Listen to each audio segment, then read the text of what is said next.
দিনত চিন্তা চৰ্চা কৰিম। তেৰছ গোৱালা তেৰছ গোৱালা অধ্যক্ষ মহোদয়, যেহেতু গাঁও পঞ্চায়তৰ জৰিয়তে সমূহীয়া আৰু ব্যক্তিগত সকলো উন্নয়নমূলক আঁচনিবিলাক ৰূপায়ণ কৰোঁ, কিন্তু দুলীয়াজান বিধানসভা সমষ্টিত 16টা নহয় এই কুৱেশ্যনৰ ৰিলেটেড হ'ব লাগিব, ইয়াৰ এনচাৰৰ ৰিলেটেড পঞ্চায়তৰ ৰিলেটেড ছাৰ। নহয় ইয়াতো আপোনাৰ এছিষ্টেণ্ট ইঞ্জিনিয়াৰৰ মানে কিবাৰ ওপৰত গাঁও পঞ্চায়তৰ কথা আহিছে, কোনটো PNRDৰ কথা আছে। PNRD, কিন্তু PNRDয়ে বিষয়টো হ'ল যে এছিষ্টেণ্ট ইঞ্জিনিয়াৰবিলাকৰ এপইণ্টমেণ্টৰ কথা।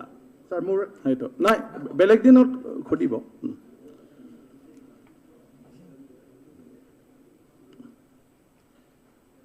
নাজনুল হক অধ্যক্ষ মহোদয়, মই আপোনাৰ জৰিয়তে মাননীয় মন্ত্ৰী মহোদয়ৰ পৰা জানিব বিচাৰিম, এয়া মোৰ তেজ ধুবুৰী LACত এইৰ সংখ্যা বহুত কম, যাতে তাত উন্নয়ন কৰাৰ ক্ষেত্ৰত ডেভেলপমেণ্ট নহয় সেইটো কুৱেশ্যনটো সেইটোৱে হ'ব লাগিব। এছিষ্টেণ্ট ইঞ্জিনিয়াৰ এপইণ্টমেণ্টৰ যদি কিবা এটা আছে, এই এছিষ্টেণ্ট এগ্ৰিগেটেড ইঞ্জিনিয়াৰৰ কথাই কৈছোঁ ছাৰ, কৈ দিয়ক। এইটোৱে কৈছোঁ। অলৰেডি বিহুটো ব্যৱস্থা ল'ব বুলি কৈছে। সংখ্যাটো বঢ়াই দিয়ে আৰু লগতে ইয়াৰ লগত এটা ৰিলেটেড নিশ্চয় মন্ত্ৰী চাব এইটো। Sir 1 minute sir. Ramendra Narayan Kalita. মাননীয় অধ্যক্ষ মহোদয়, এক্ৰিডিটেড যিটো ইঞ্জিনিয়াৰ সেইসকলক স্থায়ীকৰণ কৰাত হয়তো কিছু অসুবিধা হ'ব, কণ্ট্ৰেকচুৱেল বেচিছত কাম কৰি আছে, কিন্তু মাননীয় অধ্যক্ষ মহোদয়, এই যিবিলাক এক্ৰিডিটেড ইঞ্জিনিয়াৰ আছে সেইসকলে মান্থলি পায় 14,000 টকা, আৰু যিবিলাকে পাৰ্মানেণ্টলি জুনিয়ৰ ইঞ্জিনিয়াৰ হৈ আছে এইবিলাক জুনিয়ৰ ইঞ্জিনিয়াৰ ছাৰ। গতিকে তেখেতসকলে 14,000 টকাত চলাটো বহুত কঠিন, কাৰণ তেওঁলোকে টেকনিকেল লাইনৰ মানুহ। আৰু দ্বিতীয়তে এতিয়া যিহেতু আপুনি কি বিচাৰে মন্ত্ৰী মহোদয় ফাইনেন্স বা বিভিন্ন যিবিলাক আঁচনিবিলাক চায়, গতিকে মই ভাবোঁ যে যিখিনি ফিক্সড চেলাৰী তেওঁলোকক দিছে এইবিলাক বৃদ্ধি কৰাৰ ব্যৱস্থা মাননীয় মন্ত্ৰী মহোদয়ে কৰিব নেকি? মন্ত্ৰী মহোদয়।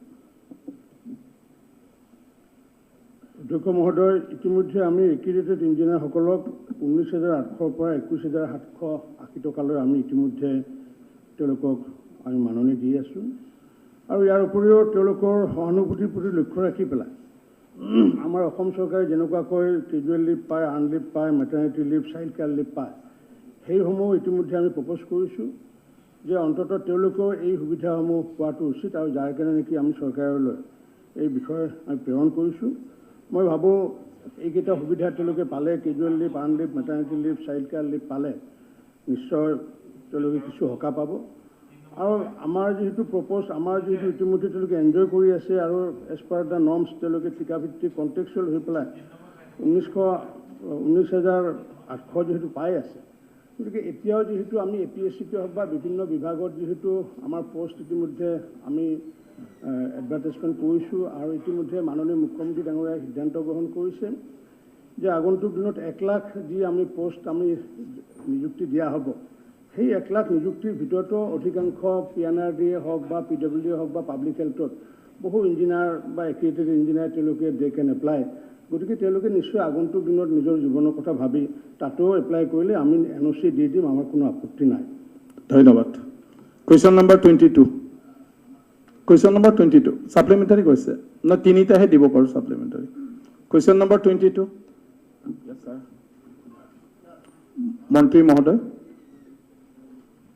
মন্ত্ৰী মহোদয় উত্তৰসমূহ সদনৰ মজিয়াত দিয়া আছে। অধ্যক্ষ মহোদয়, ছাপ্লিমেণ্টাৰী। অধ্যক্ষ মহোদয়, এইবাৰ মন্ত্ৰী মহোদয়ে মোক যিটো উত্তৰ দিছে, অধ্যক্ষ মহোদয়, জব কাৰ্ড ৰিলেটেড এইটো মোৰ কুৱেশ্যন আছিলে। অধ্যক্ষ মহোদয়, মই এটা কথা অধ্যক্ষ মহোদয়ৰ জৰিয়তে মন্ত্ৰী মহোদয়ক দৃষ্টিগোচৰ কৰিব বিচাৰিছোঁ। জব কাৰ্ডৰ কাৰণে ধন মুকলি কৰি দিয়া হয়, আৰু এইটো এটা খুব ভাল ব্যৱস্থা গৰীব জনসাধাৰণৰ কাৰণে। এই ক্ষেত্ৰত অধ্যক্ষ মহোদয়, যিমানসমূহ জব কাৰ্ডৰ কাৰণে আমি পইচা দিওঁ আৰু সিমানসমূহ জব কাৰ্ড গাঁৱত ব্যৱহাৰ নহয়, আৰু এই জব কাৰ্ডসমূহত অধ্যক্ষ মহোদয় এটা বিৰাট নেক্সাছে কাম কৰি আছে। জব কাৰ্ডসমূহত কিছুমানে অধ্যক্ষ মহোদয় এনেকুৱা এটা নেক্সাছ চলিছে, কিছুমানে CSP আৰু নিজৰ ATM কাৰ্ডো বনাই লৈছে, আৰু কৰি লৈ যিমানসমূহ জব কাৰ্ড আছে অধ্যক্ষ মহোদয় এটা উদাহৰণ আপোনাক দিছোঁ গৰৈমাৰী ব্লকত টোটেল জব কাৰ্ড আছে 20,662 অধ্যক্ষ মহোদয় আচৰিত কথা আপোনাক জনাওঁ 4,768টাহে এক্টিভ 15,884টা এক্টিভ নহয় তাৰমানে যিসমূহ নেক্সাছৰ লগত জড়িত তেওঁলোকে ATM কাৰ্ডো বনাই লৈছে আৰু টিপছহি ৰেডি কৰি লৈছে আৰু এইসমূহৰ কাৰণে অধ্যক্ষ মহোদয় মন্ত্ৰী মহোদয়ে উত্তৰত কৈছে যে উপযুক্ত তথ্য থাকিলে বিচাৰ কৰা হ'ব মই অধ্যক্ষ মহোদয়ৰ ওচৰত 2টা জিপি বাতাহি দিয়া আৰু হাতীপাৰাৰ 2খন কাগজ ছাবমিট কৰিছোঁ অধ্যামৰ 2টা ইষ্টিমেট আৰু মই অধ্যক্ষ মহোদয় মন্ত্ৰী মহোদয়ক জনাবলৈ বিচাৰোঁ এইটোৰ ওপৰত কুৱেশ্যনটো কৰক তথ্য দিলোঁ মই মন্ত্ৰী মহোদয়ক ক'বলৈ অনুৰোধ জনাইছোঁ একশ্যনটো আৰু এইটো মই ভাবোঁ সমগ্ৰ অসমতে বিভিন্ন ঠাইতে এনেধৰণে হৈ আছে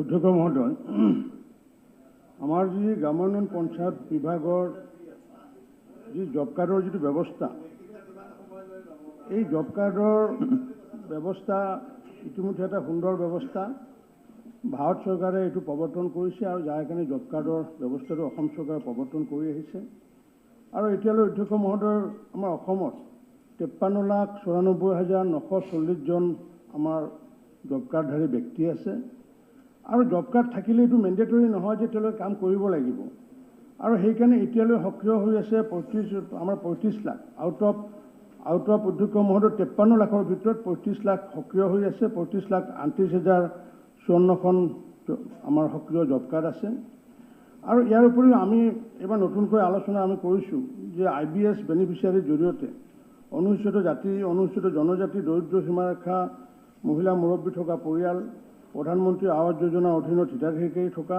আৰু ক্ষুদ্ৰ আৰু উপায়ন্ত খেতিয়কসকলক আমি পুনৰ IBSৰ জৰিয়তে তেওঁলোকে যাতে অতি কমেও 50,000 পৰা 70,000 টকা যাতে নিজৰ ঘৰতে সৰু সৰু পুখুৰী হওক সৰু সৰু বাগিচাই হওক নেমু বাগিচাই হওক বা অন্য খেতি কৰিব পাৰে তাৰ কাৰণে ইতিমধ্যে আমি IBSৰ জৰিয়তে জব কাৰ্ড দিয়াৰ ব্যৱস্থা কৰিছোঁ গতিকে এই প্ৰক্ৰিয়াটো সুন্দৰ প্ৰক্ৰিয়া কিন্তু মাননীয় বিধায়ক মহোদয় যিটো অভিযোগ আনিছে মই সেইটো অভিযোগ অস্বীকাৰ নকৰোঁ কাৰণ কিয় যে তেনেকুৱাকৈ MGNৰেগাৰ জৰিয়তে তেনেকুৱাকৈ কাম কৰাৰ বাবদ ইতিমধ্যে মাননীয় মুখ্যমন্ত্ৰী মন্ত্ৰী মহোদয় অহাৰ পিছত ব্যৱস্থা লোৱাৰ কথা ক'লে আমি তেনেকুৱা স্পেচিফিক অভিযোগ পালে ৰাইজৰে হওক বা বিধায়কৰে হওক ইতিমধ্যে আপুনি জানে সৰোজ দাস বুলি এজন BDO ইতিমধ্যে ছাছপেণ্ড কৰা হৈছে আৰু সুজা আহমেদ মজুমদাৰ নামৰ এজন BDOৰ এগেইনষ্টে FIR লঞ্চ কৰা হৈছে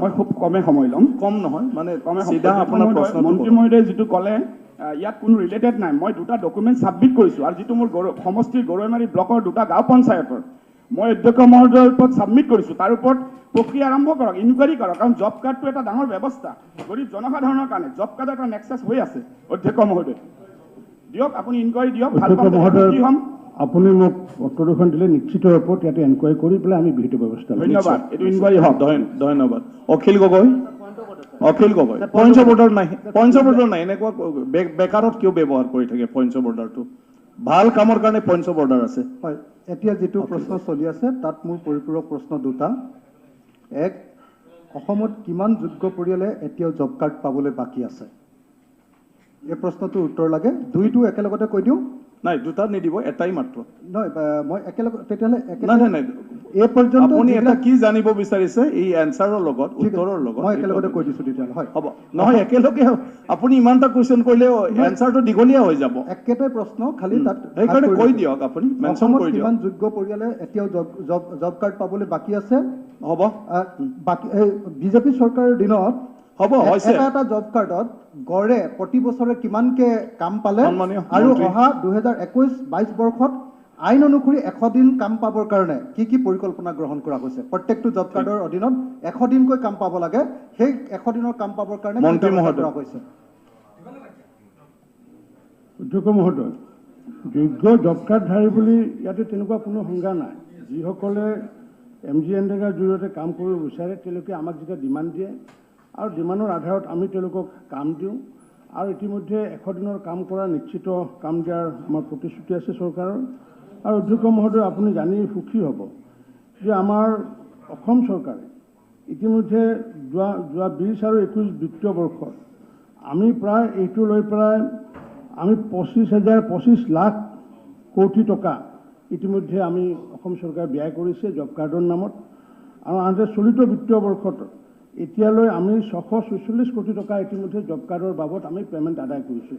গতিকে যিসকলে জব কাৰ্ডৰ কাম কৰিব বিচাৰে আমি নথৈ আনন্দিত হ'ম, কাৰণ কিয় আজি চাহ বাগানত বহু মানুহে এতিয়ালৈকে কাম কৰি আছে, তেওঁলোকে যি মজুৰি পাই আছে তাতকৈ আমাৰ মজুৰি বহু বেছি। গতিকে আমি সকলোকে আহ্বান জনাইছোঁ যে জব কাৰ্ডত যাতে সকলো ভাৰতত থকা যিসকলে অৰ্থনৈতিকভাৱে অৱস্থা বেয়া সকলোৱে জব কাৰ্ডলৈ আহক, আমি মোষ্টলি ৱেলকাম জনাইছোঁ আৰু 100 দিনৰ নিশ্চিত ৰূপত আমাৰ চৰকাৰখনে কাম দিয়াৰ সিদ্ধান্ত গ্ৰহণ কৰিছোঁ।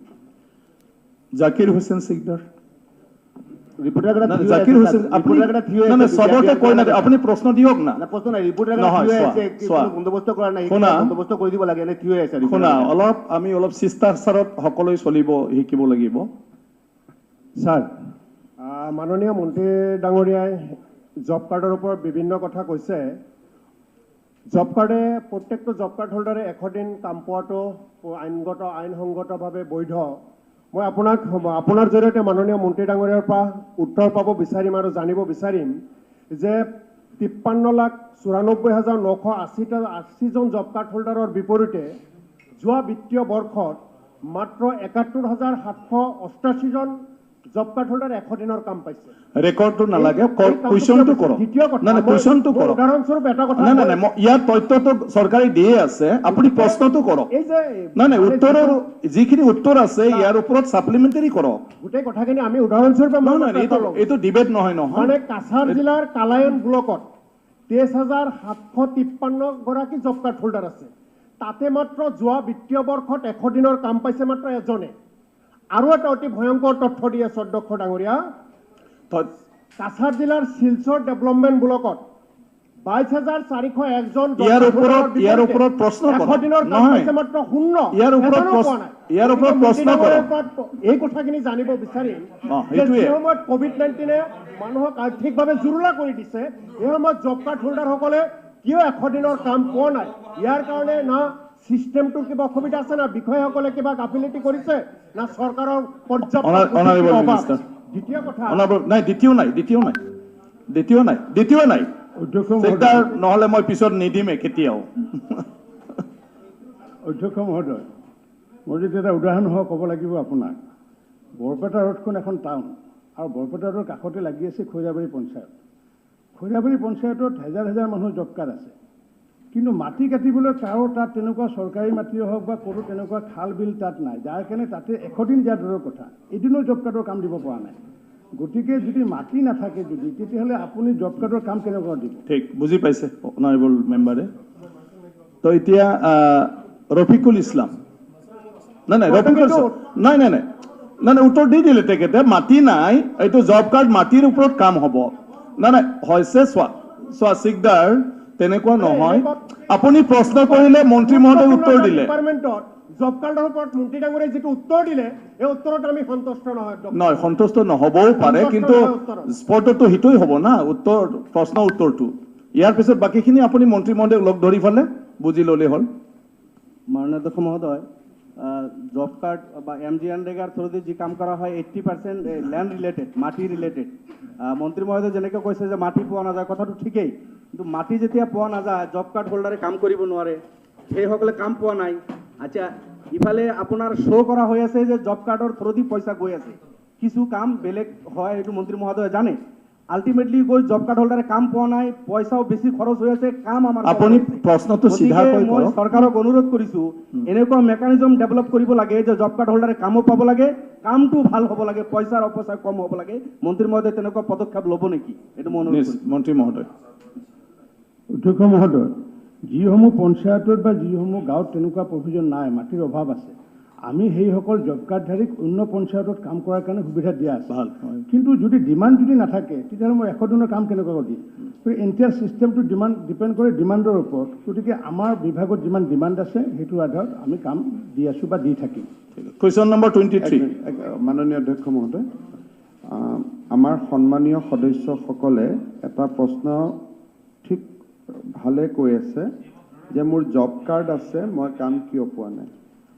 এনৰেগা আইনৰ অধীনত ভাৰত চৰকাৰ আৰু অসম চৰকাৰ বাধ্য কোনোবাই যদি 100 দিনৰ কাম বিচাৰে আমি সেইটো দিব লাগিবই। সমস্যাটো হৈছে যে কেতিয়াবা নিজৰ গাঁওখনত কাম কৰাৰ কাৰণে মাটি বাৰী আপুনি যিবিলাক আঁচনি অনুমোদিত আঁচনি আছে এনৰেগাত সেই আঁচনিবিলাক কৰিব পৰাৰ অৱকাশ নাথাকে। তাৰ ফলত এই গাঁৱৰ যিখিনি এনৰেগাৰ শ্ৰমিক আছে তেওঁলোক ওচৰৰ গাঁওখনলৈকে ওচৰৰ পঞ্চায়তলৈকে যাব লাগিব।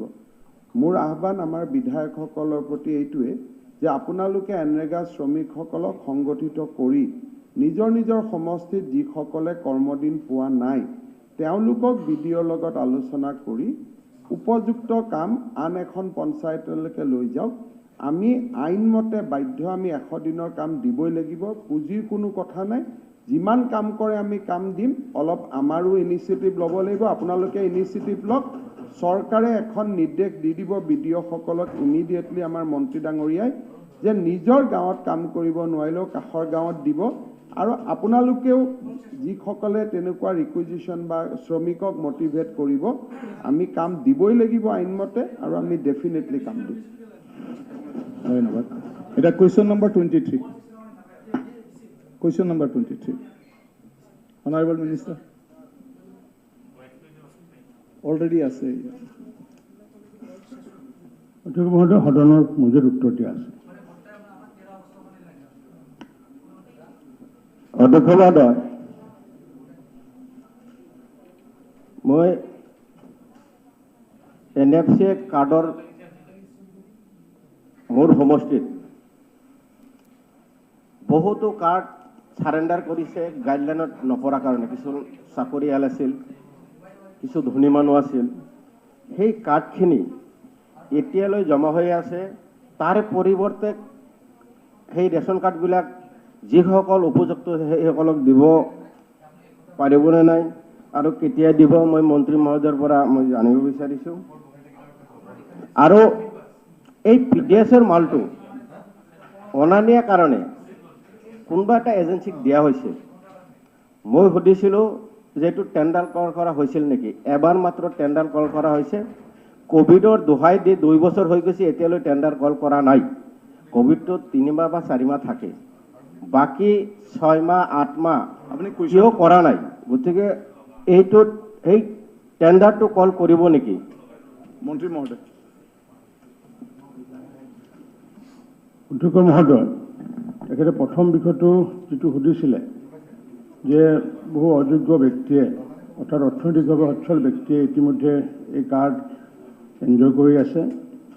আমি ইতিমধ্যে মাননীয় মুখ্যমন্ত্ৰী ডাঙৰীয়াৰ লগতে ময়ো আমি সেইসকল ব্যক্তিক আমি আহ্বান জনাইছিলোঁ যে দুখীয়া নিচলাসকলক যাতে আমি তেনেকুৱা যাতে কাৰ্ড যাতে পুনৰ দিব পাৰোঁ, তাৰ কাৰণে অৰ্থনৈতিকভাৱে সচ্ছল ব্যক্তিয়ে যাতে এইসমূহ পৰিহাৰ কৰে।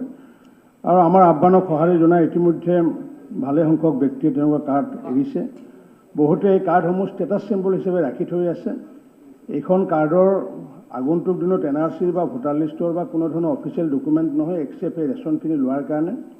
গতিকে আমি জুলাইৰ পিছত আমি উপায়ুক্তসকলক আমি নিৰ্দেশ দিম যে তেওঁলোকে গাঁওবুঢ়াৰ জৰিয়তে হওক বা কনচাৰ্ণ অথৰিটিৰ জৰিয়তে হওক তেনেকুৱাসকলক ব্যক্তিৰ আমি কাৰ্ডসমূহ কৰ্তন কৰাৰ কাৰণে সিদ্ধান্ত গ্ৰহণ কৰিছোঁ।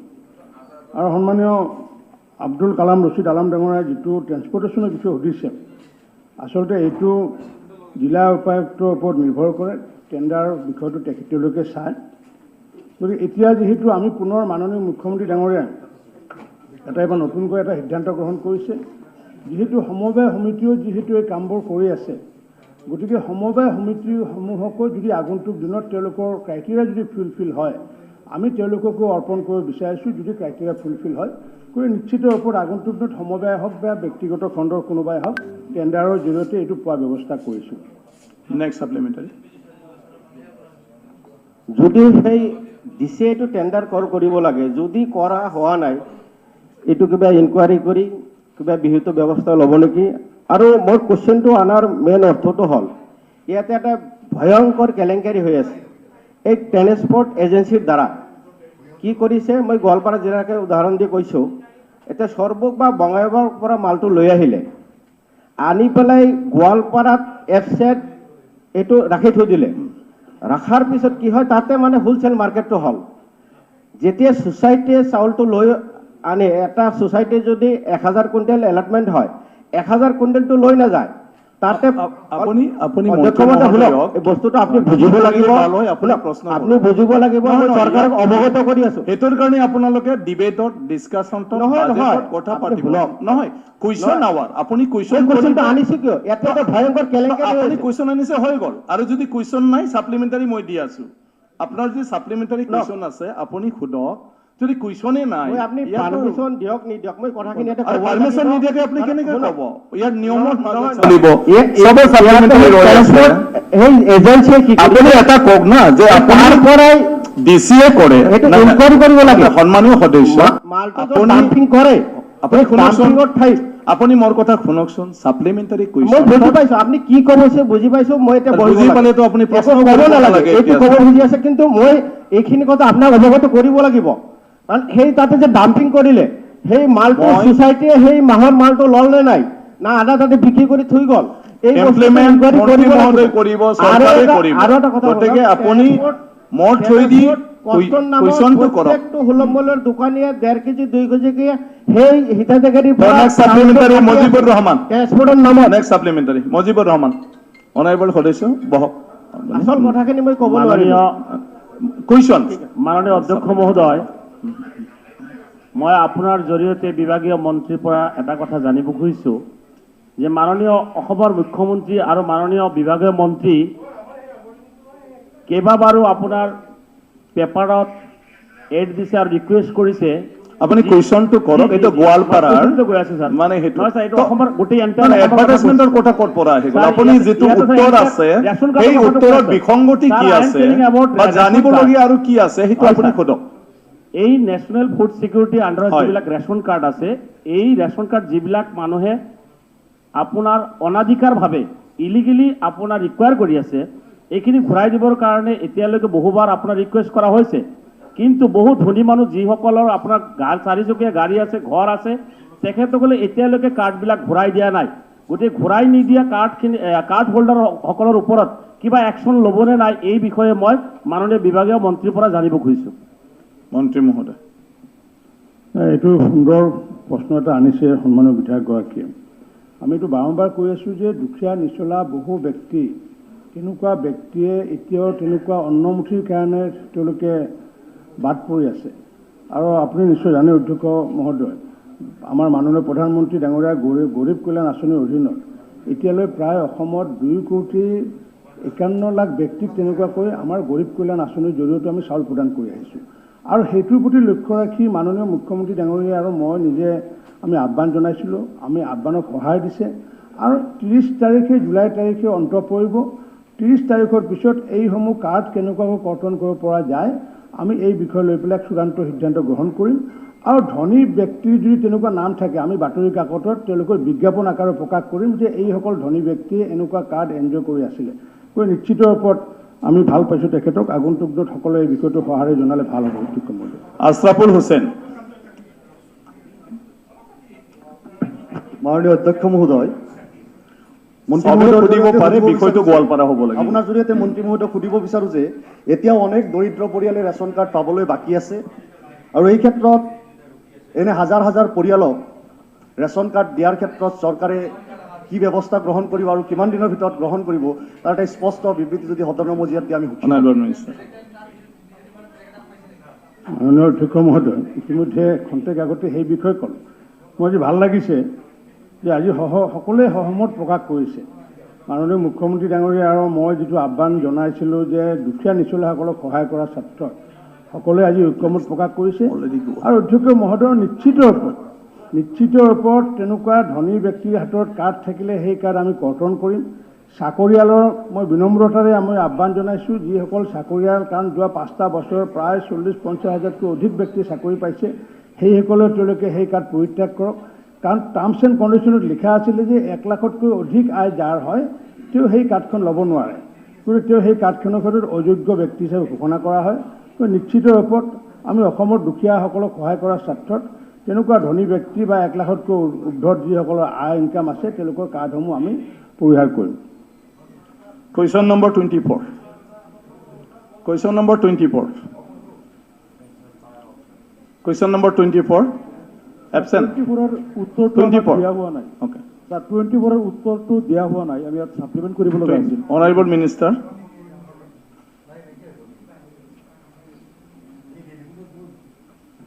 অধ্যক্ষ মহোদয় এইটো আমাৰ তাত নপৰে, এইটো ডিভাৰ কৰা আছিলে।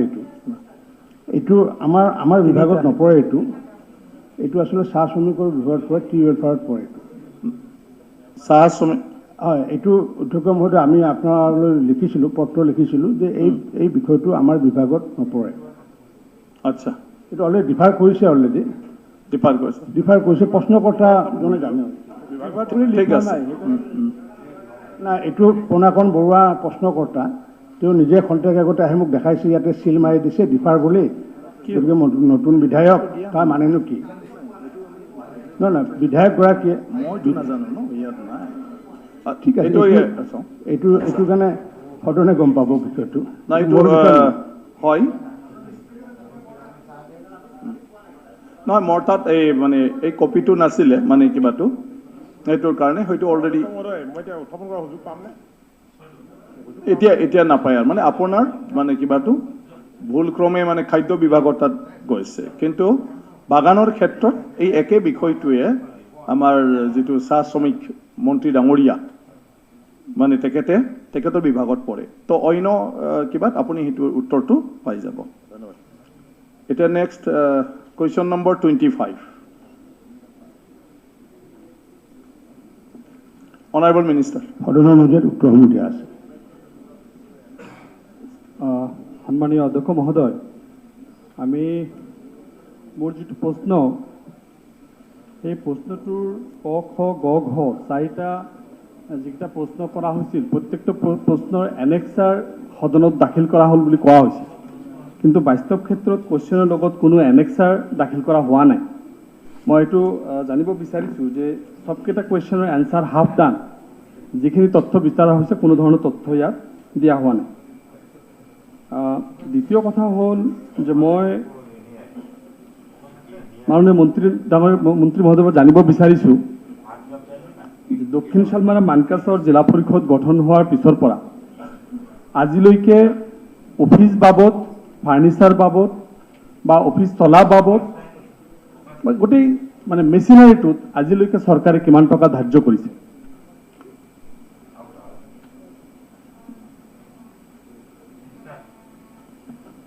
অধ্যক্ষ মহোদয়, মাননীয় বিধায়ক আমিনুল ইছলাম ডাঙৰীয়াই জিলা পৰিষদ গঠনৰ কথা কৈছে। ইতিমধ্যে জিলা পৰিষদ গঠন কৰাৰ কাৰণে আমি চৰাইদেউ, মাজুলী, বিশ্বনাথ, দক্ষিণ শালমাৰা, মানকাছাৰ আৰু হোজাই ইতিমধ্যে আমি জিলা পৰিষদ গঠন কৰাৰ কাৰণে আমি সিদ্ধান্ত লৈছোঁ। আৰু নতুনকৈ বজালী জিলাখন হৈছে যিহেতু, পৰৱৰ্তী সময়ত বজালী জিলাতো আমি জিলা পৰিষদ গঠন কৰিম। আৰু প্ৰতিটো কাৰ্যালয়ৰ বাবদত chief executive engineer, deputy chief executive engineer, chief accounts officer, executive engineer, senior assistant accountant, junior assistant tax collector, driver আৰু গ্ৰেড 4 সৰ্বমুঠ 15টাকৈ পোষ্ট আবণ্টন দিয়াৰ কাৰণে বিচৰা হৈছে। আৰু স্বাভাৱিকতে যেতিয়া তাত চিঅ' যেতিয়া নিযুক্তি হ'ব, চিফ একাউণ্ট অফিচাৰ যেতিয়া নিযুক্তি হ'ব বা ইঞ্জিনিয়াৰ নিযুক্তি হ'ব, তেতিয়া যাৱতীয় খৰচৰ বিষয়টো পৰৱৰ্তী সময়ত আহিব। ধন্যবাদ। আৰু মাননীয় অধ্যক্ষ মহোদয়, মোৰ কথাটো, মোৰ যিকেইটা প্ৰশ্ন এটাও সম্পূৰ্ণ হোৱা নাই, সবকেইটা কুৱেশ্যন হাফ ডান হৈ আছে। আৰু কোৱা হৈছে সদনত তথ্য দাখিল কৰা হৈছে, হুৱেৰাজ এনেক্সাৰ ইয়াত দেখুওৱা হৈছে, শ্ব' কৰা হৈছে এনেক্সাৰ্ছ, বাট কোনো এনেক্সাৰ ইয়াত অহা নাই। সেইটো কুৱেশ্যনটো এনচাৰটো মই নাপালোঁ। এতিয়া মোৰ পৰৱৰ্তী প্ৰশ্নটো হৈছে, মই যিটো ফেচ কৰিছোঁ যে বৰ্তমান পঞ্চায়ত যিটো আইন, পঞ্চায়ত আইনৰ কেইবাবাৰো এমেণ্ডমেণ্ট হৈছে। মই দেখিছোঁ এটা বস্তু মোৰ চকুত পৰিছে যে পঞ্চায়তৰ সভাপতিবিলাক ৰাইজে বা ভোটাৰে নিৰ্বাচিত কৰে, কিন্তু দেখিছোঁ তাৰ সদস্যবিলাকে তাৰ পঞ্চায়ত সভাপতিৰ ওপৰত যে অনাস্থা আনে, এইটোৰ জৰিয়তে প্ৰত্যেকটো পঞ্চায়তত সদস্যবিলাকে সভাপতিক ব্লেকমেইলিং কৰি থকা হৈছে আৰু কামৰ যিটো মানদণ্ড সেইটো বহুত নিম্ন হৈছে। মই এইটো সুধিব বিচাৰিছোঁ যে পঞ্চায়তৰ এই এক্টটো চৰকাৰে অহা বিধানসভাত বা কেতিয়া এইটো এমেণ্ডমেণ্ট আনিব, আৰু ৰাইজে ভোটাৰে নিৰ্বাচিত কৰা সভাপতিবিলাকক ব্লেকমেইলিঙৰ পৰা ৰক্ষা কৰি কামৰ মানদণ্ড কেতিয়া উন্নতি কৰিব, এই সম্পৰ্কে জানিব বিচাৰিছোঁ। Honorable Minister. অধ্যক্ষ মহোদয়, মাননীয় বিধায়ক আমিনুল ইছলাম ডাঙৰীয়াই এটা সুন্দৰ বিষয় উত্থাপন কৰিছে, যিটো বিষয় নেকি মই 2011 চনৰ পৰা বিধায়ক হৈ থকাৰ পিছত এই বিষয়টো ময়ো এগৰাকী বিধায়ক হিচাপে উত্থাপন কৰি আছিলোঁ। হয় অধ্যক্ষ মহোদয়, এইটো বাস্তৱ কথা যে আজি আমি দেখিছোঁ যে ৰাইজে নিৰ্বাচিত কৰি দিয়ে, পঞ্চায়তৰ সভাপতিক নিৰ্বাচিত কৰি দিয়ে, আৰু কৰি দিয়াৰ পিছত পঞ্চায়ত সভাপতিগৰাকীৰ কথা বা কামত যদি সন্তুষ্ট নহয় তেতিয়াহ'লে বিভিন্ন অভিযোগ লগাই পেলাই, ভাল ব্যক্তিৰ বিপৰীতে অভিযোগ আনি পেলাই পঞ্চায়তৰ সভাপতিগৰাকীৰ বিপৰীতে অনাস্থা প্ৰস্তাৱ আনে। গতিকে মই ব্যক্তিগতভাৱে ময়ো অনুভৱ কৰোঁ যে এইটো যিটো প্ৰচলিত আইন, এই প্ৰচলিত আইনটো সংশোধন কৰাৰ প্ৰয়োজন আছে। কাৰণ কিয় আজি যদি অসম বিধানসভাত যদি মুখ্যমন্ত্ৰী যদি নিৰ্বাচিত কৰে সন্মানীয় বিধায়কসকলে, জিলা পৰিষদত যদি জিলা পৰিষদৰ সভাপতি সভানেত্ৰী নিৰ্বাচিত কৰে যদি সন্মানিত সদস্যসকলে, ঠিক তেনেকুৱাকৈ আঞ্চলিক পঞ্চায়ততো সন্মানিত সদস্যসকলে নিৰ্বাচিত কৰে। কিন্তু ইয়াতে আমি দেখিছোঁ যে ব্যতিক্ৰম এটা ছিষ্টেম চলি আছে। মই দেখিছোঁ যে আচলতে আঞ্চলিক পঞ্চায়তৰ ক্ষেত্ৰতো অন্য ঠাইত দেখিছোঁ যে জিলা পঞ্চায়ত আছে আৰু পঞ্চায়ত আছে, দুটা আছে, মাজত এটা খলপ নাই। আমাৰ তিনিতৰপীয়া আছে, আৰু তিনিতৰপীয়া থকাৰ পিছতো এইটোৰ এমেণ্ডমেণ্টৰ প্ৰয়োজন আছে, যাৰ কাৰণে মই বিভাগৰ লগত ইতিমধ্যে এই বিষয় লৈ পেলাই মই দুইলানি মিটিঙো কৰিছোঁ।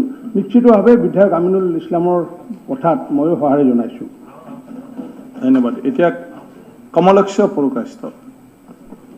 মাননীয় অধ্যক্ষ মহোদয়, দক্ষিণ শালমাৰা উন্নয়ন খণ্ডৰ কথা যেতিয়া আছে আৰু এইটো কাৰণে মই কৈছোঁ আৰু অধ্যক্ষ মহোদয়, তাৰমানে কথাটা হৈছে এনেকুৱা যে আমাৰ চৰকাৰ যেতিয়া আছিলে, অৰ্থাৎ 16ত যেতিয়া লাষ্টৰ পিনে আমাৰ চৰকাৰ যেতিয়া আছিলে তেতিয়া ব্লক ৰিঅৰ্গনাইজ কৰাৰ এটা প্ৰপ'জেল এটা আহিছিল বা কৰা হৈছিল, ইতিমধ্যে কৰা হৈছিল। চাগে মোৰ যিটো কনষ্টিটুৱেঞ্চিত তাতে এটা ব্লক আছে আৰু 5টা জিপি আমাৰ লগত আমাৰ সিদ্দিকামে সাহেব তেওঁৰ যিটো ব্লক আছে তেওঁৰ ব্লকৰ লগত এই 5টা জিপি সোমাই আছে। এইটো কাৰণে প্ৰত্যেকটা কনষ্টিটুৱেঞ্চিত দুটা ব্লক কৰাৰ কাৰণে এটা প্ৰপ'জেল আহিছিল। ইতিমধ্যে গভৰ্ণমেণ্টৰ পৰা অৰ্ডাৰো হৈছিল, কিন্তু আমি দেখা পালোঁ যে যোৱা 5 বছৰ এইটোৰ ওপৰত কোনো ব্যৱস্থা লোৱা নাই। এইটো কাৰণে মই মন্ত্ৰী মহোদয়ৰ পৰা জানিব বিচাৰিছোঁ, এই যে যিটো সিদ্ধান্ত লোৱা হৈছিল, গভৰ্ণমেণ্টে এটা সিদ্ধান্ত ল'লে, পৰৱৰ্তী গভৰ্ণমেণ্টে কিয় কামটো কৰা নাই? আৰু ইতিমধ্যে মন্ত্ৰী মহোদয় যিটো ক'লে যে এই পঞ্চায়ত এমেণ্ডমেণ্ট পঞ্চায়ত এক্ট যিটো আছে এইটো অকণমান সলনি কৰিব লাগিব, কাৰণ বহুতখিনি লেহেমীয়া আছে। এইটো মন্ত্ৰী মহোদয়ৰ পৰা মই ইয়াৰ উত্তৰ জানিবলৈ বিচাৰিছোঁ। সন্মানীয় বিধায়ক কমলাক্ষ পুৰকাষ্ট যিটো বিষয় আনিছে এইটো হয়, এই ক্ষেত্ৰত ময়ো একমত অধ্যক্ষ মহোদয়।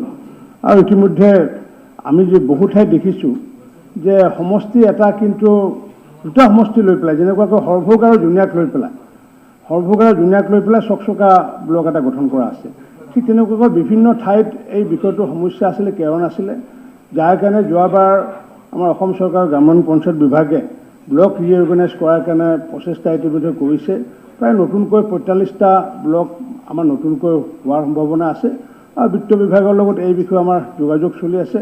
ব্লক নতুনকৈ কৰাৰ লগে লগে ইনফ্ৰাষ্ট্ৰাকচাৰ ডেভেলপমেণ্টকে আদি কৰি তাত যাৱতীয় যিমানবোৰ বিষয়া কৰ্মচাৰী দিব লাগিব সেই সম্পূৰ্ণবোৰ বিষয় চাই পেলাই আগন্তুক দিনত বিহিত ব্যৱস্থা লোৱা হ'ব, আৰু এই ক্ষেত্ৰত ময়ো একমত। আব্দুৰ ৰহিম।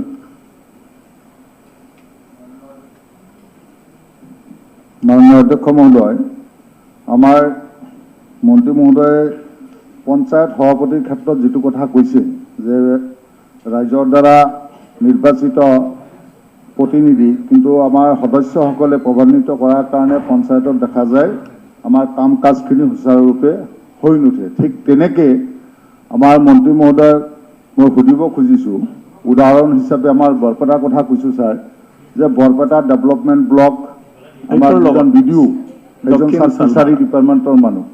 আজি ছাৰ আমাৰ ভৱানীপুৰ ব্লকৰ BDO তেখেত আপোনাৰ বেলেগ কুৱেশ্যন আছে, দক্ষিণ শালমাৰাৰ মই পঞ্চায়তৰ ওপৰতে দক্ষিণ শালমাৰ লগত জড়িত স্পেচিফিক কুৱেশ্যন আপুনি দক্ষিণ শালমাৰাৰ বিষয়ত যিখিনি আহিছে প্ৰশ্নটো আপুনি কৈ দিয়ক।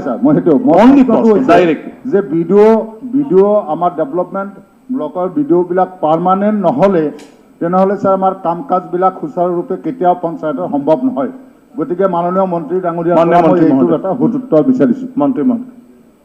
হয় অধ্যক্ষ মহোদয়, তেখেতে বাস্তৱ কথা এটা উপলব্ধি কৰিছে আৰু সদনত উত্থাপনো কৰিছে, আৰু সেই কথাখনৰ প্ৰতি লক্ষ্য ৰাখি পেলাই ইতিমধ্যে মাননীয় মুখ্যমন্ত্ৰী ডাঙৰীয়াৰ লগত আমাৰ বিভাগৰ ৰিভিউ হৈছিলে, আৰু পূৰ্বতে যিহেতু আমাৰ কনচেপ্ট এটা আছিলে যে ছিনিয়ৰ বিডিঅ'সমূহ আছিলে আৰু ছিনিয়ৰ বিডিঅ'সমূহে যেতিয়া কাৰ্যনিৰ্বাহ কৰি থাকে এটা ব্লকত তেতিয়া তাৰে যিটো গৰিমা বা মৰ্যাদা যিমান ধৰণৰ ঊৰ্ধত আছিলে আমি লক্ষ্য কৰি আহিছোঁ মই 10টা বছৰ পূৰ্বতো বিধায়ক আছিলোঁ যে লাহে লাহে এনেকুৱা হৈছে যে বিডিঅ' নাথাকাৰ কাৰণে আমি হয়তো ছেক্ৰেটাৰী হওক বা ফিচাৰী এক্সটেনশ্যনৰ চাৰ্জত দিবলগীয়া হৈছিলে আৰু এই কথাৰ উপলব্ধি আমি কৰি পেলাই মাননীয় মুখ্যমন্ত্ৰী ডাঙৰীয়াৰ নিৰ্দেশত ইতিমধ্যে আমি 70গৰাকী ACS অফিচাৰ আৰু ALRS অফিচাৰক ইতিমধ্যে আমি বিডিঅ' হিচাপে প্ৰথম পৰ্যায়ত নিযুক্তি দিয়াৰ কাৰণে আৰু পূৰ্বৰ যি সুনাম সেই সুনাম যাতে আমি ঘূৰাই আনিব পাৰোঁ তাৰ কাৰণে প্ৰচেষ্টা চলিছে পাৰ্চনেল বিভাগে ইতিমধ্যে 70জন ACS অফিচাৰ আমাৰ বিভাগত দিছে আৰু অতি শীঘ্ৰে 2-3 দিনৰ ভিতৰতে এইসমূহ নিযুক্তি দিয়া হ'ব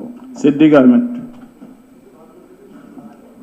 মাননীয় অধ্যক্ষ মহোদয় মই এটা কথা ক'ব বিচাৰিছোঁ আমাৰ পঞ্চায়ত মিনিষ্টাৰ ডাঙৰীয়া আছে মোৰ সমষ্টিত একচুৱেলি এটাও ব্লক নাই যেটো মানে 4টা ব্লকৰ পাৰ্ট লৈ মোৰ সমষ্টিটো আৰু আমি দেখিছোঁ গোটেই ডেভেলপমেণ্টটো ব্লক ৱাইজ ডিষ্ট্ৰিবিউশ্যন হয় গতিকে যোৱাবাৰ যেটো মই দেখিছোঁ যে PMJSYৰ কামখিনি ব্লক ৱাইজ ভাগ কৰি দেওয়া হৈছিলে গতিকে এটাও ব্লক যেতিয়া নাই গতিকে PMJSYৰ কোনো ডেভেলপমেণ্ট কাম মোৰ সমষ্টিত হোৱাই নাই গতিকে মই অনুৰোধ কৰিব বিচাৰিছোঁ যোৱা গভৰ্ণমেণ্টৰ দিনত প্ৰত্যেক সমষ্টি ৱাইজ দুটা ব্লক কৰা হৈছিলে গতিকে এইটো ব্লকবিলাক যদি অৰ্গেনাইজ কৰে তেতিয়াহ'লে অন্তত মোৰ সমষ্টিটো ডেভেলপমেণ্ট হ'ব গতিকে মই অনুৰোধ কৰোঁ যে ইমিডিয়েট কিবা এটা যদি সেইটো সমষ্টিৰ পৰা সেই সমষ্টিলৈ গুচি গ'ল সন্মানীয় বিধায়ক সিদ্ধি গাৰ্মেণ্ট ডাঙৰীয়াৰ সমষ্টিত আগন্তুক দিনত নিশ্চিত ৰূপত ব্লক হ'ব Question number 26. Honorable Minister.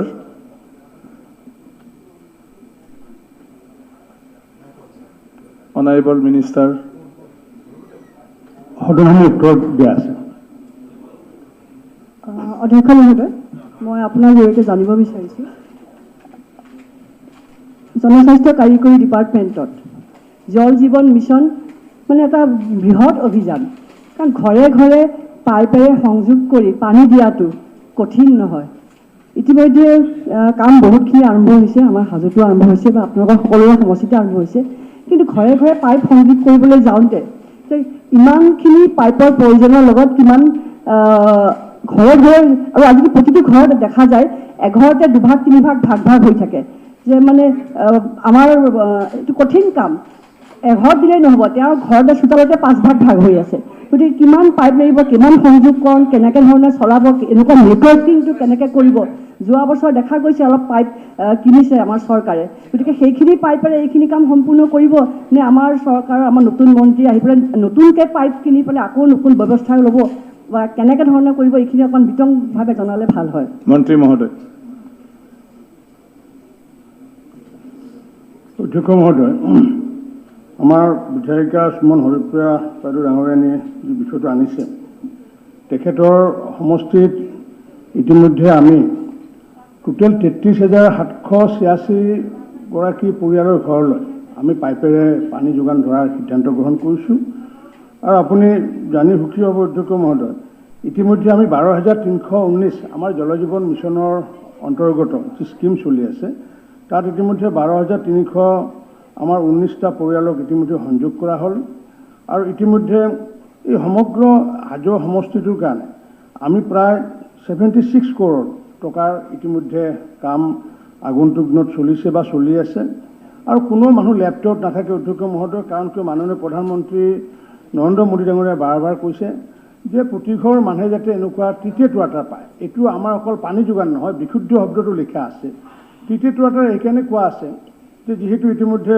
আমাৰ সন্মানীয় বিধায়িকা ডাঙৰীয়ানী কৈছে যে এনেকুৱা সমস্যাৰ কাৰণে বহু আমাৰ অকল হাজো বুলি নহয় বিভিন্ন ঠাইত আমি দেখিছোঁ যে পৰিয়ালৰো কি হৈছে ধৰক মানে দেউতাক মাক একেলগে থাকে বা সন্তান এটা বেলেগকৈ থাকে পৰিয়ালৰো বিভাজন হৈছে আমি এইটোও লক্ষ্য ৰাখিছোঁ পৰিয়ালৰ বিভাজন হ'লেও তেওঁলোকৰ ঘৰলৈ আমি আগন্তুক দিনত যে লেপটপ নাথাকে তেওঁলোকৰ তাতো আমি দিয়াৰ কাৰণে ব্যৱস্থা কৰিছোঁ আৰু এটা বিষয় যিটো কৈছে যে পাইপ আগতে ডিপাৰ্টমেণ্টৰ পাইপ আনি পেলাই কাম কৰিছিলে এতিয়া আমাৰ মাননীয় মুখ্যমন্ত্ৰী ডাঙৰীয়াৰ এটা সিদ্ধান্ত ইতিমধ্যে আমাক দিছে আমি এইটো একচেপ্ট কৰিছোঁ যে আমি পূৰ্বতে যি আমাৰ এই বিভাগটোৱে পাইপ ক্ৰয় কৰা যি প্ৰচেষ্টা আছিল ছিষ্টেম আছিলে সেই ছিষ্টেম অধ্যক্ষ মহোদয় আমি বন্ধ কৰি দিছোঁ আমি কোনো ধৰণৰ পাইপ কোনো ধৰণৰ ইকুইপমেণ্ট আমি নিকিনো আমাৰ যিহেতু 25,000 স্কিম আছে অসমত 25,000 স্কিমৰ কাৰণে 25,000 ঠিকাদাৰক কাম দিয়া হ'ব কিন্তু এতিয়াও আমাৰ তেনেকুৱাকৈ আমাৰ ঠিকাদাৰ এতিয়াও ওলোৱা নাই কাৰণ আমাৰ অকল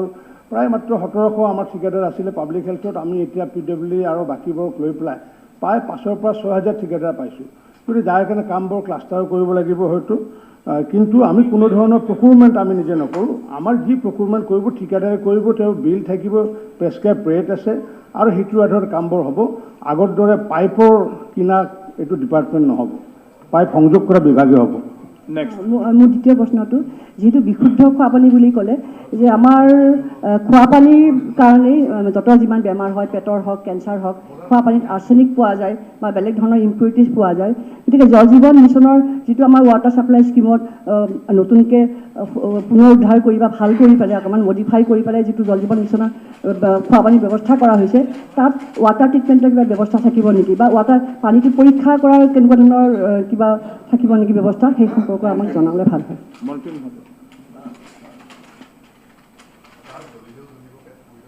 হয় অধ্যক্ষ মহোদয় বিধায়িকা ডাঙৰীয়ানীয়ে ভাল কথা কৈছে কাৰণ কিয় আমি অসমত দেখিছোঁ যে পানীৰ কাৰণে বিভিন্ন মানুহ অসুস্থ হয় এতিয়া কেঞ্চাৰ কিয় হয় মই নাজানো এতিয়া হয়তো পৰীক্ষা নিৰীক্ষা চলি আছে কিন্তু অসমত দেখিছোঁ যে আমি আৰ্ছেনিকযুক্ত পানী সেৱন কৰি আছোঁ ফ্ল'ৰাইডযুক্ত পানী সেৱন কৰি আছোঁ আইৰণযুক্ত পানী সেৱন কৰি আছোঁ এতিয়া আইৰণটো আমি ছেপাৰেট কৰিব পাৰোঁ বিভিন্ন ফিল্টাৰৰ জৰিয়তে আমি দেখিছোঁ যে ফ্ল'ৰাইডটোৰ কাৰণে আমি বিভিন্ন কম বয়সতে তেওঁলোকে বয়সস্থ হোৱা আমি দেখিছোঁ দাঁতবোৰ হালধীয়া হোৱা দেখিছোঁ তেওঁলোকৰ হাতৰ ভৰিৰ হাড়বোৰ একেবাৰে ক্ষীণাই যোৱা দেখিছোঁ আৰু ঠিক তেনেকুৱাকৈ আৰ্ছেনিকৰ কাৰণে আমি দেখিছোঁ যে কেঞ্চাৰ হোৱা দেখিছোঁ স্কিন কেঞ্চাৰ পাৰ্টিকুলাৰলি আৰ্ছেনিকৰ কাৰণে হয় তো এই বিষাক্ত সামগ্ৰীসমূহ থকাৰ কাৰণে আমাৰ বিভাগে ইতিমধ্যে সমগ্ৰ অসমতে আৰ্ছেনিক পৰ্ণ যিবোৰ এৰিয়া আছে এইবোৰ চিনাক্ত কৰি লৈছে ফ্ল'ৰাইড পৰ্ণ এৰিয়াসমূহ চিনাক্ত কৰি লৈছে আৰু এইকাৰণে বাধ্যতামূলক আমি কৰিছোঁ প্ৰতিটো স্কিম য'ত কৰা হ'ব তাত আৰ্ছেনিক আছেনে নাই সেইটো আগতীয়াকৈ আমি মাৰ্কিং কৰিছোঁ কাৰণ কিয় আৰ্ছেনিক এটা এনেকুৱা পদাৰ্থ এইটো আমি ছেপাৰেশ্যন কৰিব নোৱাৰোঁ ফিল্টাৰেৰে হওক বা কোনো ব্যৱস্থা নাই এইটো ৱৰ্ল্ডত ছেপাৰেট কৰাৰ কাৰণে এক্সেপ্ট আমি ভূপৃষ্ঠৰ ওপৰৰ পানীটো যদি আমি যদি লিফ্ট কৰি পেলাই যদি এইটো যদি আমি ট্ৰিটমেণ্ট কৰোঁ তেতিয়াহ'লে আৰ্ছেনিক মুক্ত পানী পাম যাৰ কাৰণে আৰ্ছেনিক পৰ্ণ এৰিয়াত আমি ছাৰ্ফেচ ৱাটাৰ নদীৰ পৰা হওক বা নিজৰাৰ পৰা হওক ছাৰ্ফেচ ৱাটাৰ আমি লৈ পেলাই আমি পানী খোৱাৰ ব্যৱস্থা কৰিছোঁ কোনো কাৰণতে ডিপ ৱেল ব্যৱহাৰ কৰিব নকৰোঁ গতিকে আৰ্ছেনিক মুক্ত পানী হ'ব ফ্ল'ৰাইডযুক্ত পানী হ'ব আইৰণমুক্ত পানী হ'ব গতিকে সেইকাৰণে এই ক্ষেত্ৰত আমি সকলোৱে ইউজাৰ্ছ কমিটি আমি গঠন কৰিব বিচাৰিছোঁ কাৰণ ইউজাৰ্ছ কমিটি যদি আমি নকৰোঁ তেতিয়াহ'লে এবাণ্ডেন্ট স্কিম যিমান আছিল আগতে তেনেকুৱা হৈ থাকিব আমিনুল ইছলাম ছেনিয়ৰ ছাৰ এই প্ৰশ্নত দেখা গৈছে যে হাজো সমষ্টিত 96 স্কিমৰ ভিতৰত ৱৰ্ক অৰ্ডাৰ প্ৰায় ছেম ডেট হোৱা স্বত্তেও কিছুমান এতিয়ালৈকে 0% কিছুমান 10% মানে কাম হেৰি হোৱা নাই এতিয়া এই কথাটোত আমি ভাবোঁ যে হয়তো যিসকলক কামৰ আবণ্টন দিয়া হৈছে তেওঁলোকৰ হেমাহিৰ কাৰণে এইটো হোৱা নাই নে কম মানুহক বেছিকৈ দি দিয়া হৈছে যাৰ কাৰণে কিছুমানৰ 0% এতিয়ালৈকে কামেই হোৱা নাই গতিকে এই বিষয়টোত যাতে কামটো সময়ভাৱে আগবাঢ়ে ৱৰ্ক অৰ্ডাৰ দিয়াৰ ক্ষেত্ৰত চৰকাৰে কি ব্যৱস্থা ল'ব বা কি ব্যৱস্থা ল'লে সমানুপাতিক হেৰি হয় কথাটো চৰকাৰ জানিব অধ্যক্ষ ডাঙৰীয়া হয় তেখেতে ঠিকেই কৈছে কথাটো দেখাত কিছুমান ঠাইত হয়তো কাম আৰম্ভ হোৱা নাই ক'ৰবাত 0% ক'ৰবাত 4% 5% কিন্তু যিহেতু আমি 33,000 পৰিয়ালৰ ভিতৰত আমি 12,000 পৰিয়াল সংযোগ কৰিছোঁ তাৰমানে আমাৰ বিভাগৰ পাৰফৰ্মেঞ্চটো বেয়া নহয় কিন্তু যোৱাবাৰ আমি যিহেতু সকলোৱে জানো যোৱা 3টা মাহ আমি নিৰ্বাচনৰ কাৰণে আমি কোনো ধৰণৰ ৱৰ্ক অৰ্ডাৰ দিব পৰা নাছিলোঁ বা এক্সিকিউট কৰিব পৰা নাই কাৰণ কিয় নিৰ্বাচন অহাৰ লগে লগে আমাৰ মেন পাৱাৰ কমি গ'ল কাৰণ কৰোণাৰ কাৰণে মেন পাৱাৰ কমি গ'ল যাৰ কাৰণে এইকেইটা আমাৰ জটিল মাহ এটা চলি আছে কিন্তু মই আশা ৰাখিছোঁ আমি যিহেতু জুলাই মাহতো টাৰ্গেট ৰাখিছোঁ যে সমগ্ৰ অসমতে আমি জুলাই মাহত আমাৰ বিধায়কসকলে আমাৰ মন্ত্ৰীসকলে তেওঁলোকৰ নিজৰ নিজৰ সমষ্টিত আৰু তেওঁলোকৰ যিমানকেইটা স্কিম আছে ফৰ্মেলি লঞ্চ কৰিব মাননীয় মুখ্যমন্ত্ৰী ডাঙৰীয়া বা আমি ইয়াতে এটা লঞ্চ কৰিম আৰু বাকী আমি 90,000 পৰিয়ালক সেইদিনাখন আমি 30 জুলাই তাৰিখে পানী দিয়াৰ সিদ্ধান্ত লৈছোঁ গতিকে ক্ৰমাগতভাৱে এচিভমেণ্টটো আমাৰ বিভাগৰ এচিভমেণ্টটো ভাল আছে কাৰণ কিয় কিছুমান কাম আছে এইটো আমাৰ গভৰ্ণমেণ্ট অফ ইণ্ডিয়াৰ নৰ্মছত কৰিব লাগে যি আমাৰ মানে পে'মেণ্ট দিয়াৰ ক্ষেত্ৰত আমি পে'মেণ্ট দিওঁ বুলি দিব নোৱাৰোঁ থাৰ্ড পাৰ্টিয়ে ইভেলাট কৰি দিব লাগিব কিমান প্ৰগ্ৰেছ হৈছে গতিকে কিছুমানে হয়তো মেন পাৱাৰৰ কাৰণে কৰোণাৰ কাৰণে বা নিৰ্বাচনৰ কাম কৰিব পৰা নাই, কিন্তু ইতিমধ্যে আমি বিভাগৰ লগত আমি ৰিভিউ কৰিছোঁ, অতি শীঘ্ৰে কামবোৰ আৰম্ভ হ'ব। ৰঞ্জিত দত্ত। মাননীয় অধ্যক্ষ মহোদয়,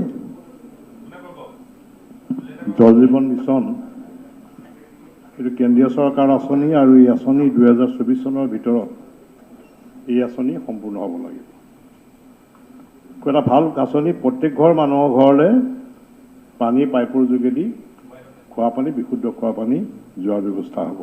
এইটো আমাৰ মোদী চৰকাৰৰ, নৰেন্দ্ৰ মোদী ডাঙৰীয়াৰ এটা ভাল আঁচনি। কিন্তু কথা হ'ল কি, আমি চাইছোঁ আমাৰ সমষ্টিবিলাকতো আমাৰ জল জীৱন মিছনৰ কাম হৈ আছে। ইয়াত পাৰ্চেণ্টেজো চাইছোঁ বহুত কম পাৰ্চেণ্টেজ, মানে ধৰক প্ৰগ্ৰেছৰ যিটো ৰিপৰ্ট, এই ৰিপৰ্টত খুব প্ৰগ্ৰেছটো খুব কম হৈ আছে। আৰু এই মিছনত DPR বনোৱাৰ কাৰণে বেলেগ এজেঞ্চি আছে, কাম এক্সিকিউটিভ কৰিব আমাৰ এক্সিকিউটিভ ইঞ্জিনিয়াৰ বা PHC বিভাগীয় বিষয়াসকলে। আৰু প্ৰগ্ৰেছটো যিমানখিনি কাম কৰিব, ধৰক 20% কাম হ'ব, এটা বেলেগ এজেঞ্চিয়ে তাত সেই প্ৰগ্ৰেছ ৰিপৰ্ট চাই পেলাই তেওঁ বিলখনত চহী কৰিব, তাৰপিছত তেওঁ 20%, 30% পে'মেণ্ট হ'ব। আৰু প্ৰত্যেক ঘৰ মানুহক এৱাৰনেছ কৰিবৰ কাৰণে এটা বেলেগ এটা এজেঞ্চি আছে। আৰু প্ৰত্যেক ঘৰ মানুহক এৱাৰনেছ কৰিবৰ কাৰণে সেই এজেঞ্চিটোৱে 278 টকা এঘৰ ঘৰ মানুহৰ পৰা তেওঁ এই স্কিমৰ ভিতৰতে আছে। এৱাৰনেছটো কিহৰ কাৰণে দিছে, যে পানীৰ পাইপলাইনটো যেতিয়া গৈছে, পানী পাইপলাইনটো মানুহৰ ঘৰলৈ গৈছে, কিন্তু আমি সদ্যহতে আমাৰ সমষ্টিবিলাকত দেখা পাইছোঁ যে পানী পাইপলাইনটো যোৱাৰ লগে লগে পানীৰ টেপ এটা তাত ফিট কৰি দিয়া হৈছে আৰু বাঁহৰ খুঁটিত সেই টেপটো বান্ধি থোৱা হৈছে। যিটো 5% আপোনাৰ সময় কম বেনিফিচিয়াৰী যিটো স্কিম আছে, যে 5% তেওঁ নিজেই সেই বেনিফিচিয়াৰীটোৱে কণ্ট্ৰিবিউট কৰিব লাগিব। পানীৰ পাইপটো তেওঁ পাকাৰ এটা পিলাৰ দি পেলাই এটা টেংকি এটা বনাব লাগিব, কিন্তু সেইটো সদ্যহতে আমি দেখা পোৱা নাই। যিটো এৱাৰনেছৰ যিবিলাক এজেঞ্চি আছে, এৱাৰনেছ কৰিবৰ কাৰণে যিবিলাক এজেঞ্চি প্ৰত্যেকটো ডিভিজনতে এজেঞ্চিবিলাক ৰখা হৈছে, তেওঁলোকে গাঁৱে গাঁৱে গৈ পেলাই সেই ধৰণৰ তেওঁলোকে সজাগতাবিলাক তেওঁলোকে কৰা নাই। মই মাননীয় মন্ত্ৰী ডাঙৰীয়াক মই অনুৰোধ কৰিছোঁ যে এই সজাগতাটো পঞ্চায়তৰ প্ৰতিনিধিসকলৰ দ্বাৰা গাঁৱে গাঁৱে গৈ পেলাই যাতে সজাগতাটো হয়। আৰু আমি আশা ৰাখিম যে 2024 চনৰ ভিতৰত গোটেই অসমৰ ৰাইজে প্ৰত্যেক ঘৰ মানুহে বিশুদ্ধ খোৱা পানী পাব বুলি আশা ৰাখিম। আৰু এটা মই ক'বলৈ বিচাৰিছোঁ যে আৰু কুৱেশ্যন আছে, হৈ যাব মন্ত্ৰী ডাঙৰীয়া, আপুনি এচুৰেঞ্চ দিয়ক। অনাৰেবল মিনিষ্টাৰ অধ্যক্ষ মহোদয়, এই কোৱেশ্যনটো অলৰেডি পইণ্ট অফ অৰ্ডাৰ, সেইকাৰণে মই point of order sir, point of order কিন্তু এতিয়া খবৰ দি আছে স্যাৰ, নালাগে, পইণ্ট অফ অৰ্ডাৰ নাই, কুৱেশ্যন লাষ্ট আছে, ইয়াৰ পিছত নাই স্যাৰ। অনাৰেবল মিনিষ্টাৰ, আপুনি জবাবটো দিয়ক। ৰঞ্জিত ডাঙৰীয়া, যথেষ্ট সময় দিয়া হয় আৰু ক'লে মানে সময় দিয়া নহয়। আমি এটা বিধানসভাৰ পৰম্পৰা এটা দেখি আছো, বিধানসভাৰ ছিনিয়ৰ মেম্বাৰে ক'লে অকণমান দিয়া হয়, ছিনিয়ৰ মেম্বাৰে ক'লে, সকলোৰে ক্ষেত্ৰতে হয়, সকলো ছিনিয়ৰ মেম্বাৰৰ ক্ষেত্ৰত, বহুত ছিনিয়ৰ মেম্বাৰৰ ক্ষেত্ৰত। আমি যেতিয়া বিধানসভাত নাছিলোঁ, ৰঞ্জিত দত্ত ডাঙৰীয়া আছিলে, আমি আপোনালোকৰ বহুত ছিনিয়ৰ মেম্বাৰ হ'লে আমি বহি দিওঁ, কৰিছে, ঠিক আছে, কিন্তু ছিনিয়ৰ মেম্বাৰ দিয়াটো এই সদনৰ পদ হয়। এটা অনাৰেবল মেম্বাৰৰ গুৰুত্বপূৰ্ণ কুৱেশ্যন আছে, গতিকে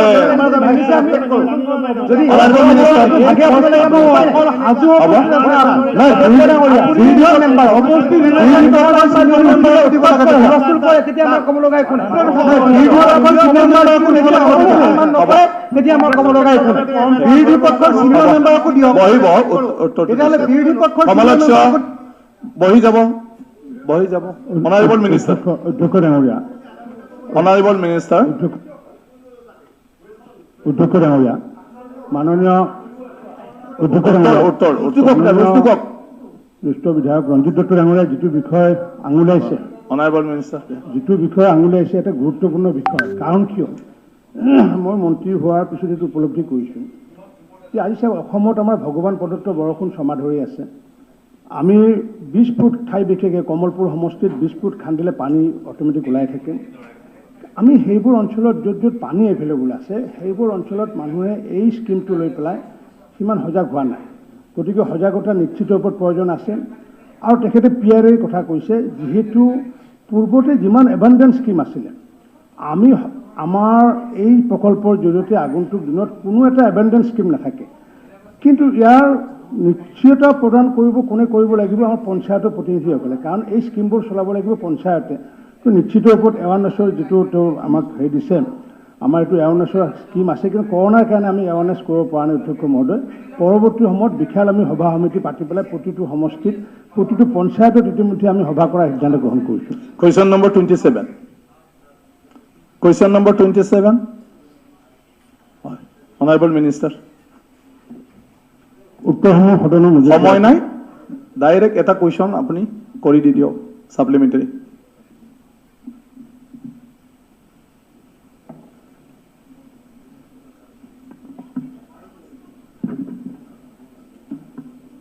মাননীয় অধ্যক্ষ মহোদয়,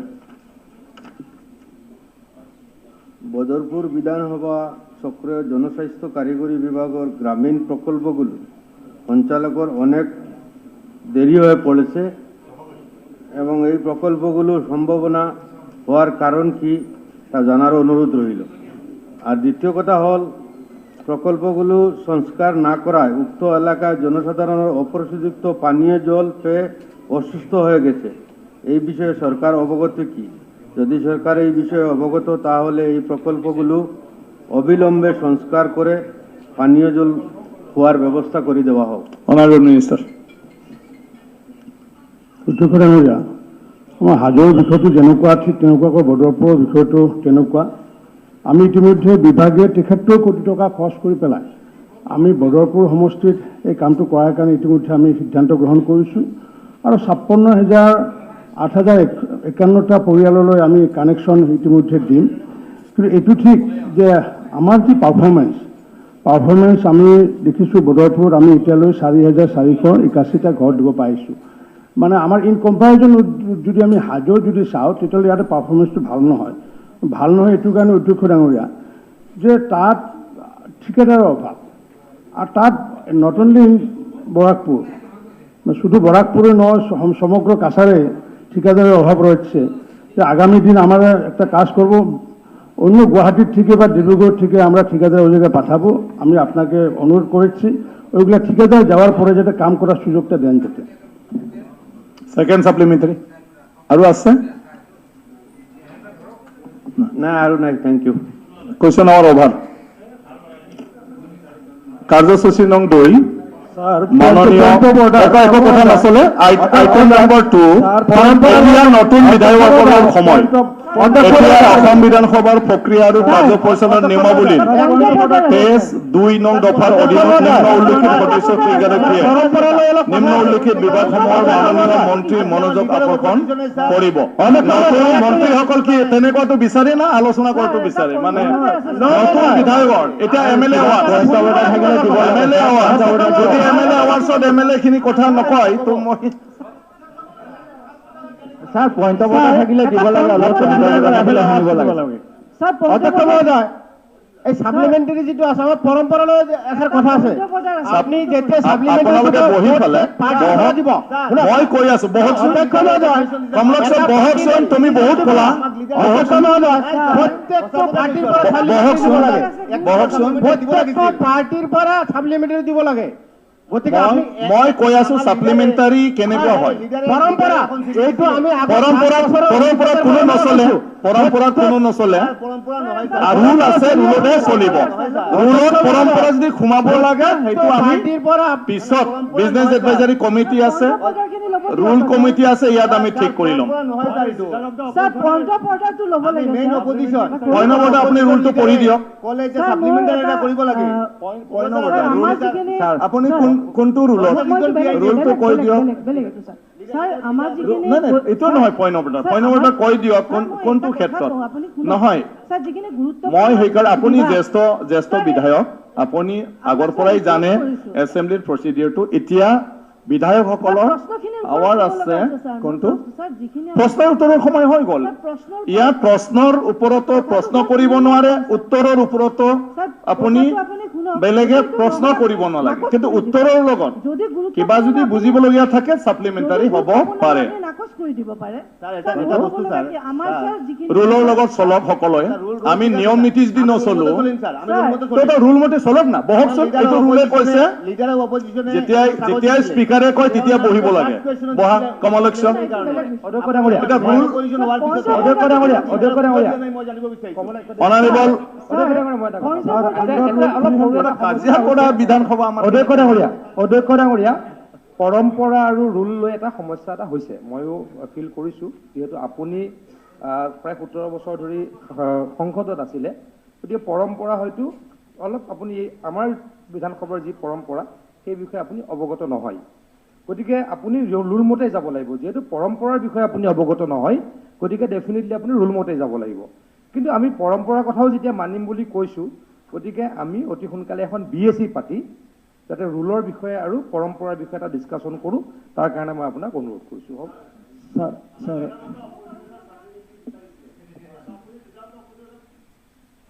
নহয় চাওক মই চব ভালদৰে সোধক মই এনেকুৱা কাজিয়া টাইপত নাযাওঁ মোৰ স্বভাৱটো কাজিয়া মোৰ পৰম্পৰাটো কাজিয়া কৰা নহয় ঘৰৰ পৰা এনেকৈ আহিছোঁ গাঁৱৰ পৰা মই পৰম্পৰা কাজিয়া নকৰা সমাজৰ পৰা আহিছোঁ মই কি কৰিম কাজিয়া বুলি কিয় আমি লাগিলে চুপ থাকো অধ্যক্ষ মহোদয় মোৰ পৰম্পৰাটো চুপ থাকা মই নামানিব পাৰোঁ মই কাজিয়া কৰা পৰম্পৰাৰ পৰা মই ডাঙৰ হোৱা নাই গতিকে আমি কথাবিলাক মই এষাৰ কওঁ মাননীয় অধ্যক্ষ মহোদয় যোৱাবাৰ এটা কথা হৈছিল যে অধ্যক্ষ মহোদয়ে আমাক কৈছিল সেই সময়ত যে আপোনালোকে কোনে কোনে ছাপ্লিমেণ্টাৰী কৰিব লিখি দিব লাগে আমি যোৱাবাৰ এইটো কৰা নাছিলোঁ এইবাৰ আমি সেইটো কৰি আপোনাক দিলোঁ আজি প্ৰথম প্ৰশ্নটোত মই এটা ছাপ্লিমেণ্টাৰী বিচাৰিছিলোঁ মোৰ সদস্যসকলে সেইটোৱে কৈছে আমি যেতিয়া আলোচনা কৰি আহিলোঁ তেতিয়া 21 নম্বৰটোত মই ছাপ্লিমেণ্টাৰী কৰাৰ কথা আছিলে আপুনি সেইটো নিদিলে সেই গতিকে তেখেতসকলে ভাবিছে যে আপুনি এইটো কিয় নিদিলে সেই গতিকে অনুগ্ৰহ কৰি সেইখন ফ'ল' কৰিবলৈ মই আপোনাক অনুৰোধ জনাইছোঁ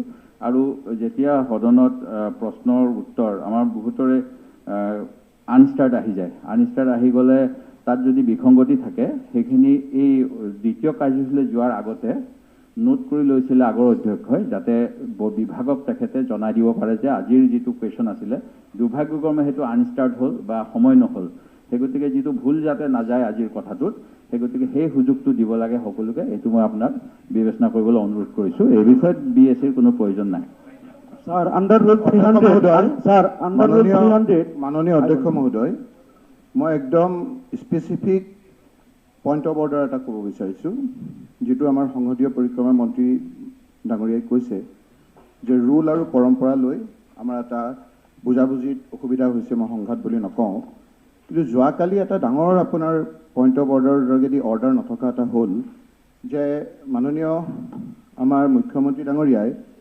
এটা ৰুল পঢ়ি দিলে যে সেই ৰুলৰ মতে এডজৰ্ণমেণ্ট মোচন আপোনাৰ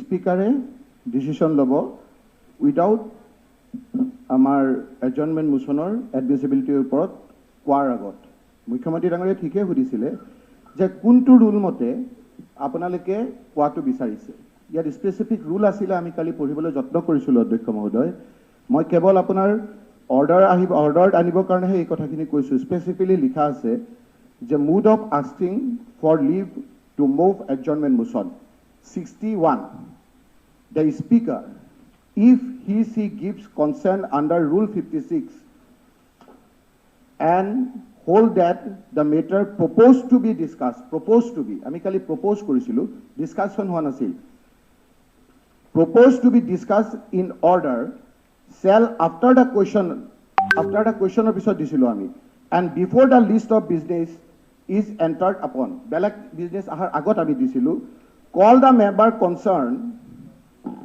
who shall raise in his place and ask for leave to move the adjournment motion of the house গতিকে এইটো পৰম্পৰা নহয় ঠিকে আছে কালি আপুনি দিলে এইটো পৰম্পৰা নহয় এইটো প্ৰভিজন আছে যে এডমিচিবিলিটিৰ ওপৰত কোৱাটো পৰম্পৰা নহয় এইটো এটা ৰুল গতিকে এইটো ৰুলত আছে এই কথাটো মই জাষ্ট আকৌ অৰ্ডাৰ আনিবৰ কাৰণে এই কথাখিনি কৈ দিলোঁ 61 হ'ব আমাৰ অন্য আছে 56ৰ প্ৰথমতে কি আছে যে if speaker satisfied then he will allow the motion মই 61 টো কৈছো আৰে মই যিটো পঢ়িছো মই পঢ়িম আপুনি আপুনি পঢ়াটো আপুনি পঢ়িব ইয়াত কৈছে mode of asking for leave to move adjournment motion এইটো ৰিলেটেড আপুনি মুখ্যমন্ত্ৰীৰ কথাটো প্ৰশ্ন কৰিলে তো প্ৰশ্ন কৰা নাই আপুনি এটা পকাই পেলাই তেওঁৰ বুকবুকত যাবলৈ গৈছে নাই ময়ো ক'লো আপুনি এতিয়া পকাই পেলাই ভাবিছে মই তেওঁৰ বিপক্ষে কোৱা নাই সুধিছিল আপুনি মানে গোটবুকত যাবৰ কাৰণে অকমান এইটো কৈছে কথাটো মই কাৰো সংঘাত যাবলৈ আপুনি আমাৰ জ্যেষ্ঠ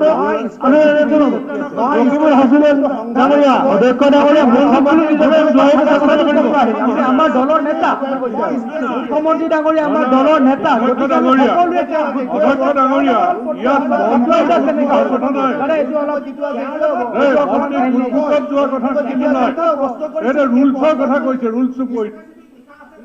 হ'ব অনাৰেবল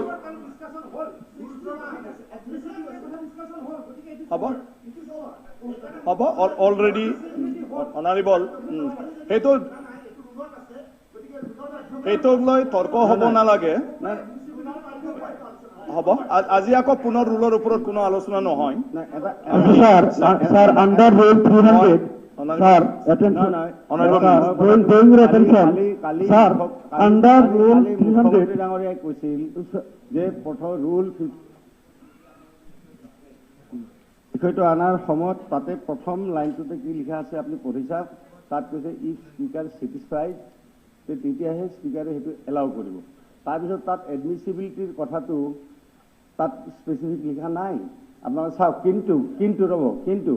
কিন্তু এটা পৰম্পৰা আছিল হাউচৰ যে এডমিচিবিলিটিৰ দুই পক্ষৰ পৰা শুনে স্পীকাৰ সেইটো পৰম্পৰা আছিল আৰু মুখ্যমন্ত্ৰী ডাঙৰীয়াই পৰম্পৰা কথা কৈছে গতিকে আপুনি কুৱেশ্যনটো কেনেকৈ আনিলে আৰু গুড বুকত যোৱা বেড বুকত যোৱা সেইবিলাক আপুনি কি আনিছে আপোনাৰ লাজ নাই এইবিলাক কথা কোৱা গতিকে মই এটা কথা ক'ম গুড বুকত যোৱা বেড বুকত যোৱা এইবিলাক কথা বিজেপিত নচলে হ'ব হা বিজেপি নচলে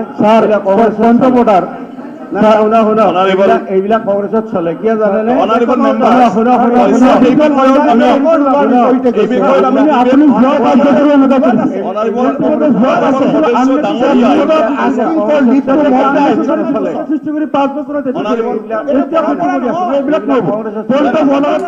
আপোনালোকে সকলোৱে মই ইয়াতকৈ ডাঙৰটো লৈছো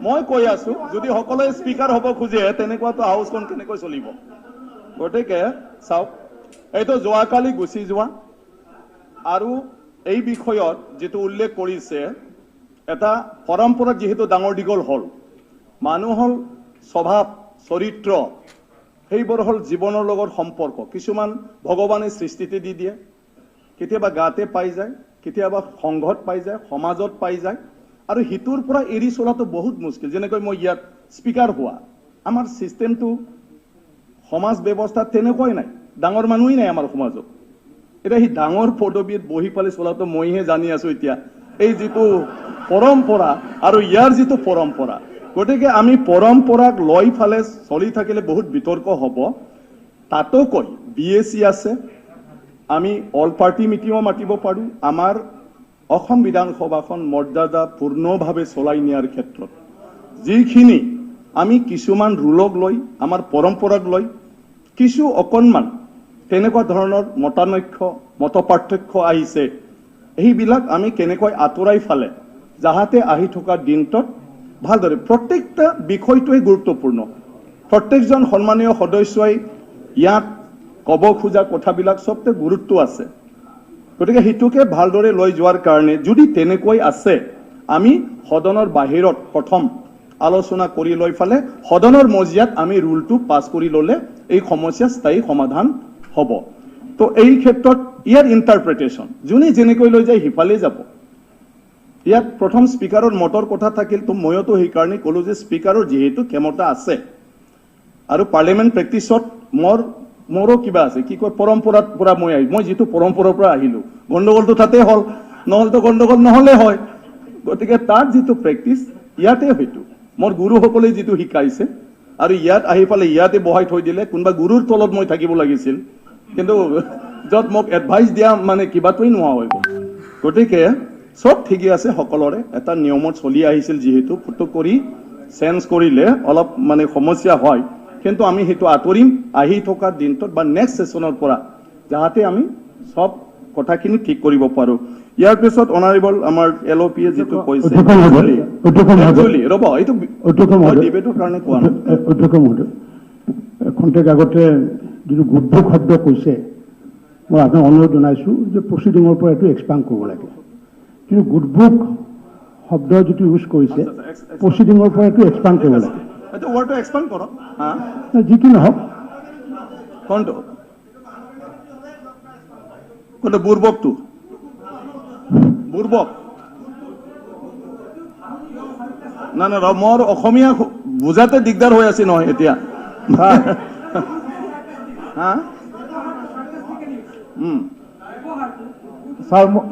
ছাৰ মই নতুন সদস্য হিচাপে এটা কথা ক'ব এইটো মই ডিচিশ্যন লৈ আছো এইটো মই এতিয়া কিছু অহাকালিৰ কাৰণে মই এইটো ক্লেৰিফিকেশ্যন দিব খুজিছো একচুৱেলি LOP ডাঙৰীয়াৰ পৰা যিটো দিয়া হৈছিলে ইয়াত মই কুৱেশ্যন নাম্বাৰ কোনটো মই বিচাৰি নাপালো আৰু সেইটোৰ কাৰণে মই গম নাপালো যে কোনটো কুৱেশ্যনৰ ছাপ্লিমেণ্টাৰী গতিকে এতিয়া যিসকলে লিখি দিব যে মই অমুক নম্বৰ প্ৰশ্নৰ ওপৰত ছাপ্লিমেণ্টাৰী সুধিব খোজো বুলি প্ৰশ্ন নম্বৰটো দি পালে লিখিলে ইয়াত under rule 300 point of order under rule 300 মই এটা কথা ক'ব বিচাৰিছোঁ কালি মই ক'ব বিচাৰিছিলোঁ যে under rule 300 of the conduct of business of the August house তাতে এটা কথা আছে আণ্ডাৰ ৰুল 300 যে এই পইণ্ট অফ অৰ্ডাৰটো যে it is related to interpretation of the rules of conduct of business গতিকে ইয়াতে প্ৰত্যেকটো যেতিয়া এটা এজেণ্ডা পাৰ হ'ব সেই কাৰ্যসূচীটো পাৰ হোৱাৰ পিছত নেক্সট কাৰ্যসূচী আৰম্ভ হোৱাৰ আগত এই কাৰ্যসূচীটোত যদি কিবা ৰুল ব্ৰেক হৈছে বা কিবা হৈছে এই মাজত যিকোনো মেম্বাৰে পইণ্ট অফ অৰ্ডাৰ দি সেইটো আনিব পাৰে আৰু এইটো ৰাইট আছে আৰু ছেকেণ্ড কথাটো হ'ল ছাৰ মানে মই যোৱাকালিও দেখিছোঁ আজিও দেখিছোঁ কুৱেশ্যন আৱাৰৰ মাজতেই ইণ্টাৰপ্ৰিটেশ্যন লৈ পাৰ্লিমেণ্টাৰী এফেয়াৰ্ছ মিনিষ্টাৰ বা কোনোবা মেম্বাৰ এইটো পাৰি এইটো নোৱাৰি আচলতে এই কাৰ্যসূচীটো চলি থকাৰ মাজত নোৱাৰি এইটো এই কিতাপখনত যিটো আছে after completion of this agenda বুজি পাইছো প্ৰত্যেকদিন কুৱেশ্যন আৱাৰ এনেকৈ পাছ হ'ব আমি নেক্সটত যাম লেট হৈ গৈছে নালাগে আৰু এটা কথা এতিয়া থাকি গ'ল point of order sir Hemanga Thakuria ডাঙৰীয়া আমাৰ মেম্বাৰ্ছ আৱাৰ্ছৰ হাউচত এটা যোৱাকালি ভুল হৈ গৈছে আপুনি হাউচ এডজন কৰিলে নাই কৰা মই হাউচ এডজন কৰা নাই কালি নাই কৰা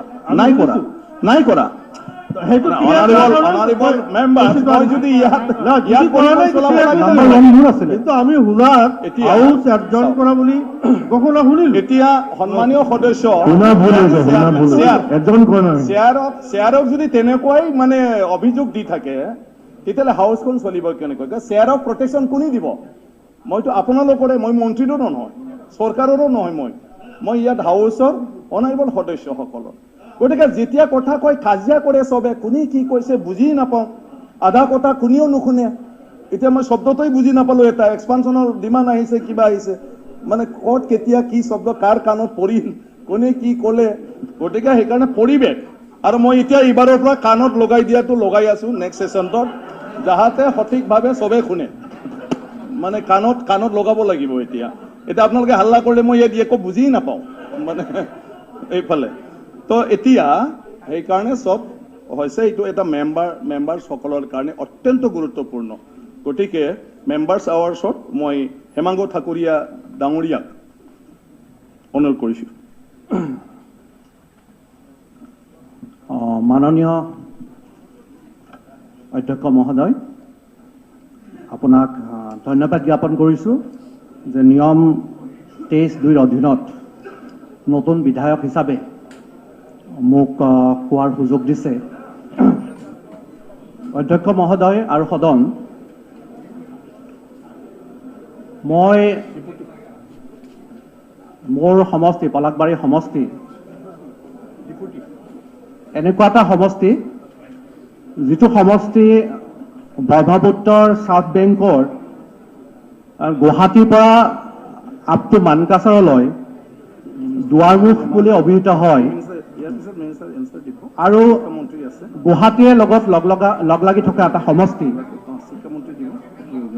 যোৱা বিগত 5 বছৰত আমাৰ মিত্ৰজোঁটৰ চৰকাৰ অহাৰ পিছত বিজেপি মিত্ৰজোঁটৰ চৰকাৰ অহাৰ পিছত আমাৰ সমষ্টিত যথেষ্টখিনি কাম হৈছে কিন্তু বহু সময়ত আগৰ সময়ছোৱাত তেনেদৰে উন্নয়নৰ কাম নোহোৱাত আমাৰ সমষ্টি কিছু ক্ষেত্ৰত পিছ পৰি আছিল।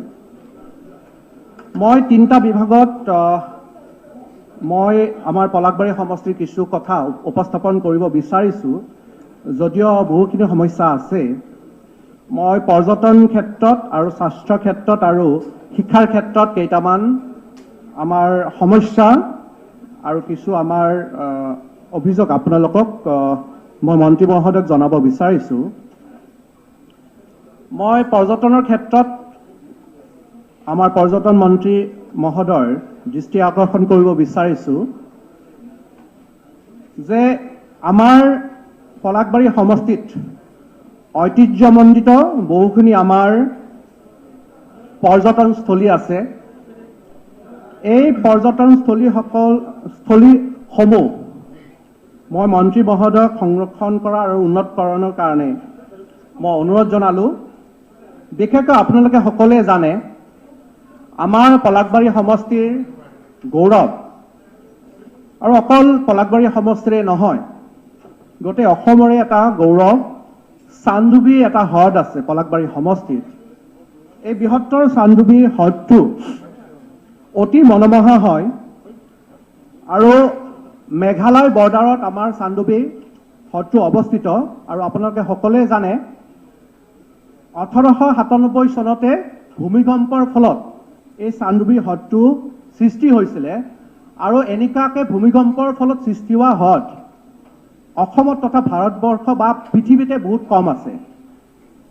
আৰু এই চান্দুবি অঞ্চলটো আপোনালোকে সকলোৱে জানে প্ৰত্যেক বছৰে লাখ লাখ পৰ্যটক আমাৰ চান্দুবি অঞ্চললৈ আহে প্ৰাকৃতিক সৌন্দৰ্য চাবৰ বাবে। আৰু আমাৰ চান্দুবি অঞ্চলত যথেষ্ট সংখ্যক ফ্ল'ৰা এণ্ড ফনা, বিভিন্ন ধৰণৰ গছ গছনি আছে আৰু জীৱ জন্তু পোৱা যায়। আৰু তাৰ উপৰিও মাইগ্ৰেটৰী বাৰ্ডছ যথেষ্ট সংখ্যক আহে, আৰু সেইটো কাৰণে আমাৰ বহুখিনি পৰ্যটক চান্দুবি অঞ্চললৈ আহে। আৰু বিভিন্ন ষ্টুডেণ্টে বিভিন্ন ৰাজ্যৰ পৰা আহিও আমাৰ চান্দুবি অঞ্চলত তেওঁলোকে ৰিচাৰ্চ কৰি আছে। কিন্তু আমাৰ চান্দুবি অঞ্চলত আজিলৈ তেওঁলোকক থকা খোৱাৰ বাবে বা তেওঁলোকক থকাৰ সুবিধাৰ কাৰণে আমাৰ চৰকাৰীভাৱে ব্যৱস্থা লোৱা হোৱা নাই। মই মন্ত্ৰী মহোদয়ক অনুৰোধ জনাম যাতে অনতি পলমে চান্দুবি ডেভেলপমেণ্টৰ কাৰণে আমাৰ বিশেষ এটা ডাঙৰ আঁচনি লয়, কিয়নো এই চান্দুবিয়ে যথেষ্ট সংখ্যক বাহিৰৰ পৰ্যটকো আজি আকৰ্ষণ কৰিব পাৰিছে। মই বৰ্তমানৰ মুখ্যমন্ত্ৰী হিমন্ত বিশ্ব শৰ্মা ডাঙৰীয়াক ধন্যবাদ জ্ঞাপন কৰিছোঁ। তেওঁ যোৱা সময়ছোৱাত যেতিয়া মন্ত্ৰী আছিলে তেতিয়াই তেওঁ আমাৰ চান্দুবিলৈ যোৱা ৰাস্তা যিটো আছে, আমাৰ পলাশবাৰী মিৰ্জা হৈ যিটো চান্দুবি যোৱা ৰাস্তা আছে, সেইটো ভাল কৰাৰ কাৰণে 157 crores ইতিমধ্যে দিছে। সেই ৰাস্তাটো হোৱাৰ লগে লগে এই ৰাস্তাটোৰ এটা সমস্যা আছিল, এই সমস্যাটো সমাধান এবছৰৰ ভিতৰত কমপ্লিট হ'ব। এই ৰাস্তাটো হোৱাৰ লগে লগে যথেষ্ট সংখ্যক আৰু পৰ্যটক তালৈ আহিব। সেইটো কাৰণে মই মন্ত্ৰী মহোদয়ক অনুৰোধ জনাম তাত যাতে পৰ্যটনৰ কাৰণে থকা খোৱাৰ ব্যৱস্থা আমাৰ চৰকাৰীভাৱে কৰা হয়, উন্নতকৰণ কৰা হয়। ইয়াৰ উপৰিও আপোনালোকে সকলোৱে জানে আমাৰ সমষ্টিত আমাৰ অসমৰ গৌৰৱ, আমাৰ জ্ঞানপীঠ বিজেতা আমাৰ সকলোৰে শ্ৰদ্ধাৰ মামণি ৰয়ছম গোস্বামী ডাঙৰীয়ানী, তেখেত আমাৰ সমষ্টিতে জন্মগ্ৰহণ কৰিছিলে। মই অনুৰোধ জনাম তেওঁৰ জন্মস্থান আমৰঙ্গা বৰিহতত এখন যেন তেওঁৰ স্মৃতিত এটা ভাল এটা ভৱন তৈয়াৰ কৰে, তাৰ বাবে যাতে আমাৰ মন্ত্ৰী মহোদয়ে ব্যৱস্থা লয়। আমাৰ অসমৰে বিখ্যাত এখন শক্তিপীঠ আছে, তাত টিয়ামাৰী শক্তিপীঠ বুলি কয়। এই টিয়ামাৰী শক্তিপীঠৰো উন্নত কৰাৰ কাৰণে মই মন্ত্ৰী মহোদয়ক মই অনুৰোধ জনাওঁ। আপোনালোকে সকলোৱে জানে যে অসমত গেংগেটিক ডলফিন পোৱা যায়। এই গেংগেটিক ডলফিনটো বিশেষকৈ ব্ৰহ্মপুত্ৰৰ কিছু কিছু এৰিয়াত পোৱা যায়, কিন্তু আমাৰ পলাশবাৰী সমষ্টিত কুকুৰমাৰা বুলি এখন ঠাই আছে, তাত কুলহী নদী আছে। এই কুলহী নদীত এটা গেংগেটিক ডলফিনৰ শিহু যিটো কওঁ আমি অসমীয়াত, শিহুৰ এটা স্থলী আছে য'ত নেকি ব্ৰিডিঙো হয়, আৰু সেই শিহুৰ এটা স্থান আছে য'ত নেকি আমি শিহুবিলাক দেখা পাওঁ। এই শিশুবিলাকৰ এই স্থানটো সংৰক্ষণ কৰাৰ কাৰণে আৰু দখলা পাহাৰৰ ওচৰতে এটা শিশুৰ এটা এৰিয়া আছে যিটো গেংগেটিক ডলফিন বুলি কোৱা হয় ইংলিছত সেই এৰিয়াটো আমি সংৰক্ষণৰ কাৰণে মন্ত্ৰী মহোদয়ক দৃষ্টি আকৰ্ষণ কৰিলোঁ কিয়তো তাতো বিভিন্ন ধৰণৰ ষ্টুডেণ্টে গুৱাহাটী ইউনিভাৰ্চিটিয়ে হওক বা অন্যান্য ইউনিভাৰ্চিটিৰ ষ্টুডেণ্টবিলাকে তাত ৰিচাৰ্চ কৰে গৈ পেলাই চ' তাতো এটা ভাল এটা আন্তঃগাঁথনিৰ ক্ষেত্ৰত যাতে তেওঁলোকক ব্যৱস্থা কৰি দিব পাৰোঁ তাৰ কাৰণে মন্ত্ৰী মহোদয় যাতে ব্যৱস্থা লয় ৰামপুৰৰ ঐতিহ্যমণ্ডিত দৰাবিল অসমতে সকলোৱে জানে এই দৰাবিলৰো উন্নতি কৰাৰ কাৰণে মই মন্ত্ৰী মহোদয়ক দৃষ্টিগোচৰ কৰিলোঁ আমাৰ অঞ্চলত আমাৰ সৌভাগ্য ৰজাই খন্দা এটা ডাঙৰ পুখুৰী আছে সেইটো ঠাইখনৰ নামেই হ'ল ৰজা পুখুৰী এটা ডাঙৰ ৰজাই এটা পুখুৰী খান্দিছিলে অসমত তেনেকুৱা ধৰণৰ পুখুৰী খুব কমেই আছে এই ৰাজা পুখুৰীটো উন্নত কৰাৰ কাৰণে মই মন্ত্ৰী মহোদয়ক অনুৰোধ জনালোঁ ইয়াৰ উপৰিও আপোনালোকে কিছুমানে হয়তো নাজানে মই আপোনালোকক জনাওঁ আমাৰ মন্ত্ৰী মহোদয়ক জনাওঁ আমাৰ সমষ্টিত কেইটামান জলপ্ৰপাত আছে যিটো নেকি ৱাটাৰফল আমাৰ সমষ্টিত বাৰেগাং বুলি এখন ঠাই আছে ৰাণীখামাৰ বুলি এখন ঠাই আছে জুপংবাৰী জৰামুখৰীয়া কুলসী দেওপানী আদিত জলপ্ৰপাত আছে নেচাৰেল জলপ্ৰপাত এই জলপ্ৰপাত অলপ দুৰ্গত ঠাইত থকাৰ কাৰণে পৰ্যটক যথেষ্টখিনি আহে কিন্তু কিছুমান পৰ্যটকৰ অসুবিধা হয় তাত যোৱাৰ ব্যৱস্থা আৰু তাত সেই পৰ্যটনস্থলীখিনি যাতে ডেভেলপ কৰিব পাৰি তাৰো ব্যৱস্থা ল'বৰ কাৰণে মই মন্ত্ৰী মহোদয়ক অনুৰোধ জনালোঁ পলাশবাৰী সমষ্টিত এতিয়ালৈ এখনো উদ্যান নাই আজিলৈ সেই উদ্যানটো আমাৰ অভাৱ বহু বছৰৰ পৰা বিভিন্নজন ব্যক্তিয়ে দাবী কৰি আহিছে পলাশবাৰী সমষ্টিত যাতে এখন উদ্যান গঢ়ি তুলিব পাৰোঁ ব্ৰহ্মপুত্ৰৰ পাৰতে উদ্যান এখন গঢ়ি তুলিব পাৰোঁ তাৰে মই মন্ত্ৰী মহোদয়ক মই অনুৰোধ জনালোঁ মিৰ্জাৰ বাঘেশ্বৰী মন্দিৰৰ উন্নতিকৰণৰ কাৰণে মই মন্ত্ৰী মহোদয়ক আহ্বান জনালোঁ আৰু আমাৰ তাত বাগান অঞ্চলত এটা ৰাম মন্দিৰ আছে বহু পুৰণি ঐতিহ্যমণ্ডিত সেই ৰাম মন্দিৰটোৰো উন্নতিকৰণৰ কাৰণে মন্ত্ৰী মহোদয়ৰ দৃষ্টিগোচৰ কৰিলোঁ ৰমাটিত থকা দুধকুঁৱৰী পীঠ এখন ঐতিহ্যমণ্ডিত পীঠ এই পীঠখনৰ মই মন্ত্ৰী মহোদয়ক উন্নতি কৰাৰ কাৰণে মই অনুৰোধ জনালোঁ মোৰ জন্মস্থান মোৰ গাঁও এখন আছে তাত এখন দখলা পাহাৰ বুলি অঞ্চল আছে এই অঞ্চলটো দখলা পাহাৰত বহু পুৰণি এটা মন্দিৰ আছে শিৱ মন্দিৰ আছে বহু পুৰণি তাত কিন্তু গোটেই অসমৰ পৰা বহুখিনি ভিজিটৰ্ছ আহে চাবলৈ কিয়নো দখলা পাহাৰত সেই মন্দিৰৰ লগে লগে দখলা পাহাৰৰ সৌন্দৰ্য নদীৰ ওচৰত ব্ৰহ্মপুত্ৰ নদীৰ ওচৰত থকাৰ কাৰণে যথেষ্টখিনি পৰ্যটক তালৈ আহে এই দখলা পাহাৰৰ অঞ্চলৰো উন্নতিকৰণৰ কাৰণে মই মন্ত্ৰী মহোদয়ক আহ্বান জনালোঁ তাৰ লগে লগে আমাৰ গোটেই দক্ষিণ কামৰূপ অকল পলাশবাৰী সমষ্টি নহয় গোটেই দক্ষিণ কামৰূপত আমাৰ ডাঙৰ প্ৰেক্ষাগৃহ নাই আৰু সেইটোৰ কাৰণে আমাৰ কেতিয়াবা ডাঙৰ মিটিং পাতিবৰ কাৰণে অফিচিয়েল মিটিং হওক বা অন্যান্য মিটিং পাতিবলৈ সভাপতি কৰিবৰ কাৰণে আমাৰ গোটেই দক্ষিণ কামৰূপ ৰাইজে অসুবিধা হয় চ' সেই ক্ষেত্ৰত মই আমাৰ পলাশবাৰী সমষ্টিত এটা প্ৰেক্ষাগৃহ নিৰ্মাণৰ কাৰণেও মই মন্ত্ৰী মহোদয়ক আহ্বান জনাইছোঁ ইয়াৰ লগে লগে আমাৰ বহু পুৰণি সত্ৰ আমাৰ পলাশবাৰী সমষ্টিত আছে এই সত্ৰ বহু পুৰণি বহু ঐতিহ্যমণ্ডিত সত্ৰবিলাক আছে বহুকেইখন সত্ৰ আছে এই সত্ৰবিলাকৰো উন্নতিকৰণৰ কাৰণে মই মন্ত্ৰী মহোদয়ক পৰ্যটন বিভাগৰ মন্ত্ৰী মহোদয়ক আহ্বান জনালোঁ মই মাননীয় স্বাস্থ্যমন্ত্ৰী মহোদয়ক বিষয় এটা দৃষ্টিগোচৰ কৰিব বিচাৰিছোঁ আমাৰ পলাশবাৰী সমষ্টিতেই আমাৰ পলাশবাৰী সমষ্টিত গুৱাহাটীৰ লগত লগ লাগি আছে নিশ্চয়কৈ সেইকাৰণে গুৱাহাটীত আগতে আহিছিলে ইয়াতে মানুহে কিন্তু কিছুমান অঞ্চল আছিলে যিবিলাক অঞ্চল নেকি দুৰ্গম অঞ্চল সেই অঞ্চলত আমাৰ হস্পিটেলৰ যেনেকৈ মই আগতে উল্লেখ কৰিলোঁ এটা ৰাভা হাছং অঞ্চল আছে য'ত নেকি আপোনাৰ বৃহত্তৰ এলেকা এটা আছে বৃহত্তৰ জনবসতি আছে তাত আৰু আমাৰ মেইন মিৰ্জা আৰু পলাশবাৰীলৈ মেইন টাউনলৈ আহিবলৈ প্ৰায় 30-40 কিলোমিটাৰ আহিব লাগে তাত কোনো ধৰণৰ হস্পিটেল আজিলৈ ভাল হস্পিটেল স্থাপন কৰা হোৱা নাই কিছু যিবিলাক হস্পিটেল আছে অতি তাৰ আন্তঃগাঁথনি অতি নিম্নমানৰ আৰু তাত ডক্টৰছ তেনেকৈ নাথাকে আন্তঃগাঁথনি কম হোৱা থাকে কাৰণে তাত এখন বৃহত্তৰ যিহেতু এটা অঞ্চল য'ত 30-40 কিলোমিটাৰ আহিব লাগে তেনে ক্ষেত্ৰত মই আমাৰ স্বাস্থ্যমন্ত্ৰী মহোদয়ক ব্যৱস্থা ল'ব যাতে 50 বেডেড এটা হস্পিটেল স্থাপন কৰাৰ মন্ত্ৰী মহোদয়ে ব্যৱস্থা গ্ৰহণ কৰে কিয়নো সাধাৰণ এটা অসুখ হ'লে তেওঁলোকে বহু দূৰলৈ আহিব লগা হয় কোনোবাই ৰিক্সাত কোনোবাই ঠেলাত তেনেকুৱা তেনেকৈ ব্যৱস্থা আগতে আছিলে। চ' নিশ্চয়কৈ মন্ত্ৰী মহোদয় তাত এখন হস্পিটেল দিয়াৰ কাৰণে যাতে তেওঁ যথোচিত ব্যৱস্থা গ্ৰহণ কৰে। ইয়াৰ উপৰিও আৰু এখন দুৰ্গম এটা এৰিয়া আছে পানীখাইটি বেজবতাৰী, এটা ইণ্টৰিয়ৰ প্লেচ আছে, নহিৰা অঞ্চল আছে। সেই অঞ্চলতো মানুহখিনিয়ে স্বাস্থ্য সেৱা ল'বৰ কাৰণে বহুত দূৰলৈ আহিব লাগে। তাতো এখন নহিৰা অঞ্চল, সেইটো চেণ্টাৰ পইণ্ট হয়, নহিৰা অঞ্চলতো এখন হস্পিটেল স্থাপন কৰাৰ কাৰণে মই মন্ত্ৰী মহোদয়ক অনুৰোধ জনালোঁ। ইয়াৰ উপৰিও কৰোণাৰ সময়ত আমাৰ যথেষ্ট কষ্ট হৈছিলে, যিহেতু কৰোণা মহামাৰীৰ সময়ত আমি ৰাজ্যখনত আমাৰ চৰকাৰৰ ভাৱে কোভিডৰ ভেকচিন দিয়াৰ ব্যৱস্থা কৰা হৈছে, কোভিড টেষ্ট কৰাৰ ব্যৱস্থা হৈছে। কিন্তু আমাৰ কিছুমান স্বাস্থ্য কেন্দ্ৰত আন্তঃগাঁথনি দুৰ্বল হোৱাৰ ফলত তাত কেতিয়াবা কি হয়, পজিটিভ পেচেণ্ট পালেও তেওঁলোকক বেলেগকৈ থোৱাৰ ব্যৱস্থা কৰিব নোৱাৰি, আন্তঃগাঁথনি নিম্নমানৰ হৈ থকাৰ কাৰণে।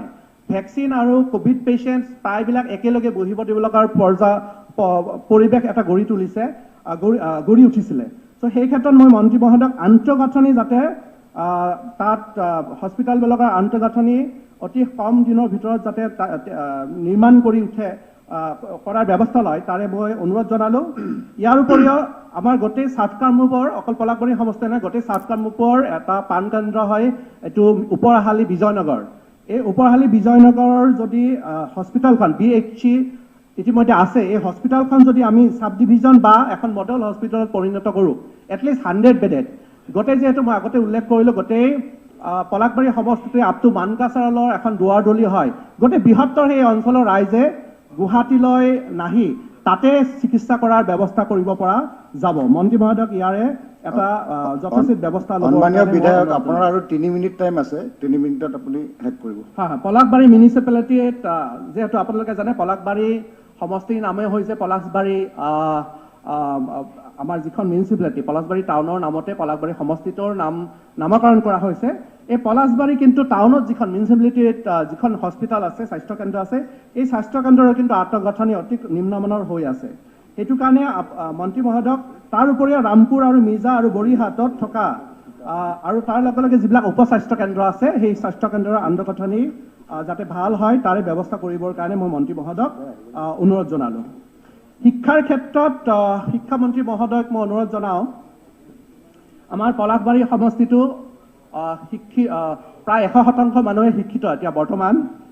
তেওঁলোকে নিজাববীয়াকৈ কষ্ট কৰি পঢ়া শুনা কৰি ইতিমধ্যে বিভিন্ন ক্ষেত্ৰত ইতিমধ্যে ৰাজ্য আৰু ভাৰতবৰ্ষতো বিভিন্ন স্থানত তেওঁলোকে কাম কৰি আছে। আমাৰ সমষ্টিৰ পৰাই কিছুমান বিদেশতো আছে।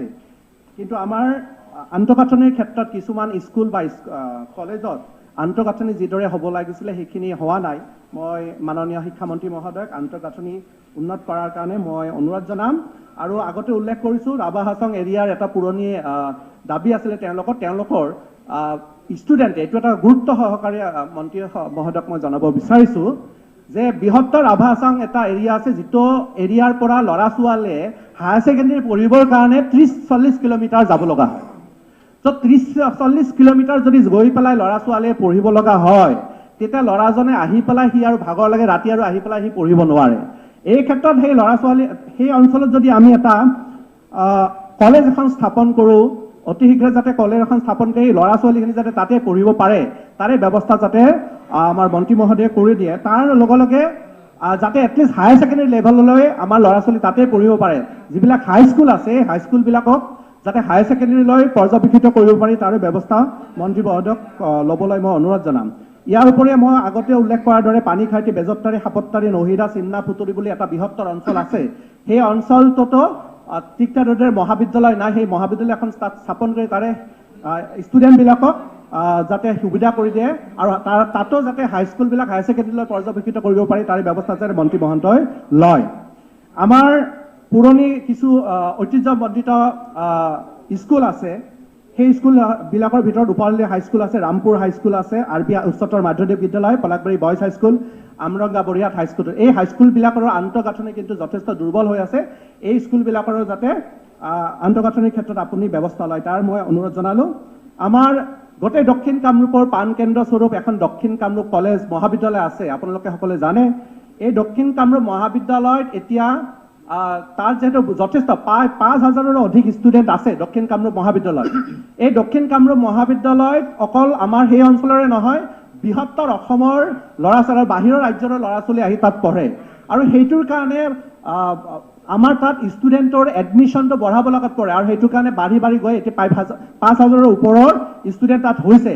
কিন্তু কিছুমান আমাৰ ছাবজেক্ট আছে, যেনে সেল্ফ ফাইনেন্স কৰি পেলাই আমাৰ দক্ষিণ কামৰূপ মহাবিদ্যালয় পঢ়িব লগা হৈছে, যেনে কমাৰ্চ ষ্ট্ৰীম আছে, এটা গুৰুত্বপূৰ্ণ বিষয় ষ্ট্ৰীম হয়। এই কমাৰ্চ ষ্ট্ৰীমটো সেল্ফ ফাইনেন্স কৰাৰ কাৰণে প্ৰায় 4 লাখ টকা দৰমহা দিব লগাত পৰে সেল্ফ নিজাববীয়াকৈ। চ' তেনেকুৱা, কিন্তু বাধ্যত পৰি, কিয়নো আমাৰ যাতে বৃহত্তৰ দক্ষিণ কামৰূপৰ ল'ৰা ছোৱালীক সুবিধা কৰি দিব লাগে, বাধ্যত পৰি আমাৰ তাৰে কৰ্তৃপক্ষই এই ছাবজেক্টবিলাক চলাব লগাত পৰিছে। Try to conclude. তাত যাতে দক্ষিণ কামৰূপ মহাবিদ্যালয়ৰ যিবিলাক ছাবজেক্ট সেল্ফ ফাইনেন্স হৈছে, এইখিনি যাতে আমাৰ এফিলেটেড কৰি দিয়া যায়, প্ৰভিন্সিয়েলাইজ কৰি যায়, তাৰে মই মন্ত্ৰী মহোদয়ক অনুৰোধ যাম। তাৰ লগে লগে DK গাৰ্লছ কলেজ আছে, ৰামপুৰ কলেজ আছে, নতুনকৈ গঢ়ি উঠা কলেজ, আৰু অমৃত চন্দ্ৰ ঠাকুৰীয়া মহাবিদ্যালয় আছে। এই মহাবিদ্যালয়কেইখনৰ আন্তঃগাঁথনিৰ ক্ষেত্ৰত আমাৰ শিক্ষামন্ত্ৰী ডাঙৰীয়াই যাতে গুৰুত্ব সহকাৰে লয়। ইয়াৰ উপৰিও মই আমাৰ যি আৰু অন্যান্য যি অঞ্চল আছে, এই অঞ্চলবিলাকৰ যি আন্তঃগাঁথনি, যি LP স্কুল আছে, এই LP স্কুল আৰু MB স্কুলবিলাকৰো আন্তঃগাঁথনি যথেষ্ট দুৰ্বল হৈ আছে। মন্ত্ৰী মহোদয়ক আমাৰ পলাশবাৰী সমষ্টিৰ এইখিনি সমস্যা সমাধান কৰিব বুলি মই আশা ৰাখিলোঁ। ধন্যবাদ। ধন্যবাদ। এতিয়া তেখেতৰ 3টা ছাবজেক্টৰ ওপৰত সমষ্টিৰ কথা ৰাখিছে: স্বাস্থ্য আৰু পৰিয়াল কল্যাণ, শিক্ষা আৰু পৰ্যটন। এতিয়া আমাৰ স্বাস্থ্য বিভাগৰ ৰিপ্লাই দিব আমাৰ মাননীয় পাৰ্লিয়ামেণ্টাৰী এফেয়াৰ্ছ মিনিষ্টাৰ পিছু হাজৰিকা ডাঙৰীয়া। উপাধ্যক্ষ ডাঙৰীয়া, সদনত স্বাস্থ্যমন্ত্ৰী বিশেষ এটা কাৰণবশতঃ থাকিব পৰা নাই।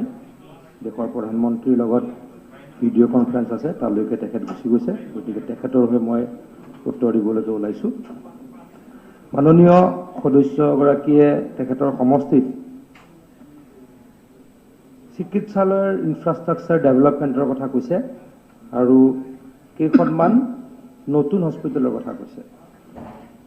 মই যদিও এই মুহূৰ্তত স্বাস্থ্য বিভাগত নাই, মই আগতে স্বাস্থ্য বিভাগৰ ৰাজ্যিক মন্ত্ৰী হিচাপে কাম কাজ চাইছিলোঁ, গতিকে মই এটা কথা উপলব্ধি কৰোঁ, অসমৰ চিকিৎসা ব্যৱস্থাৰ আন্তঃগাঁথনি যথেষ্ট উন্নত।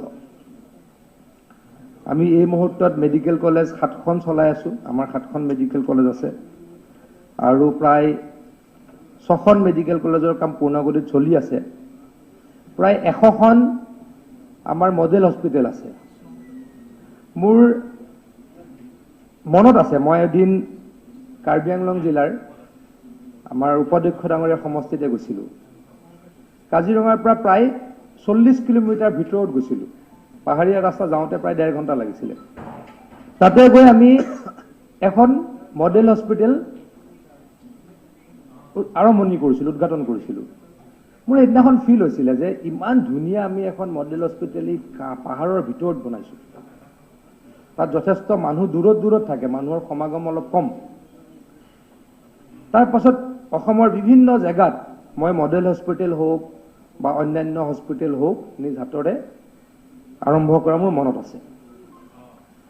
কিন্তু মোৰ এটা কথা সদায় উদ্বেগ হয় যে আমি হস্পিটেলখন বনাই থৈ আহোঁ, খুব ভাল ইনফ্ৰাষ্ট্ৰাকচাৰেৰে বনাওঁ, তাৰ টাইলছো থাকে, তাত ক'ৰবাত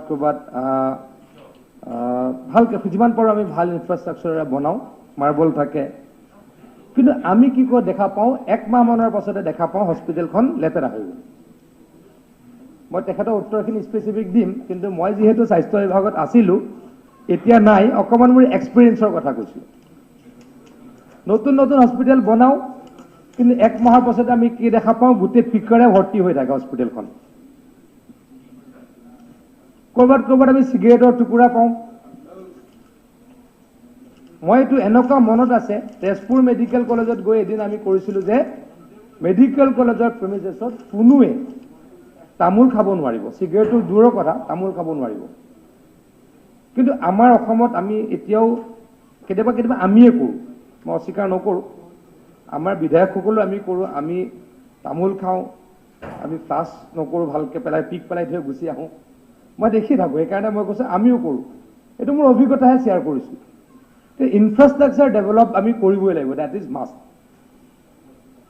কিন্তু ইনফ্ৰাষ্ট্ৰাকচাৰ ৰক্ষাও কৰিব লাগিব। মই এইটো কাৰণে এইখিনি কথা কৈ আছোঁ, তাৰ কাৰণে কোনো দায়িত্ব ল'ব লাগিব, মাননীয় সদস্যগৰাকীয়ে নিজৰ সমষ্টিত অলপ দায়িত্ব ল'ব লাগিব। মই মোৰ নিজৰ সমষ্টিত দায়িত্ব ল'ব লাগিব। এই সদনৰ প্ৰত্যেকজন সদস্যই নিজৰ নিজৰ সমষ্টিত এই দায়িত্বসমূহ পালন কৰিব লাগিব। আমি কি কৰোঁ, আমি ঘৰৰ মজিয়াত কোনোৱে পিক নেপেলাওঁ, থু নেপেলাওঁ, ঘৰৰ ভিতৰততো প্ৰশ্নই নাহে, বাৰাণ্ডাখনত নেপেলাওঁ, কিন্তু আমি গৈ হস্পিটেলৰ ভিতৰত পিক পেলাই দিওঁ। আমি কোনোবাই ঘৰৰ ভিতৰত চিগাৰেট খাই চিগাৰেটৰ টুকুৰাটো ঘৰৰ ভিতৰত পেলাওঁ নেকি? কিন্তু এনেকুৱাও মোৰ এক্সপিৰিয়েঞ্চ আছে, মই এনেকুৱাও দেখিছোঁ, এনেকুৱা মই প্ৰত্যক্ষ কৰিছোঁ, চিগাৰেটৰ টুকুৰা ক'ত পৰি থাকে, হস্পিটেলৰ ভিতৰত পৰি থাকে। আমাৰ অকল হস্পিটেল নহয়, চৰকাৰী অফিচত এইটো একেবাৰে অসমৰ এটা খুব কমন চিন। মানে আমি কি কৰোঁ, ঘৰখনক নিজৰ ঘৰ বুলি লওঁ আৰু হস্পিটেলখনক, কলেজখনক, চৰকাৰী অফিচটোক চৰকাৰৰ বুলি লওঁ। হস্পিটেলখন চাফা কৰোঁ, ঘৰখন চাফা কৰি ৰাখোঁ, হস্পিটেলখন কোনে কৰে কৰিব আৰু। গোটেইখিনিতো চৰকাৰে কৰিব নোৱাৰে। গোটেইখিনি চৰকাৰে কৰা সম্ভৱ নেকি? মানুহে যদি নেপেলায়, মোৰ এনেকুৱাও দেখিছোঁ, আমাৰ দেশৰ মানুহ পৃথিৱীৰ অন্য দেশলৈ যায়, তাত গৈ কোনোৱে পাণ মছলা নাখায়, কাৰণ তাতে কি কৰিব, তাত পাণ মছলা খালে এৰেষ্ট কৰিব। তেনেকুৱা দেশতো ক'ৰবাত তেনেকুৱা প্ৰভিজনো আছে। পানী বটলটো ক'ৰবাত পেলাই দিলে এৰেষ্ট কৰিব। কিন্তু সেই মানুহ যেতিয়া ভাৰতবৰ্ষ ঘূৰি আহি পাব, দিল্লী এয়াৰপৰ্টত, কলিকতা এয়াৰপৰ্টত, মুম্বাই এয়াৰপৰ্টত, তাতে পাণ মছলা টুকুৰা পেলাই দিব। এনেকুৱা এক্সপিৰিয়েঞ্চো সকলোৰে আছে। গতিকে এই কথা বতৰাবিলাক আমি চিন্তা কৰিব লাগিব। আৰু বিধানসভাখন আমাৰ অসমৰ এখন সৰ্বোচ্চ স্থান। তাৰ পৰা আমি এনেকুৱা মেছেজো কেতিয়াবা দিব লাগিব। সেইকাৰণেহে মোৰ এক্সপিৰিয়েঞ্চৰ ভিত্তিত এই কথাকেইটা ক'লোঁ। কাৰণ মই আকৌ কৈছোঁ, মই আগতে যিহেতু স্বাস্থ্য বিভাগত ৰাজ্যিক মন্ত্ৰী হিচাপে আছিলোঁ, অসমৰ স্বাস্থ্য ক্ষেত্ৰত আমি আমূল পৰিৱৰ্তন কৰিবলৈকে সক্ষম হৈছিলোঁ। আগতে মেডিকেল কলেজ আছিলে 6খন, তাকো 6 চনলৈকে মাত্ৰ 3খন বা 7 চনলৈকে মাত্ৰ 3খন। তাৰপাছত মেডিকেল কলেজ ক'ত ক'ত হ'ল আমি দেখিছোঁ। আমি যোৰহাটত হ'ল, তাৰপাছত ডিফুত হ'ল, তাৰপাছত তেজপুৰত হ'ল, এতিয়া লখিমপুৰত চলি আছে, এতিয়া নগাঁৱত চলি আছে, চৰাইদেউত চলি আছে, বিশ্বনাথত চলি আছে, এতিয়া কোকৰাঝাৰত চলি আছে, ধুবুৰীত চলি আছে, এইমছ প্ৰায় সম্পূৰ্ণ হৈ গ'ল, গুৱাহাটীত 2খন মেডিকেল কলেজৰ কাম আৰম্ভ হ'ল। গতিকে স্বাস্থ্যৰ ক্ষেত্ৰত আমি আমূল পৰিৱৰ্তন কৰিবলৈকে সক্ষম হৈছোঁ। কিন্তু 5টা বছৰত একেবাৰেতো গোটেইখিনি কৰিব নোৱাৰি। 5টা বছৰত ইমান মেডিকেল কলেজ আমি বনালোঁ, 70 বছৰত তাৰ আধাৰো নাই হোৱা নাছিলে। গতিকে আৰু বহুত কৰিছোঁ আৰু কৰিবলৈকে নিশ্চয়কৈ আছে। এতিয়া মই মাননীয় সদস্যগৰাকীৰ কথালৈকে আহোঁ যে আমি অসম চৰকাৰে চিকিৎসালয়সমূহৰ বা অসমৰ স্বাস্থ্য বিভাগে চিকিৎসালয়সমূহৰ আন্তঃগাঁথনি উন্নীতকৰণ, মেৰামতি তথা আধুনিকৰণ ইত্যাদিৰ বাবে সময়ে সময়ে ব্যৱস্থা লৈ আহিছোঁ। পলাশবাৰী সমষ্টিৰ ৰাইজৰ লগতে অসমৰ সকলো শ্ৰেণীৰ জনসাধাৰণৰ মাজত উন্নত মানৰ চিকিৎসা সেৱা প্ৰদানৰ বাবে চৰকাৰ বদ্ধপৰিকৰ। উপৰোক্ত কামসমূহৰ বাবে সঞ্চালকালয়ৰ অধীনত পুঁজিৰ ব্যৱস্থা আছে। মানে আমাৰ হেল্থ ডাইৰেক্টৰেটত পুঁজিৰ ব্যৱস্থা আছে। উক্ত পুঁজিৰ পৰাই আমি সময় সাপেক্ষে আৰু প্ৰয়োজন অনুসৰি সমগ্ৰ অসমৰ স্বাস্থ্য কেন্দ্ৰসমূহৰ আন্তঃগাঁথনি উন্নীতকৰণ ইত্যাদি কৰি থকা হৈছে। মাননীয় বিধায়ক মহোদয়ে উপস্থাপন কৰা সমস্যাসমূহৰ সমাধানৰ বাবে চৰকাৰে পৰ্যায়ক্ৰমে চেষ্টা কৰি আহিছে। বৰ্তমান পলাশবাৰী সমষ্টিৰ জনসাধাৰণক নিম্মুক্ত স্বাস্থ্য কেন্দ্ৰ কেইখনৰ দ্বাৰা স্বাস্থ্য সেৱা আগবঢ়াই থকা হৈছে। খণ্ড প্ৰাথমিক স্বাস্থ্য কেন্দ্ৰ ওপৰহালি আৰু ৰামপুৰ, সামূহিক স্বাস্থ্য কেন্দ্ৰ হৈছে মিৰ্জা আৰু ষ্টেট ডিছপেঞ্চৰী জাৰুবৰী, মডেল হস্পিটেল হৈছে জিয়াকুৰ নিৰ্মাণৰত অৱস্থাত আছে। মাননীয় সদস্যগৰাকীক অনুৰোধ কৰিছোঁ, কি অৱস্থাত আছে এই বিষয়ে আপোনালোকে যাতে সদনত বা স্বাস্থ্যমন্ত্ৰীক জনাই আমি তুৰান্বিত যাতে কাম কৰিব পাৰোঁ, তাৰ কাৰণে আমি উদ্যোগ ল'ম। ক্ষুদ্ৰ প্ৰাথমিক স্বাস্থ্য কেন্দ্ৰ উমাকান্ত আৰু চন্দ্ৰকান্ত গোস্বামী মেমৰিয়েল চিকিৎসালয় আছে। ৰাজ্যিক চিকিৎসালয় গুইমাৰা, নহিৰা, লোহাৰঘাট, ৰাজাপাৰা, পলাশবাৰী আৰু মৰিয়াতলিত আছে।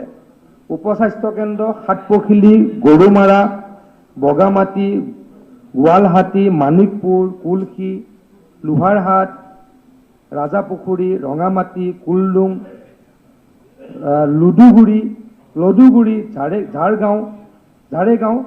বাৰেগাঁও, দহালি, চাউতালা, খাচৰা, ধানিপাৰা, কন্দুং, নলবাৰী কুন্দুং, এখন নলবাৰী আছে নেকি তাতে? নলবাৰী সমষ্টি নহয়, কিন্তু জেগাটোৰ নাম নলবাৰী কুন্দুং। মিৰ্জা, আমৰাংগতা, বাৰীহট, পাৰ্লি, মাজেকুচি, বংগৰা, কুন্তলা, দাখালা, বৰকুচি, কুমেৰীয়া, জামাইতল, ৰাজাবাহা, তাৰাপতি লোচানা, বাজাৰপাৰা, মৰিয়া, তিনিআলি। এইকেইখন হৈছে উপস্বাস্থ্য কেন্দ্ৰ। মাননীয় বিধায়ক মহোদয়ৰ সমষ্টিত থকা চিকিৎসা কেন্দ্ৰ ও চিকিৎসক আৰু কৰ্মচাৰী আৱাসগৃহৰ মেৰামতিৰ আন্তঃগাঁথনি উন্নয়নৰ কাম পৰ্যায়ক্ৰমে বিভাগীয় অনুমোদন সাপেক্ষে লোক নিৰ্মাণ বিভাগৰ তৰফৰ পৰা কৰি থকা হৈছে। মানে কিছুমান কাম ইতিমধ্যে কাম চলি আছে। এই বিষয়ে মই বিধায়ক মহোদয়ক অলপ খবৰ ল'বলৈকে মই অনুৰোধ জনাইছোঁ। বাকী থকা প্ৰস্তাৱখিনি পুঁজি সাপেক্ষে কথাটো যিহেতু তেখেত নতুনকৈ অহা বিধায়ক, মই অকণমান ক'ব খুজিছোঁ, বাজেটত যেনেকৈ পুঁজিৰ আবণ্টন হয় তেনেকৈ নতুন কামৰ সিদ্ধান্ত লোৱা হয়। গতিকে নিশ্চয়কৈ নতুন বাজেট হ'ব। তাত প্ৰিপেয়াৰিঙৰ কাৰণে কিমান টকা আমাৰ চৰকাৰে বা বিত্ত বিভাগে স্বাস্থ্য বিভাগক দিয়ে, তাৰ ওপৰত ডিপেণ্ড কৰি পলাশবাৰী সমষ্টিৰ যিখিনি কাম ক'ৰবাত আধৰুৱা হৈ আছে বা ক'ৰবাত নতুনকৈ ইনফ্ৰাষ্ট্ৰাকচাৰ ডেভেলপমেণ্ট কৰিব লাগিব, সেইখিনি কামৰ কাৰণে আমি সিদ্ধান্ত ল'ম। চিকিৎসালয়সমূহৰ উন্নতিকৰণ তথা নতুনকৈ নিৰ্মাণৰ কাম কেন্দ্ৰীয় চৰকাৰৰ নীতি অনুসৰি জনসংখ্যা ভিত্তিত কৰা হয়। উপস্বাস্থ্য কেন্দ্ৰ স্থাপনৰ ক্ষেত্ৰত 5,000 জনসংখ্যা সমতল অঞ্চলত আৰু 3,000 পৰ্বতীয়া অঞ্চলত। মানে উপস্বাস্থ্য ক'ত ক'ত হ'ব? য'ত 5,000 প্লেইনত 5,000 জনসংখ্যা আৰু হিলছত পাহাৰীয়া অঞ্চলত 3,000 এৰিয়াত আমি স্বাস্থ্য কেন্দ্ৰ বনাওঁ। আৰু প্ৰাথমিক চিকিৎসা কেন্দ্ৰ স্থাপনৰ ক্ষেত্ৰত আমি প্লেইনছত 30,000 জনসংখ্যাৰে গঠিত এটা অঞ্চলত আমি ষ্টেট ডিছপেঞ্চৰী বনাওঁ। আৰু হিলছ পাহাৰীয়া অঞ্চলত 20,000 মানুহৰ যদি এটা এলেকা হয়, তাত আমি এই অনুষ্ঠানটো বনাওঁ।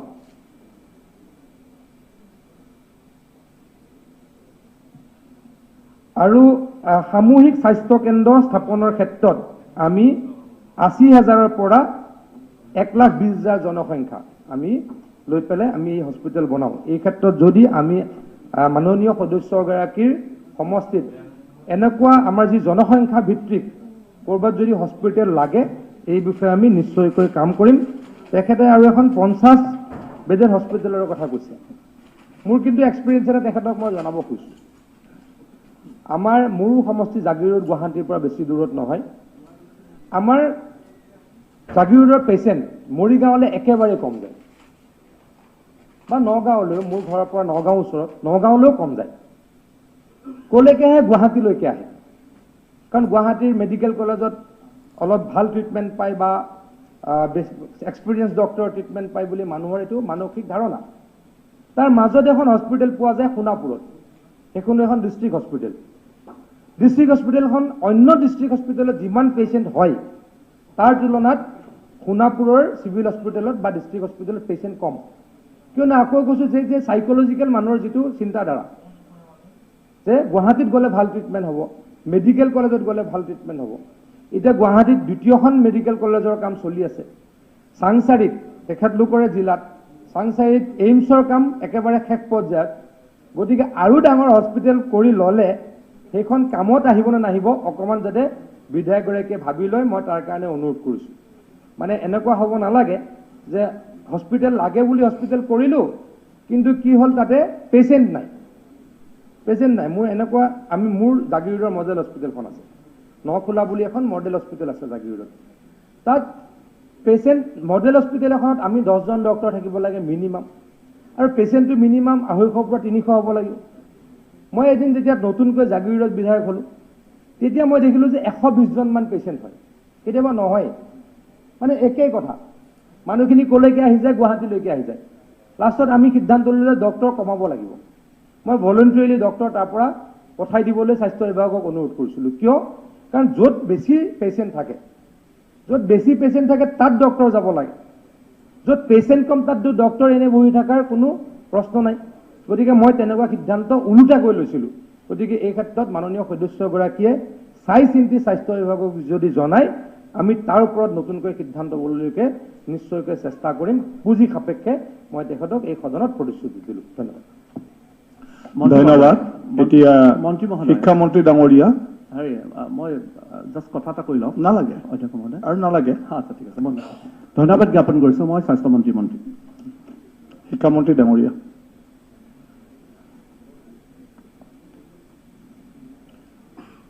মাননীয় অধ্যক্ষ মহোদয়, পলাশবাৰী সমষ্টিৰ মাননীয় বিধায়ক হেমাংগৰ ঠাকুৰীয়া ডাঙৰীয়াই আজি এই মেম্বাৰ্ছ আৱাৰত তেখেতৰ সমষ্টিটোৰ শৈক্ষিক সমস্যাসমূহ দাঙি ধৰিছে।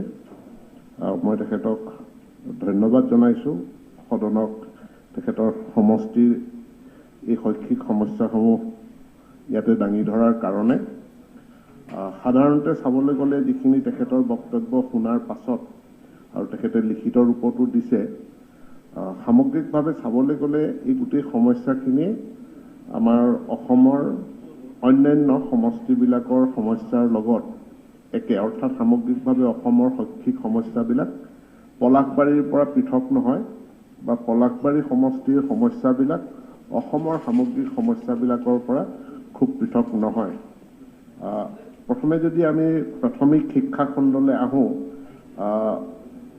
তেখেতৰ তাত দুটা সমষ্টি দুটা ব্লক আছে, আৰু দুইটা ব্লকত যিখিনি আমাৰ প্ৰাথমিক বিদ্যালয় আছে আৰু যিখিনি লোৱাৰ প্ৰাইমেৰী আৰু আপাৰ প্ৰাইমেৰী বিদ্যালয় আছে, ইয়াত শিক্ষকৰ যিটো সংখ্যা সেইটো যদি আমি পিপিল টিচাৰ ৰেচিঅ'টো উলিয়াওঁ, তেতিয়াহ'লে মোটামুটি আমাৰ পৰ্যাপ্ত পৰিমাণে শিক্ষক আছে।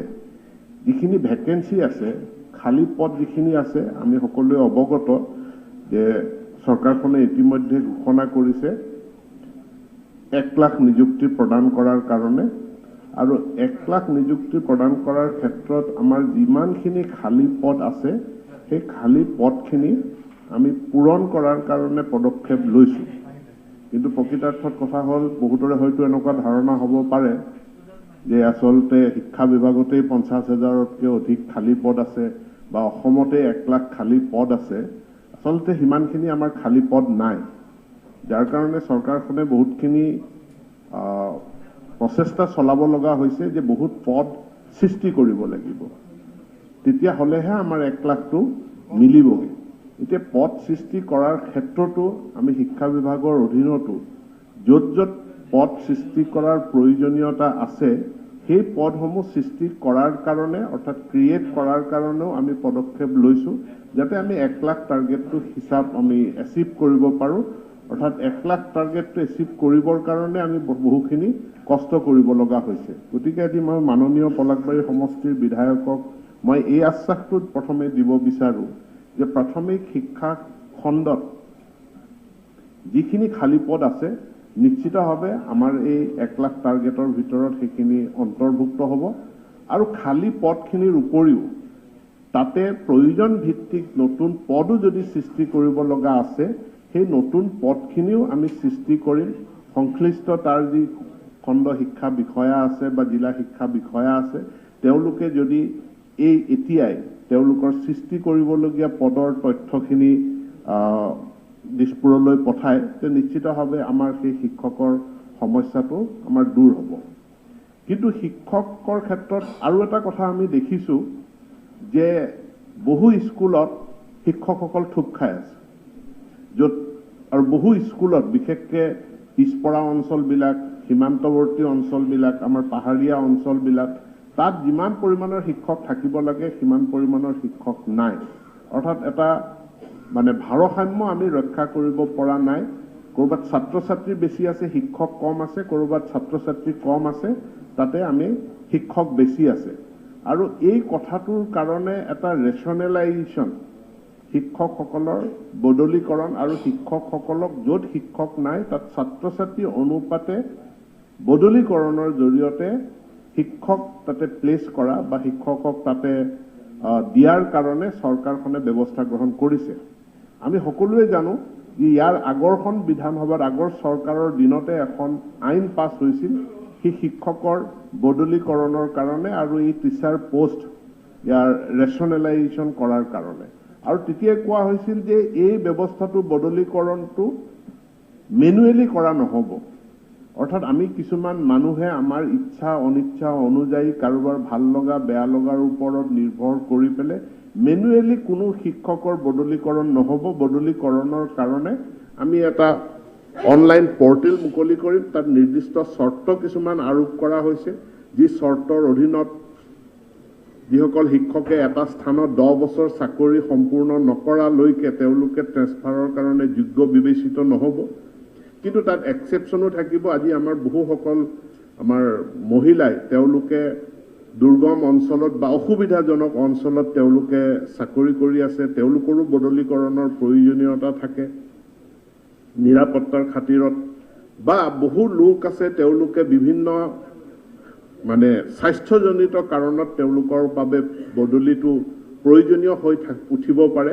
এই সকলোবিলাক দিশ বিবেচনা কৰিয়েই সেই আইনখন প্ৰণয়ন কৰা হৈছে আৰু সেই আইনখনৰ ভিত্তিত বৰ্তমানে শিক্ষা বিভাগে এই পৰ্টেলটো খুলিবৰ কাৰণে এটা ছফ্টৱেৰ বা এটা প্ৰগ্ৰেম বা এটা হিউমেন ৰিচোৰ্চ মেনেজমেণ্ট ছিষ্টেম এটা নিৰ্মীয়মান অৱস্থাত আছে। আমি অহা 1 বা 2 মাহৰ ভিতৰতে এই পৰ্টেলটো খুলি দিবলৈ সক্ষম হ'ম আৰু এই পৰ্টেলটো খুলি দিয়াৰ লগে লগে আমি বদলীকৰণৰ প্ৰক্ৰিয়াও আৰম্ভ কৰিম আৰু লগে লগে আমাৰ কৰ্তৃত্বই যিটো আমি ৰেচনেলাইজেশ্যন কৰিব লাগে, PTR ৰেচিঅ' পিপিল টিচাৰ ৰেচিঅ'টো অনুপাতটো মিলাই পেলাই যাতে আমি বদলীকৰণটো কৰি পেলাই সকলো ছাত্ৰ ছাত্ৰীক যাতে আমি ন্যায় দিব পাৰোঁ, প্ৰত্যেকখন বিদ্যালয়ক যাতে আমি শিক্ষক পৰ্যাপ্ত পৰিমাণে বা প্ৰয়োজন অনুসাৰে আমি দিব পাৰোঁ, তাৰ কাৰণে এই আমাৰ বিভাগে ব্যৱস্থা গ্ৰহণ কৰিব। আৰু এই ক্ষেত্ৰত পলাশবাৰী সমষ্টিটো যিখিনি সমস্যা আছে বা যিখিনি ইমবেলেঞ্চ আছে সেই ইমবেলেঞ্চখিনি আমি দূৰ কৰাৰ কাৰণে আমি ব্যৱস্থা গ্ৰহণ কৰিম। ইয়াৰ লগত আৰু এটা আনুষংগিক কথা, যিটো আন্তঃগাঁথনিৰ কথা উল্লেখ কৰিছে। আমি সকলোৱে জানো যে আমাৰ আন্তঃগাঁথনি শৈক্ষিক খণ্ডত বিভিন্ন বিশেষকৈ প্ৰাথমিক খণ্ডত আন্তঃগাঁথনিত আমি বহুখিনি দুৰ্বল হৈ আছোঁ।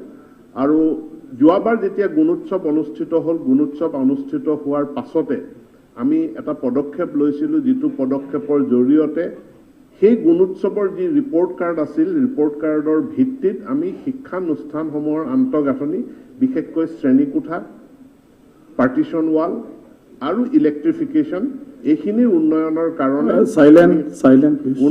কাৰণে ব্যৱস্থা গ্ৰহণ কৰি তেতিয়াই 980 কোটি টকাৰ এক পৰিকল্পনা প্ৰস্তুত কৰি কাম আৰম্ভ কৰা হ'ল। সেই 980 কোটি টকাৰ এটা অংশ ইতিমধ্যে মুকলি কৰি দিয়া হৈছে আৰু SMCৰ জৰিয়তে আমি সেই বিদ্যালয়সমূহৰ আন্তঃগাঁথনি উন্নয়নৰ কাম কৰিছোঁ। ইয়াৰ লগে লগে বাকী থকা পইচা আমি এইকেইটা দিনত এই চৰকাৰখনে দায়িত্বভাৰ গ্ৰহণ কৰাৰ পাছত আমাৰ শিক্ষা বিভাগে খুব খৰতকীয়াভাৱে বাকী থকা যিখিনি আমাৰ ধন আছিল সেই ধনখিনিও মুকলি কৰি দিয়াৰ কাৰণে পদক্ষেপ আমি গ্ৰহণ কৰিছোঁ। ইতিমধ্যে ভোটত একাউণ্টৰ বাজেটৰ সময়ত যিখিনি পইচা পাইছিলোঁ আৰু মই আশা ৰাখিছোঁ এইবাৰ বিত্তমন্ত্ৰীয়ে এই সমস্যাটোৰ প্ৰতি চকু ৰাখি বিশেষভাৱে বাজেট আবণ্টন কৰিব আৰু কৰাৰ লগে লগে আমি আমাৰ 2018 চনৰ গুণোৎসৱৰ ভিত্তিত আমি যিখিনি শিক্ষানুষ্ঠান LP ME স্কুল চিনাক্ত কৰিছিলোঁ য'ত আন্তঃগাঁথনি উন্নয়নৰ প্ৰয়োজনীয়তা আছে সেইখিনি আমি এড্ৰেছ কৰিবৰ কাৰণে সক্ষম হ'ম। কিন্তু ইয়াৰ লগে লগে আৰু এটা কথা আমি সকলোৱে জানো যে শিক্ষানুষ্ঠানটো এনেকুৱা এটা অনুষ্ঠান যিটো সম্পূৰ্ণৰূপে শিক্ষা বিভাগৰ অধীনতেই যে ইয়াৰ সমস্ত দায়িত্ব থাকে এনেকুৱা নহয়। আমাৰ পঞ্চায়তী ৰাজ যিবিলাক ইনষ্টিটিউশ্যন আছে, গাঁও পঞ্চায়তসমূহেও বিভিন্ন স্কুলসমূহৰ আন্তঃগাঁথনি উন্নয়নৰ কাৰণে কাম কৰি আহিছে। তাৰ কাৰণে মই পঞ্চায়ত আৰু গ্ৰামোন্নয়ন বিভাগক মই ধন্যবাদ জনাইছোঁ। আমাৰ বিধায়কসকলে TND ডিপাৰ্টমেণ্টৰ অধীনত আমি যি বিধায়ক পুঁজি পাওঁ, বিধায়ক পুঁজিৰ অধীনতো আমি এই প্ৰাথমিক খণ্ডৰ বা শিক্ষানুষ্ঠানসমূহৰ উন্নয়নৰ কাৰণে বিভিন্ন আঁচনি ৰূপায়ণ কৰি আহিছোঁ। আনকি আনটাইড ফাণ্ডৰ অধীনতো আমি এই বিদ্যালয়ৰ শিক্ষানুষ্ঠানবিলাকৰ উন্নয়নৰ কাৰণে কাম কৰি আহিছোঁ গতিকে মই বিধায়কসকলকো তাৰ বাবে ধন্যবাদ জনাইছোঁ মই মুখ্যমন্ত্ৰীকো ধন্যবাদ জনাইছোঁ আনটাইড ফাণ্ডৰ পৰা শিক্ষানুষ্ঠানসমূহলৈ পুঁজি আবণ্টন দিয়াৰ কাৰণে ইয়াৰ লগতে আমাৰ মোৰ মাইনৰিটি উন্নয়ন যি বিভাগ আছে মাইনৰিটি উন্নয়ন বিভাগৰ তৰফৰ পৰাও শিক্ষানুষ্ঠানসমূহৰ আন্তঃগাঁথনি উন্নয়নৰ কাৰণে বিভিন্ন আঁচনি ৰূপায়ণ কৰা হয় মই নিজে দায়িত্বত থকা ভৈয়াম আৰু পিছপৰা শ্ৰেণী কল্যাণ বিভাগৰ অধীনতো এই শিক্ষানুষ্ঠানবিলাকৰ উন্নয়নৰ কাৰণে বিভিন্ন আঁচনি ৰূপায়ণ কৰা হয় অৰ্থাৎ শিক্ষা বিভাগৰ উপৰিও বিভিন্ন বিভাগে শিক্ষানুষ্ঠানৰ আন্তঃগাঁথনি উন্নয়নৰ কাৰণে কাম কৰি আছে আজি পলাকবাৰী সমষ্টিত এটা অংশ বৃহৎ অংশ ৰাভা হাছং অট'নমাছ কাউন্সিলৰ ভিতৰত পৰে যিখিনি দক্ষিণ অঞ্চল মেঘালয়ৰ সীমান্তৱৰ্তী অঞ্চল সেই অঞ্চলবিলাকত শিক্ষা যথেষ্ট পৰিমাণে পিছ পৰি আছে মই কিছুদিন আগত মই ৰাভা হাছং স্বায়ত্তশাসিত পৰিষদৰ কাৰ্যালয়লৈ গৈছিলোঁ আৰু তাত তেওঁলোকৰ পৰিষদখনক মই বিশেষভাৱে অনুৰোধ জনাইছোঁ তেওঁলোকে যাতে এই সীমান্তৱৰ্তী অঞ্চলৰ শিক্ষানুষ্ঠান বিশেষকৈ প্ৰাথমিক যিখিনি শিক্ষানুষ্ঠান আছে এই শিক্ষানুষ্ঠানখিনিৰ আন্তঃগাঁথনি উন্নয়নৰ কাৰণে বিশেষ আঁচনি গ্ৰহণ কৰে কিন্তু এইটো কৰিবলৈ যাওঁতে panchayat and rural development department minority development department TND department WPTBC department এই বাকী যিবিলাক ডিপাৰ্টমেণ্টে শিক্ষা খণ্ডত পুঁজি বিনিয়োগ কৰে তেওঁলোকলৈ আজি কিছুদিন আগত আমাৰ বিভাগৰ তৰফৰ পৰা এখন চিঠি দিছোঁ সেই চিঠিখনত দুটা কথা আমি উল্লেখ কৰিছোঁ এটা হ'ল যে কোনো ধৰণৰ পৰিকল্পনা নোহোৱাকৈ ভেঞ্চাৰ স্কুলবিলাকত পুঁজি আবণ্টন দিলে আমাৰ পৰিকল্পনা কৰাত কাম কৰাত বিভাগটোৰ কাৰণে অসুবিধা হৈ যায় এনৰোলমেণ্ট শিক্ষা বিভাগৰ আমাৰ যিখিনি নীতি নিয়ম আছে আমি এনৰোলমেণ্টটো নোচোৱাকৈ ছাত্ৰ ছাত্ৰী কিমান আছে এই কথাটো নোচোৱাকৈ বা বদূৰ ভৱিষ্যতে সেই স্কুলখনৰ ভৱিষ্যতটো কি হ'ব সেইটো নোচোৱাকৈ যাতে পঞ্চায়তবিলাকে বিদ্যালয় এখনলৈ অনুদান যাতে নিদিয়ে তো এই অন্যান্য শিক্ষা বিভাগৰ উপৰি বাকী বিভাগসমূহে যেতিয়া বিদ্যালয়ৰ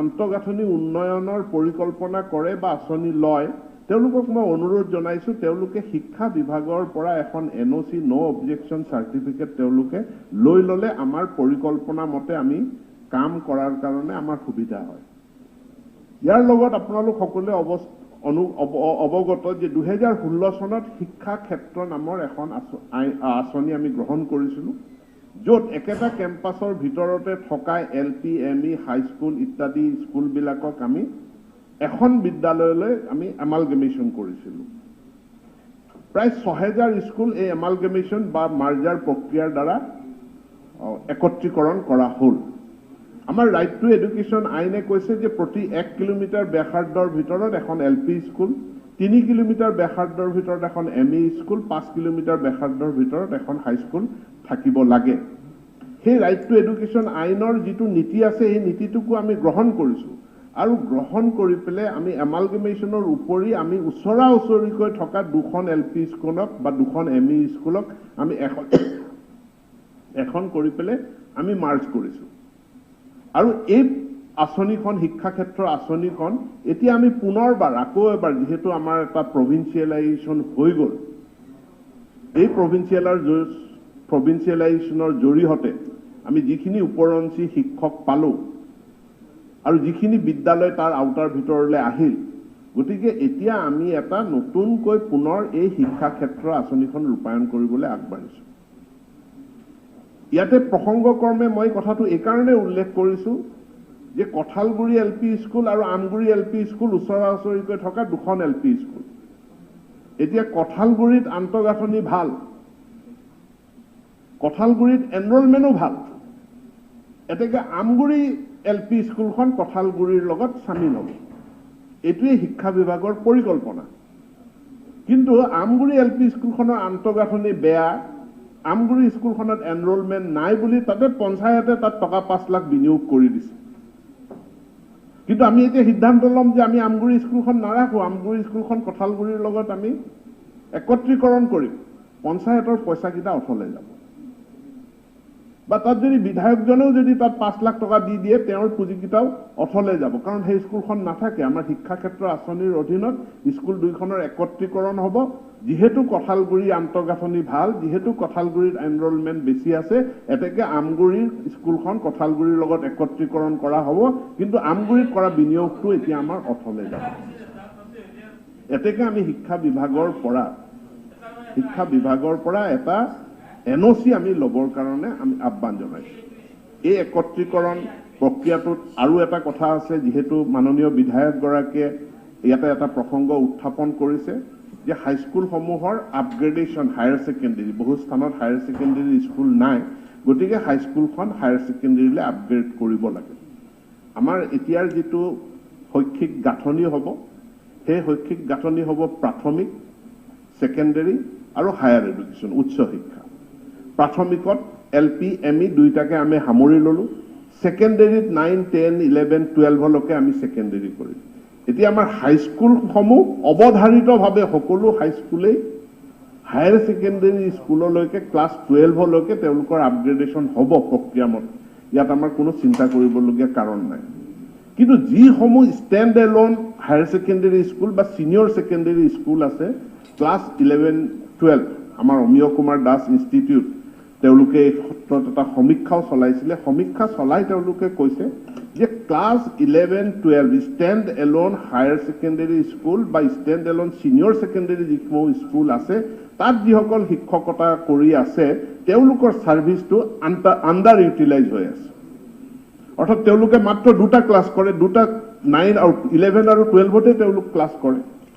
এতিয়া যেনেকে আমি তলৰ পৰা হাইস্কুলবিলাক হায়াৰ ছেকেণ্ডেৰীলৈকে আপগ্ৰেড কৰিম, ঠিক একেধৰণে ওপৰৰ পৰা হায়াৰ ছেকেণ্ডেৰী স্কুলসমূহো আমি নিকটৱৰ্তী ওচৰৰ হাইস্কুলৰ লগত আমি তেওঁলোকক একত্ৰীকৰণ কৰিম। আৰু একত্ৰীকৰণ কৰাৰ পাছত আমাৰ যিসকল পোষ্ট গ্ৰেজুৱেট টিচাৰ আছে হায়াৰ ছেকেণ্ডেৰীত বা ছিনিয়ৰ ছেকেণ্ডেৰী, তেওঁলোকৰ ছাৰ্ভিচটো আমি ক্লাছ 9 আৰু 10তো আমি পাবলৈ সক্ষম হ'ম। এতেকে স্কুলসমূহৰ আন্তঃগাঁথনি উন্নয়ন কৰাৰ কাৰণে শিক্ষা বিভাগৰ পৰা উপৰিও বাকী যিসমূহ বিভাগে ইয়াত বিভিন্ন ধৰণে আঁচনি গ্ৰহণ কৰি আছে, সেই বিভাগসমূহে শিক্ষা বিভাগৰ লগত এটা সমন্বয় ৰক্ষা কৰিব লাগিব। শিক্ষা বিভাগৰ পৰা এটা NOC তেওঁলোকে গ্ৰহণ কৰিব লাগিব, যাতে আমাৰ যিখন শিক্ষা ক্ষেত্ৰ যিখন আঁচনি আছে, সেই শিক্ষা ক্ষেত্ৰ আঁচনিখন ৰূপায়ণ কৰাৰ ক্ষেত্ৰত আমি সফলতা লাভ কৰোঁ। এই সফলতা লাভ কৰিব নোৱাৰিলে আমাৰ যিমান সংখ্যক স্কুল আছে, এই গোটেইখিনি স্কুল এটা সুন্দৰ ব্যৱস্থাপনাৰ মাজলৈ আমি আনিবৰ কাৰণে আমি সক্ষম নহ'ম। ইয়াত সকলোৰে মই সহায় সহযোগিতা বিচাৰিছোঁ আৰু মই বিধায়কসকলক অনুৰোধ জনাম, বিধায়কসকলক মই প্ৰত্যেককে শিক্ষা ক্ষেত্ৰ আঁচনিখনৰ যিটো আমাৰ পৰিকল্পনা আছে, এই পৰিকল্পনাটো আপোনালোকক মই জনাম। কিছু সংশোধনী, সৰু সুৰা 2-এটা সংশোধনী আমি কৰি আছোঁ আৰু ইতিমধ্যে আমি তথ্যও বিচাৰিছোঁ। এই ক্ষেত্ৰত সম্পূৰ্ণ সহায় সহযোগিতা বিধায়কসকলে যাতে আগবঢ়ায়, সম্পূৰ্ণ সততা নিষ্ঠাৰ কাৰণে, কোনো বিষয়া কৰ্মচাৰীৰ এটা ভুল তথ্যৰ কাৰণে ভুলভাৱে কোনো একত্ৰীকৰণ যাতে নহয়, একদম শুদ্ধভাৱে ছাত্ৰ ছাত্ৰীৰ যিটো শৈক্ষিক প্ৰয়োজনীয়তা আছে, এটা অঞ্চলক আমি সেৱা আগবঢ়োৱাৰ কাৰণে আমাৰ যিটো প্ৰয়োজনীয়তা আছে, সেই প্ৰয়োজনীয়তাৰ প্ৰতি লক্ষ্য ৰাখি আমি কাম কৰিম। মন্ত্ৰী মহোদয়, অলপ সময়টো আমাৰ 3জন বিধায়ক আছে, কিন্তু কেইটামান গুৰুত্বপূৰ্ণ কথা তেখেতে উল্লেখ কৰিছে। সেই গুৰুত্বপূৰ্ণ কথাৰ ভিতৰত এটা গুৰুত্বপূৰ্ণ কথা মাননীয় বিধায়কজনে উল্লেখ কৰিছে যে তেখেতৰ সমষ্টিৰ বৃহৎ অঞ্চল এটা ৰাভা হাছং স্বায়ত্তশাসিত পৰিষদৰ ভিতৰত পৰে আৰু এই বৃহৎ অঞ্চলটোত কোনো মহাবিদ্যালয় নাই। তেখেতে উল্লেখ কৰিছে ইয়াত কোনো হায়াৰ ছেকেণ্ডেৰী স্কুলো নাই। অৰ্থাৎ আমাৰ জনজাতীয় অঞ্চলবিলাক শৈক্ষিক ক্ষেত্ৰত যথেষ্ট পিছপৰা, এই কথাটোৱেই তেখেতৰ বক্তব্যৰ মাজেৰে ওলাই আহিছে। শিক্ষা জনজাতীয় অঞ্চলবিলাকত বহুত দেৰিকে আৰম্ভ হৈছিল আৰু তাৰ কাৰণে আজি চৰকাৰখনে বিশেষ ব্যৱস্থা লোৱাৰ প্ৰয়োজনীয়তা আছে। মাননীয় অধ্যক্ষ মহোদয়, কেইদিনমান আগত মই এটা তথ্য বিচাৰ কৰিছিলোঁ। আমি চৰকাৰখনে ইতিমধ্যে সকলোৱে জানে, মাননীয় মুখ্যমন্ত্ৰী ডাঙৰীয়া এটা সুন্দৰ আঁচনি গ্ৰহণ কৰিছে, য'ত প্ৰত্যেকজন বিধায়কক এখন বিধায়কৰ আদৰ্শ হাইস্কুল বা হায়াৰ ছেকেণ্ডেৰী স্কুল নিৰ্বাচন কৰিবলৈ অনুৰোধ জনাইছে, য'ত বিভিন্ন উৎসৰ পৰা পুঁজিৰ বিনিয়োগ কৰি সেই স্কুলখনক যাতে এখন আদৰ্শ মহাবিদ্যালয় হিচাপে গঢ়ি তুলিব পাৰি। বিধায়কগৰাকীয়ে মুখ্যমন্ত্ৰীক স্কুলৰ তালিকা দিয়াৰ লগে লগে সেই স্কুলখনৰ কাৰণে 10 লাখ টকা আনটাইড ফাণ্ডৰ পৰা মাননীয় মুখ্যমন্ত্ৰীয়ে দিব। আমি শিক্ষা বিভাগৰ তৰফৰ পৰা সেইখন স্কুলক কি দিব পাৰোঁ আমি চেষ্টা কৰিম। বিধায়কগৰাকীয়েও তেখেতৰ বিধায়ক পুঁজিৰ পৰা নিশ্চিতভাৱে আমি আহ্বান জনাম তেওঁ স্কুলখনলৈ অনুদান আগবঢ়াব লাগে। আমি অন্যান্য বিভাগসমূহকো অনুৰোধ জনাম আৰু আনকি PSU বিলাককো তেওঁলোকৰ CSR ফাণ্ডৰ পৰা সেই বিধায়কৰ আদৰ্শ স্কুলখন এখন আদৰ্শ স্কুল হিচাপে গঢ়ি তোলাৰ কাৰণে অনুদান আগবঢ়াবলৈ আমি অনুৰোধ জনাম। অনুৰূপভাৱে আমি শিক্ষা বিভাগেও আমি যুগুতাই আছো যে আমাৰ যিসমূহ ঐতিহ্যমণ্ডিত গৰিমামণ্ডিত যিসমূহ বিদ্যালয় আছিল, আজি 100 বৰ্ষ পাৰ কৰিছে, 150 বছৰ পাৰ কৰিছে, সেই বিদ্যালয়সমূহত এটা বিশেষ পদক্ষেপ গ্ৰহণ কৰি সেই বিদ্যালয়সমূহৰ পূৰ্বৰ ঐতিহ্য গৰিমা আমি যাতে ঘূৰাই আনিব পাৰোঁ তাৰ কাৰণে আমি নিশ্চিতভাৱে পদক্ষেপ লোৱাৰ পৰিকল্পনা কৰিছোঁ। আৰু তাৰ কাৰণে যেতিয়া পৰিসংখ্যা মই সংগ্ৰহ কৰিছিলোঁ যে 100 বছৰ আগত অসমৰ কোন কোন জিলাত কিমানখন স্কুল আছিল, পৰিসংখ্যা যেতিয়া আহিল, পৰিসংখ্যা অহাৰ পাছত প্ৰায় 500ৰ অধিক স্কুল এনেকুৱা আহিল যিবিলাক 100 বছৰ আগতে প্ৰতিষ্ঠা হৈছিল। কিন্তু পৰিসংখ্যাটোত এটা তথ্যত মোৰ চকুটোত থমকি ৰ'ল।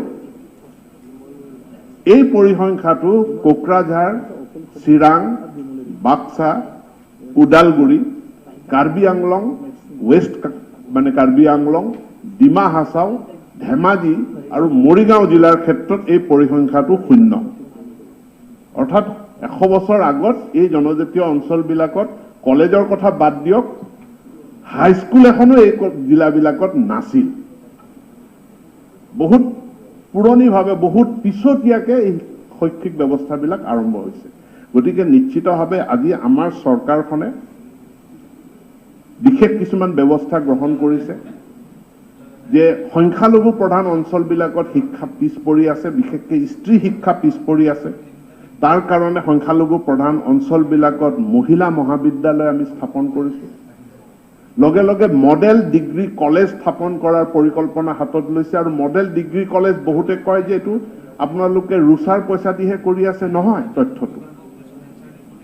ৰুচাৰ ৰাষ্ট্ৰীয় উচ্চ শিক্ষা অভিযানৰ অধীনত মডেল ডিগ্ৰী কলেজ প্ৰতিষ্ঠা কৰা হৈছে, কথাটো সঁচা। কিন্তু সমান্তৰালভাৱে অসমৰ আমাৰ নিজা পুঁজিৰ দ্বাৰাও SOPDৰ অধীনতো আমি মডেল কলেজ নিৰ্মাণ কৰিছোঁ। আৰু আজি এই যি পিছপৰা অঞ্চলবিলাক, অৱহেলিত অঞ্চলবিলাক য'ত মহাবিদ্যালয়ে নাই, তাত নিশ্চিতভাৱে অসম চৰকাৰৰ এই যি পদক্ষেপ আছে, এই পদক্ষেপৰ জৰিয়তে এই অঞ্চলবিলাকৰ যিটো বঞ্চনা আছে এই বঞ্চনা দূৰ কৰাৰ কাৰণে অনাগত দিনত আমি পদক্ষেপ গ্ৰহণ কৰিম বুলি মই মাননীয় পলাশবাৰী সমষ্টিৰ বিধায়কগৰাকীক মই প্ৰতিশ্ৰুতি আগবঢ়াইছোঁ। এই অঞ্চলসমূহত যিখিনি হাইস্কুল আছে এই হাইস্কুলখিনিক আপগ্ৰেড কৰা আৰু লগে লগে হাইস্কুলখিনিক তাৰ ইনফ্ৰাষ্ট্ৰাকচাৰ গুণগত উচ্চ মানদণ্ডৰ শিক্ষক তাতে নিয়োগ কৰাৰ কাৰণে আমি বিশেষ পদক্ষেপ ল'ম বুলি পেলাই মই মাননীয় বিধায়কগৰাকীক মই প্ৰতিশ্ৰুতি আগবঢ়াইছোঁ। ৰাভা হাছং স্বায়ত্তশাসিত পৰিষদকো মই অনুৰোধ জনাম, বিধায়কগৰাকীয়েও অনুৰোধ জনাব যাতে এই বঞ্চিত এলেকাটো মেঘালয়ৰ সীমান্তৱৰ্তী যিটো অঞ্চল আছে এই অঞ্চলটোৰ শৈক্ষিক পৰিৱেশ, শৈক্ষিক ইনফ্ৰাষ্ট্ৰাকচাৰ উন্নয়ন কৰাৰ কাৰণে তেখেতসকলেও যাতে পদক্ষেপ আগবঢ়ায়। দক্ষিণ কামৰূপ মহাবিদ্যালয় এখন পলাশবাৰী সমষ্টিৰ গুৰুত্বপূৰ্ণ মহাবিদ্যালয়। বহু ছাত্ৰ ছাত্ৰী আছে, বহু পুৰণি মহাবিদ্যালয়। আৰু এই মহাবিদ্যালয়খনে কিছু সেল্ফ ফাইনেন্স কোৰ্স চলাই আছে। আৰু এই সেল্ফ ফাইনেন্স কোৰ্সবিলাকৰ ক্ষেত্ৰত এতিয়া তেওঁলোকে আমাৰ ওচৰত দাবী কৰিছে বা আবেদন জনাইছে যে তাত এইখিনিক ৰেগুলাৰাইজ কৰিব লাগে, অৰ্থাৎ এক ধৰণৰ প্ৰভিন্সিয়েলাইজ কৰিব লাগে। ইয়াত এক বৃহৎ সমস্যা আছে। আমাৰ ইউনিভাৰ্চিটিৰ পৰা আৰম্ভ কৰি বিভিন্ন মহাবিদ্যালয়ে তেওঁলোকে সেল্ফ ফাইনেন্স কোৰ্স তেওঁলোকে খুলিছে। এতিয়া এই সেলফ ফাইনেন্স কোৰ্স যেতিয়া তেওঁলোকে খুলিছে তাত যিসকল লোকক প্ৰবক্তাই হওক বা নন টিচিং ষ্টাফে হওক ইয়াৰ কাৰণে আমাৰ বিভাগৰ পৰা বিত্ত বিভাগৰ পৰা কোনো অনুমোদন তেওঁলোকে লাভ কৰা নাই অৰ্থাৎ যিসমূহ চাকৰি এইবিলাক কন্ট্ৰেকচুৱেল চাকৰি আৰু এই কন্ট্ৰেকচুৱেল চাকৰি বিশ্ববিদ্যালয় বা মহাবিদ্যালয়ে তেওঁলোকে নিজৰ কৰ্তৃত্বৰ ভিতৰত দিছে কিন্তু এইটো এনেধৰণৰ প্ৰেক্টিছ और फलस्वरूपे समस्या এটা মহাবিদ্যালয়খনতে সৃষ্টি হয় যে মহাবিদ্যালয়খনত পঢ়া অন্য ছাত্ৰ ছাত্ৰী জেনেৰেল ডিগ্ৰী কোৰ্সৰ যিসকল ছাত্ৰ ছাত্ৰী তেওঁলোকৰ ফিজটো তেওঁলোকৰ নামভৰ্তি বিনামূলীয়া তেওঁলোকে বিনামূলীয়া নামভৰ্তিৰ সুযোগ সুবিধাটো পাইছে কিন্তু একেখন মহাবিদ্যালয়ৰ কেম্পাছৰ ভিতৰতে পঢ়ি থকা এই সেলফ ফাইনেন্স কোৰ্সৰ ছাত্ৰ ছাত্ৰী সকলে কিন্তু তেওঁলোকে বৃহৎ পৰিমাণৰ ফিজ দি পেলে তেওঁলোকে নামভৰ্তি কৰিব লগা হৈছে আৰু যাৰ ফলস্বৰূপে তাত পৰিৱেশটো বিনষ্ট হৈ গৈছে একেটা কেম্পাছৰ ভিতৰত আৰু যেতিয়া চৰকাৰ এখনক আজি হঠাৎ কোৱা হয় যে আপোনালোকে এই পদখিনি সৃষ্টি কৰি পেলে এই সেলফ ফাইনেন্স কোৰ্সটো চৰকাৰৰ অধীনত লৈ ল'ব লাগে চৰকাৰখন তাৰ বাবে প্ৰস্তুত নহয় চৰকাৰৰ বাজেট তাৰ এটা পৰিকল্পনা থাকে মন্ত্ৰী মহোদয় হঠাৎ এনে ধৰণে আমাৰ সেলফ ফাইনেন্স কোৰ্সখিনি মন্ত্ৰী মহোদয় আৰু চিধা চিধি যি দিব তেওঁলোকক কৈ দিয়ক মানে আমাৰ নিশ্চিত হবে ইয়াত বহুতখিনি জটিলতা আছে গতিকে মই আলোচনা কৰি বাকী দুইজন আৰু বিধায়ক মহোদয়ৰ লগতো আলোচনা কৰি মই মহাবিদ্যালয় কৰ্তৃপক্ষৰ লগতো আলোচনা কৰিম কিন্তু মোৰ সাধাৰণভাৱে আহ্বান থাকিব যে যদি কোনোবাই নিজে দায়িত্ব লৈ নিজৰ আয়েৰে চলাবৰ কাৰণে সেলফ ফাইনেন্স কোৰ্স খুলিছে আৰু কোনোদিন তেওঁলোক চৰকাৰৰ ওচৰলৈ নাহে তেতিয়াহ'লে আমাৰ আপত্তি নাই কিন্তু চৰকাৰৰ ওচৰলৈ যদি আহিবলগীয়া পৰিকল্পনাই আছে তেনেহ'লে আগতীয়াকৈ চৰকাৰৰ পৰা পাৰমিশন লৈ পেলে অনুমোদন লৈ পোষ্ট কিটা চেংচন কৰাই পেলে তাৰ পাছত তেওঁলোকে কোৰ্সটো খুলিলে ভাল মই আকৌ কৈছো যে যদি পৰিকল্পনা আছে কাৰোবাৰ যে মই চৰকাৰৰ ওচৰত যাম তেনেহ'লে চৰকাৰৰ অনুমতিটো আগত লওক কিন্তু যদি নিজাববীয়াকৈ যে চৰকাৰৰ ওচৰত মই নাযাওঁই তেতিয়াহ'লে আমাৰ তাত চৰকাৰৰ কোনো ক'বলগীয়া একো নাথাকে তো এই কথাখিনিত মই আপোনালোকক এটা স্পষ্ট কৰি দিলো আৰু নিশ্চিতভাৱে গুৱাহাটীৰ গাতে লাগি থকা পলাশবাৰী বিধানসভা সমষ্টি ই মেঘালয়ৰ সীমান্তৱৰ্তী অঞ্চলখিনি যথেষ্ট পশ্চাৎপদ সেই পশ্চাৎপদ মেঘালয়ৰ সীমান্তৱৰ্তী অঞ্চলখিনিৰ উন্নয়নৰ কাৰণে আমি বিশেষভাৱে কাৰ্যকৰী ব্যৱস্থা গ্ৰহণ কৰিব লাগিব ইয়াৰ লগে লগে বিজ্ঞান শিক্ষা উন্নয়নৰ কাৰণেও আমি বিশেষ ব্যৱস্থা গ্ৰহণ কৰিব লাগিব আৰু ইতিমধ্যে আমি কামৰূপ মহাবিদ্যালয় তথা দক্ষিণ কামৰূপ ছোৱালী মহাবিদ্যালয়লৈ আমি 1 কোটিকে টকা অসম চৰকাৰৰ তৰফৰ পৰা আমি আগবঢ়াইছো ৰুচা ইউজিচৰ পৰা তেওঁলোকে বিভিন্ন শিতানত তেওঁলোকে পুঁজি লাভ কৰি আছে আৰু 2019-20 বিত্তীয় বৰ্ষত আমি ডিকে গাৰ্লছ কলেজৰ সায়েন্স লেবৰেটৰীৰ কাৰণেও অসম চৰকাৰে 10 লাখ টকাৰ অনুমোদন আগবঢ়াইছে আৰু পলাশবাৰী সমষ্টিক আমি ইয়াৰ শৈক্ষিক সমস্যাখিনি অসমৰ অন্যান্য সমষ্টিৰ শৈক্ষিক সমস্যাৰ লগতে একেলগে সমাধান কৰাৰ কাৰণে আমাৰ ফালৰ পৰা প্ৰচেষ্টা থাকিব এই কথাখিনি তেখেতক মাননীয় সদস্য ডাঙৰীয়াক অৱগত কৰি মই মোৰ বক্তব্য এইখিনিতে সামৰণি মাৰিছো ধন্যবাদ শিক্ষা বিভাগ মানে বহুত ডাঙৰ তাৰ কাৰণে উপায় নাই সদস্যৰ কাৰণে হয় সেই জবাববিলাকো কিন্তু আমাৰ সময় যেহেতু কম হেতুৰ কাৰণে আমাৰ জবাবটো যিমান দিব লাগিছিলে হেতু দিব নোৱাৰি এতিয়া পৰ্যটন মন্ত্ৰী ডাঙৰীয়াক তেখেতৰো বিষয় আছে কিন্তু 5 মিনিটতে আপোনাক দিব কৈছো কাৰণ আপোনাৰটো চিধা চিধি বিভাগ হয় এই কাৰণে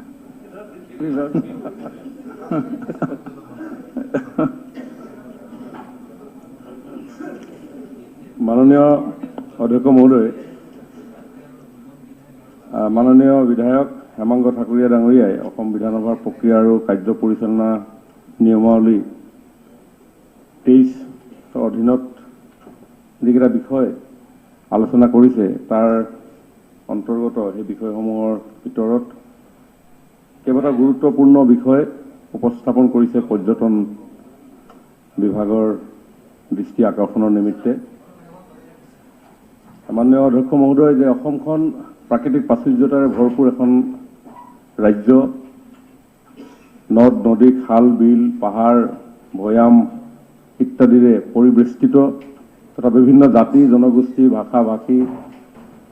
লোকৰ সমাহাৰেৰে বৰ্ণাঢ্য এখন শক্তিশালী সমাজ, যি সমাজত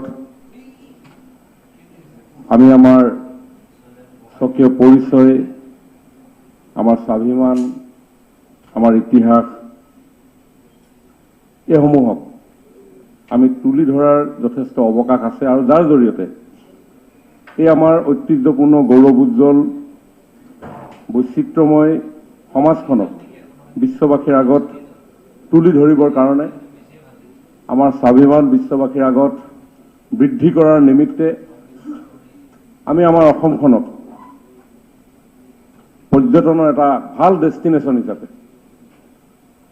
দেশী বিদেশী পৰ্যটকসকলক আকৰ্ষণ কৰিব পৰাকৈ যাতে আমি শক্তিশালী ৰূপত গঢ় দিব পাৰোঁ, আৰু সেই দেশী বিদেশী পৰ্যটকসকলৰ আগমনে আমাৰ অসমৰ সমাজ জীৱনখনক জানি বুজি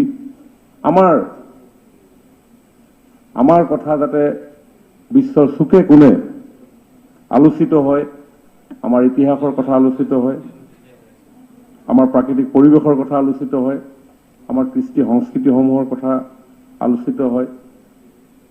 এনেধৰণৰ বাতাবৰণ আমি নিশ্চয় আগন্তুক দিনবিলাকত আমি গঢ়ি তুলিব লাগিব, আৰু অহা 5 বছৰৰ কাৰণে যিসকল সন্মানীয় বিধায়ক বিভিন্ন সমষ্টিৰ পৰা প্ৰতিনিধিত্ব কৰি এই বিধানসভাত আহিছে, মই ভাবোঁ তেখেতসকলেও সেই দৃষ্টিভংগীৰে আগন্তুক দিনত পৰ্যটনৰ বিকাশ আৰু উন্নয়নৰ কাৰণে আমি সকলোৱে মিলি একেলগে কাম কৰিব লাগিব। তাৰ কাৰণে এই চেগতে মই সকলোকে আন্তৰিকতাৰে আহ্বান জনাইছোঁ। হেমাংগ ঠাকুৰীয়া ডাঙৰীয়াই তেখেতৰ যি সমষ্টি, সমষ্টিত কেইবাটাও গুৰুত্বপূৰ্ণ বিষয় সদনৰ দৃষ্টি আকৰ্ষণ কৰিছে। চান্দুবি অঞ্চল হয়, চান্দুবি অঞ্চল এটা অতি আকৰ্ষণীয় অঞ্চল। এই অঞ্চলটো তাত এটা হ্ৰদ আছে, আৰু জানিব পৰা মতে সেই চান্দুবিৰ যিটো হ্ৰদ, সেই হ্ৰদটো ভূমিকম্পৰ পৰা সৃষ্টি হৈছিল। পাহাৰীয়া অঞ্চল, ওচৰত সুন্দৰ প্ৰাকৃতিক পৰিৱেশ আছে, আৰু সেই হ্ৰদৰ দৃষ্টি উপভোগ কৰিবৰ কাৰণে প্ৰত্যেক বছৰে বহু সংখ্যক পৰ্যটক তালে সেই পৰ্যটকৰ সমাগম সেই অঞ্চললৈ হয়, আৰু পৰ্যটকৰ চাহিদাৰ প্ৰতি লক্ষ্য ৰাখি সেই অঞ্চলটো উন্নয়নৰ প্ৰতি লক্ষ্য ৰাখি তাত ব্যক্তিগতভাৱে বহু ইকো ৰিজৰ্ট, ইকো কেম্প ইত্যাদিসমূহ গঢ় লৈ উঠিছে, আৰু য'ত বহু যুৱক যুৱতী জড়িত হোৱাৰ ফলশ্ৰুতিত বহু কৰ্মসংস্থাপনৰ সৃষ্টি হৈছে। চান্দুবিত বিকশিত এই পৰ্যটনক প্ৰচাৰ আৰু প্ৰসাৰৰ বাবে অসম চৰকাৰে বিভিন্ন সময়ত বিভিন্ন ধৰণৰ পদক্ষেপ গ্ৰহণ কৰি আহিছে, আৰু 1985 চনতেই সেই অঞ্চলটোত পৰ্যটনৰ এই বিকাশৰ দিশটোৰ প্ৰতি লক্ষ্য ৰাখি থকা খোৱা সুবিধাৰ কাৰণে লগতে পৰ্যটনৰ তথ্য বিষয়াৰ যাতে কাৰ্যালয় তাত গঢ় দিব পৰা যায় তাৰ প্ৰতি লক্ষ্য ৰাখি কাৰ্যালয় স্থাপন কৰা হৈছিলে, আৰু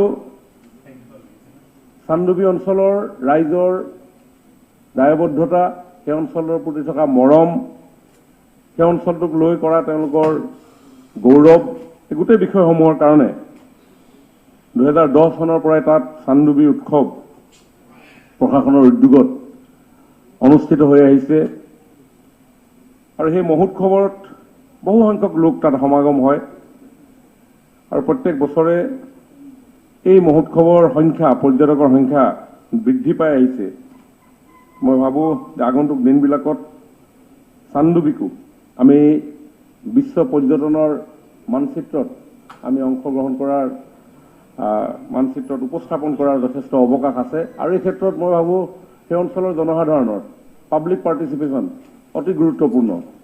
কাৰণ যিকোনো এটা অঞ্চললৈকে পৰ্যটক যাবৰ কাৰণে বিভিন্ন আকৰ্ষণ নিশ্চিতভাৱে তাত থাকে, কিন্তু তাৰ লগে লগে এটা অতি গুৰুত্বপূৰ্ণ বিষয় অধ্যক্ষ মহোদয়, যে পৰ্যটক এটা অঞ্চললৈ কেতিয়া যায়, সেই অঞ্চলটোৰ আচাৰ আচৰণ, জনসাধাৰণৰ ব্যৱহাৰ, এইবিলাকতো বহু পৰ্যটক আকৰ্ষিত হয় আৰু সেইকাৰণে যি স্থানেই নহওক, কেৱল মই চানডুবিৰ কথাই কোৱা নাই, পৰ্যটকক আকৰ্ষিত কৰিবলৈ হ'লে সেই অঞ্চলৰ জনসাধাৰণৰ পাব্লিক যিটো পাৰ্টিচিপেশ্যন, সেই পাৰ্টিচিপেশ্যন অতি গুৰুত্বপূৰ্ণ। কাৰণ এজন পৰ্যটক তেওঁ অচিনাকি এডোখৰ ঠাইলৈ যায় আৰু অচিনাকি ঠাই এডোখৰত যেতিয়া তেওঁ পদাৰ্পণ কৰে, তেওঁ উৎসুকতাটো থাকে যে অঞ্চলৰ জনসাধাৰণৰ আচাৰ আচৰণ কেনেকুৱা, তেওঁলোকৰ ৰীতি নীতি কেনেকুৱা, তেওঁলোকৰ অভ্যাসসমূহ কেনেকুৱা। তো সেইবিলাক যদি ফ্ৰেণ্ডলি হয়, যদি সেইবিলাক বন্ধুত্বসুলভ আচৰণ হয়, পজিটিভ এটিটিউড তেওঁলোকৰ সেই পৰিৱেশটো দেখা পোৱা যায়, তেতিয়া সহজ হৈ যায় পৰ্যটকজন। গতিকে সেইকাৰণে মই ভাবোঁ কেৱল মাত্ৰ চানডুবিৰ কাৰণে মই কোৱা নাই, সমগ্ৰ অসমতে বহুত বিভিন্ন ধৰণৰ স্থান আগন্তুক দিনবিলাকত আমি নিৰ্মাণ কৰিব লাগিব। আমাৰ যি পানী ভাগ আছে, অসমখনক আমি বানপানী গৰাখহনীয়া বুলি সদায় বিভিন্ন সময়ত বিভিন্ন ধৰণে উপস্থাপন কৰি আহিছোঁ। আমাৰ চকুলো বুলি আমি কৈ আহিছোঁ বানপানী। কিন্তু পানীৰ যিটো শক্তি, এই শক্তিৰ আধাৰত আমাৰ অসমৰ পানীখিনিক লৈ পানীৰ যি ইয়াতে সুলভতা আছে, বিভিন্ন ধৰণৰ অঞ্চলত আমি দেখিবলৈ পাওঁ ডাঙৰ ডাঙৰ আপোনাৰ ৱাটাৰ বডি। এইসমূহক আগন্তুক দিনবিলাকত কেনেকৈ সম্ভাৱনাৰ পৰা সম্পদলৈকে, এই সম্ভাৱনাক আমি সম্পদলৈকে লৈ যাব পাৰোঁ, তাৰো যথেষ্ট পৰিকল্পনাৰ প্ৰয়োজনীয়তা আছে। আগন্তুক দিনবিলাকত এই জলভাগক লৈও আমাৰ চৰকাৰে যথেষ্ট চিন্তা চৰ্চা কৰিব। ইতিমধ্যে তেনেধৰণৰ কিছু কথা-বাৰ্তা আমি আৰম্ভ কৰিছোঁৱেই। গতিকে চানডুবিৰ যি আপোনাৰ প্ৰাকৃতিক সৌন্দৰ্য, এই সৌন্দৰ্যক আমি আৰু জনসাধাৰণৰ মাজত জনপ্ৰিয় কৰি তুলিবৰ কাৰণে, পৰ্যটকক আৰু অধিক আকৰ্ষণ কৰিবৰ কাৰণে নিশ্চিতভাৱে আমাৰ চৰকাৰৰ তৰফৰ পৰা প্ৰয়াস থাকিব। আৰু তাৰ যি স্থানীয় ৰাইজ, সেইসকল লোককো আমি এই ক্ষেত্ৰত আগুৱাই আহিবৰ কাৰণে আহ্বান জনাইছোঁ। আৰু ইতিমধ্যে তাত চাইকেল টুৰিজিমৰ কিছু কাম আৰম্ভ হৈছে। ইতিমধ্যে আমাৰ বিভাগৰ তৰফৰ পৰা প্ৰায় 20খনমান চাইকেল তালৈকে দিয়া হৈছে আৰু সেইসমূহো খুব সুন্দৰভাৱে তাতে চলাচল কৰি থাকে আমাৰ যিসকল লোক আছে। আৰু চানডুবি অঞ্চলৰ যিসকল শিক্ষিত নিবনুৱা যুৱক যুৱতী আছে, তেওঁলোকক বিগত দিনবিলাকত বিভাগৰ তৰফৰ পৰা টুৰিষ্ট গাইডৰ প্ৰশিক্ষণ দিয়াৰ কাৰণেও উদ্যোগ গ্ৰহণ কৰা হৈছিল। আৰু চানডুবিত নৌকা বিহাৰ কৰিবৰ কাৰণে চৰকাৰৰ তৰফৰ পৰা উদ্যোগ গ্ৰহণ কৰা হৈছে। কিন্তু দুৰ্ভাগ্যজনকভাৱে কিছুদিনৰ পূৰ্বে এটা দুৰ্ঘটনা হোৱাৰ কাৰণে অলপ দিন তাতে স্থবিৰ কৰি ৰাখিব লগা হৈছিল নৌকা বিহাৰ। কিন্তু তাৰ যিখিনি ছেফটি মেজাৰ আগন্তুক দিনবিলাকত গ্ৰহণ কৰি যাতে সেই ক্ষেত্ৰত কোনো ভৱিষ্যতে দুৰ্ঘটনা ইত্যাদি সন্মুখীন হ'ব লগা নহয়, তাৰ কাৰণে আমাৰ দৃষ্টি থাকিব। ঠিক তেনেধৰণে আপুনি আৰু কেইবাটাও বিষয় আপুনি উত্থাপন কৰিছে। কি কয় চানডুবিৰ ৰোপৱে, আপোনাৰ যিটো বিষয়, সেইটো বিষয়ে আমি নিশ্চয় কথাখিনি চিন্তা কৰিম। আৰু দীপৰ বিলক লৈও আপোনাৰ কিছু কথা ভাবিব লাগিব, কাৰণ আমি আগন্তুক দিনবিলাকত ৱাটাৰ টুৰিজিম এটা চিন্তা আমাৰ আছে। অসমৰ পানী ভাগক লৈ আমি পৰ্যটকৰ দৃষ্টি আকৰ্ষণ কৰিব পৰা যায় নেকি, সেই চিন্তা আমাৰ ভৱিষ্যত দিনত কৰিম। মই ভাবোঁ ৰমেন্দ্ৰ নাৰায়ণ কলিতা ডাঙৰীয়া যোৱা 5 বছৰতো আপুনি দীপৰ বিল লৈ বহুত কথা পাতিলে। মই ভাবোঁ এইবাৰ কিছু দীপৰ বিলৰ কাম হ'ব। গতিকে আপোনাকো এই যাত্ৰাত এইবাৰো আনিব। হয়, ধন্যবাদ। হ'ব। হয়, আৰু কেইটামান বিষয় আছিলে তেখেতক মই ভাবোঁ দুইজনে কথা পাতি ল'লে হ'ব। আপুনিতো কৰিয়ে দিব। হয়, তাৰমানে 2জন আৰু আছে, আৰু তেনেকুৱা ধৰণৰ উত্তৰ বিভিন্ন বিভাগৰ মন্ত্ৰী ডাঙৰীয়াসকলৰ আছে। তো আজি নহ'লে তিনিজনৰ নহ'বই সময়। 2 মিনিটতকৈ শেষ কৰি দিম। চানডুবি অঞ্চলত বিভিন্ন পৰ্যটকৰ আকৰ্ষণ কৰিব পৰাকৈ বহু অঞ্চল আছে। তাতে অন্যতম দখলা পাহাৰ মিৰ্জা পুলিচ পইণ্টৰ পৰা উত্তৰে গৈ ব্ৰহ্মপুত্ৰৰ পাৰত অৱস্থিত, যাৰ পথটোৰ দৈৰ্ঘ্য প্ৰায় 5.5 কিলোমিটাৰ। তাৰ পিছতে এই সেউজ পাহাৰটো, তাৰ ওপৰত দুটা মন্দিৰ পোৱা যায়। মন্দিৰ আছে তাত, বুঢ়া মন্দিৰ আৰু বিষ্ণু মন্দিৰ। সেইটো অঞ্চলো যথেষ্ট গুৰুত্বপূৰ্ণ। গতিকে আমাৰ এই মজিয়াৰ পৰা, বিধানসভাৰ মজিয়াৰ পৰা এই ক্ষেত্ৰত আমি সকলোকে সেই অঞ্চলো পৰিভ্ৰমণ কৰিবৰ কাৰণে মই অনুৰোধ জনাইছোঁ। ঠিক তেনেধৰণে জ্ঞানপীঠ বঁটা বিজয়িনী মামণি ৰয়ছম গোস্বামী বাইদেউৰো গৃহ তাতে আছিলে, আমৰাংগা। সেই অঞ্চলটোত আমি বিভিন্ন ধৰণৰ দৃষ্টিনন্দন দৃশ্য আমি তাত দেখিবলৈ পাওঁ। আৰু অন্যহাতে কুকুৰমৰাৰ তাতে কলহী নদীত আমি ডলফিন আমি তাতে দেখিবলৈ পাওঁ। ঠিক তেনেধৰণে বিজয়নগৰৰ উত্তৰ পাৰে এটা বৃহৎ অঞ্চল আছে। সেই অঞ্চলটি যথেষ্ট পৰ্যটনৰ সম্ভাৱনা আছে। দৰাবিল বুলি কয়। সেই অঞ্চলত বিভিন্ন জনগোষ্ঠীয় লোক বসবাস কৰে। ঠিক তেনেধৰণে ৰাজা পুখুৰী, প্ৰায় 400 বছৰীয়া এটা পুখুৰী, প্ৰায় 80 বিঘা মাটি সামৰি এটা বৃহত্তৰ ৰজাদিনীয়া পুখুৰী তাতে আছে। ৰজা অৰিমত্তৰ নিৰ্দেশত সেই পুখুৰী খন্দা হৈছিল। ঠিক তেনেধৰণে কেইবাটাও জলপ্ৰপাত বিভিন্ন অঞ্চলত তাত দেখিবলৈ পোৱা যায়। সৰু সৰু জলপ্ৰপাত চান্দুবিৰ পৰা দক্ষিণে প্ৰায় 7 কিলোমিটাৰ নিলগত বাৰৈ গাঁৱত এই জলপ্ৰপাত আছে। চালাকভাৰে ঠিক তেনেধৰণে কাফনডুঙা, সেই তেনেকুৱা এটা জলপ্ৰপাত আছে। তো মই ভাবোঁ যে চান্দুবি এই বৃহত্তৰ এনেধৰণৰ বিভিন্ন অঞ্চলসমূহক সামৰি আমি এটা পৰ্যটন চাৰ্কিট হোৱাৰ সম্ভাৱনা আমি দেখা পাওঁ। গতিকে আগন্তুক দিনবিলাকত এটা টুৰিষ্ট চাৰ্কিট আমি তাত গঢ় দিয়াৰ কাৰণে নিশ্চয় আমাৰ চেষ্টা থাকিব। আশা কৰোঁ সকলোৰে সহযোগিতাত আমি এইখিনি কাম কৰিবৰ কাৰণে সক্ষম হ'ম। আৰু এইখিনিকে কৈ মই মাননীয় বিধায়ক হেমন্ত ঠাকুৰীয়া ডাঙৰীয়াই পৰ্যটনৰ যিসমূহ বিষয় উত্থাপন কৰিছিল এইখিনি সদনৰ মজিয়াত অৱগত কৰিলোঁ। ধন্যবাদ। ধন্যবাদ। শ্ৰী অখিল গগৈ।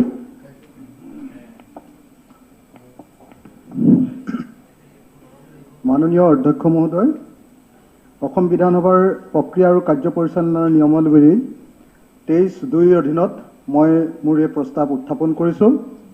শিৱসাগৰক ৰাজ্যিক ঐতিহ্য ক্ষেত্ৰ বা ৰাজ্যিক ঐতিহ্য নগৰ ৰূপে ঘোষণাৰ প্ৰস্তাৱ। 1. শিৱসাগৰ অসমৰ ইতিহাসৰ সোণালী যুগৰ সৰ্বশ্ৰেষ্ঠ স্মাৰক। শিৱসাগৰ অজস্ৰ ঐতিহ্যশালী আৰু ঐতিহ্যশালী জাতীয় ঐতিহ্যৰ লগত জড়িত সম্পদেৰে ভৰপূৰ। শিৱসাগৰ অসমৰ এক অদ্বিতীয় স্থান, যিয়ে অসমীয়া জাতিৰ ইতিহাস, ঐতিহ্য আৰু স্বাভিমানক ইমান সাৰ্থকভাৱে প্ৰতিফলিত কৰে। শিৱসাগৰত 151টা ঐতিহাসিক আৰু ঐতিহ্যপূৰ্ণ সম্পদ আছে। সেইবোৰ কীৰ্তিচিহ্নৰ সংখ্যা এনেধৰণৰ: শিৱসাগৰ ৰাজচক্ৰত আছে 114টা, সোণাৰী ৰাজচক্ৰত আছে 109টা, সাপেখাতী ৰাজচক্ৰত আছে 20টা, মাহমৰাত আছে 39টা, নাজিৰাত আছে 194টা, আমগুৰিত আছে 46টা আৰু ডিমৌ ৰাজচক্ৰত আছে 29টা। সৰ্বমুঠ 551টা এনেকুৱা ধৰণৰ কীৰ্তিচিহ্ন আছে, যিটো অসম বা ভাৰতবৰ্ষ বা পৃথিৱীৰ হয়তো কোনো ঐতিহাসিক ঠাইতে এনেকুৱা কীৰ্তিচিহ্ন নাই। ওপৰত উল্লেখ কৰাসমূহ কেৱল কীৰ্তিচিহ্ন। তাৰোপৰি আছে সাংস্কৃতিক সম্পদ, বিহুৰ নিভাঁজ ৰূপ। মই ক'ব খুজিছোঁ যে আজি শিৱসাগৰৰ যি বিহু, আজি যদি নিমাইজানৰ বিহু কোনোবাই শুনে, তেতিয়াহ'লে মই ভাবোঁ যে অসমৰ পুৰণি যি বিহুৰ সুৰ, সেই সুৰ আপোনালোকে আমি শুনিবলৈ পাম। সত্ৰীয়া সংস্কৃতি আৰু বিভিন্ন জনগোষ্ঠীৰ কৃষ্টি। মোৰ নিজৰ সমষ্টিতে যেনেকৈ বিহুৰ একদম পুৰণি সুৰ আছে, তেনেকৈ মিচিঙৰ খুব সুন্দৰ গুমৰাগ আছে। আমি দেখিছোঁ আমাৰ তাত নাগাসকলৰ গাঁও আছে, মণিপুৰী গাঁও আছে, মটকসকলৰ গাঁও আছে, আপোনাৰ খিলঞ্জীয়া মুছলমানসকলৰ গাঁও আছে, আৰু এনেকুৱা বিভিন্ন জাতি জনগোষ্ঠী, টাই ফাকেসকলৰ গাঁও আছে। বিভিন্ন জাতি জনগোষ্ঠীৰ কৃষ্টিৰে ভৰপূৰ হৈ আছে শিৱসাগৰ। আছে অসমৰ নিৰহ নিপানিক গ্ৰাম্য জীৱন, অসমৰ নিজৰ ধৰণৰ বাৰী আৰু গ্ৰাম্য কৃষ্টি। কোনোবাই যদি প্ৰকৃত অসমৰ পুৰণি অসমৰ আচল চিত্ৰটো যদি কোনোবাই চাব খোজে, এতিয়াও মোৰ সমষ্টিৰ এখন গাঁৱলৈ আহক, গাঁৱৰ বাৰী কেনেকৈ প্ৰতিষ্ঠা কৰে মোমাই তামুলী বৰবৰুৱাই যি বাৰী প্ৰতিষ্ঠাৰ নিয়ম প্ৰতিষ্ঠা কৰিছিলে তাৰ প্ৰকৃত নিভাজ ৰূপ চাবলৈ পাব শিৱসাগৰৰ গাঁও। ওপৰৰ কীৰ্তিচিহ্নসমূহৰ ঐতিহ্যগত আৰু নন্দনতাত্ত্বিক মূল্য অপৰিসীম, কিন্তু তাতোতকৈ গুৰুত্বপূৰ্ণ কথা হ'ল এইবোৰে অসমীয়া জাতিৰ প্ৰাচীন গৌৰৱ আৰু কাৰ্যকুশলতাৰো সাক্ষ্য বহন কৰি আছে। ৰংঘৰ, যাক এছিয়াৰ ভিতৰত এছিয়াৰ প্ৰথমটো এম্পি থিয়েটাৰ ৰূপে জনা যায়, তলাতল ঘৰ, কাৰেংঘৰ, জয়সাগৰ পুখুৰী, এছিয়াৰ ভিতৰত মানুহে খন্দা আটাইতকৈ ডাঙৰ পুখুৰী বুলি যাক কোৱা হয়, আৰু শিৱসাগৰ পুখুৰী, চৰাইদেউৰ অতি গৌৰৱময় মৈদামসমূহ, পহুগড় যাক এছিয়াৰ ভিতৰত প্ৰথমখন চিৰিয়াখানা বুলি কোৱা হয়, শিৱদৌল, বিভিন্ন গড়, জলনিষ্কাশন প্ৰণালী আদিবোৰ অনন্য উল্লেখযোগ্য গৌৰৱ উজ্জ্বল সম্পদ। তাৰোপৰি জাতীয় সমন্বয়ৰ প্ৰতীকস্বৰূপে থিয় হৈ আছে আজানপীৰ দৰগাহ। এই সামৰিক অসামৰিক ৰাজহুৱা ক্ষেত্ৰসমূহ কেইবা শতিকাজোৰা প্ৰয়াস আৰু সাধনাৰ ফল, সমগ্ৰ অসমীয়া জাতিৰ এই সাধনাৰ ফল। এইবোৰ মধ্যযুগৰ অসমৰ ঐতিহ্য আৰু পৰম্পৰাৰ গৌৰৱময় নিদৰ্শন। বৃহৎ বৃহৎ অলেখ পুখুৰী, অদ্ভুত জলপ্ৰযুক্তিৰে নিৰ্মিত বিশাল ভাণ্ডাৰ শিৱসাগৰ নগৰখনৰ সামৰিক অসামৰিক নগৰ পৰিকল্পনাৰ অন্তৰ্ভুক্ত। এইবোৰ নগৰখনৰ প্ৰাকৃতিক পৰিদৃশ্যৰো অংগ।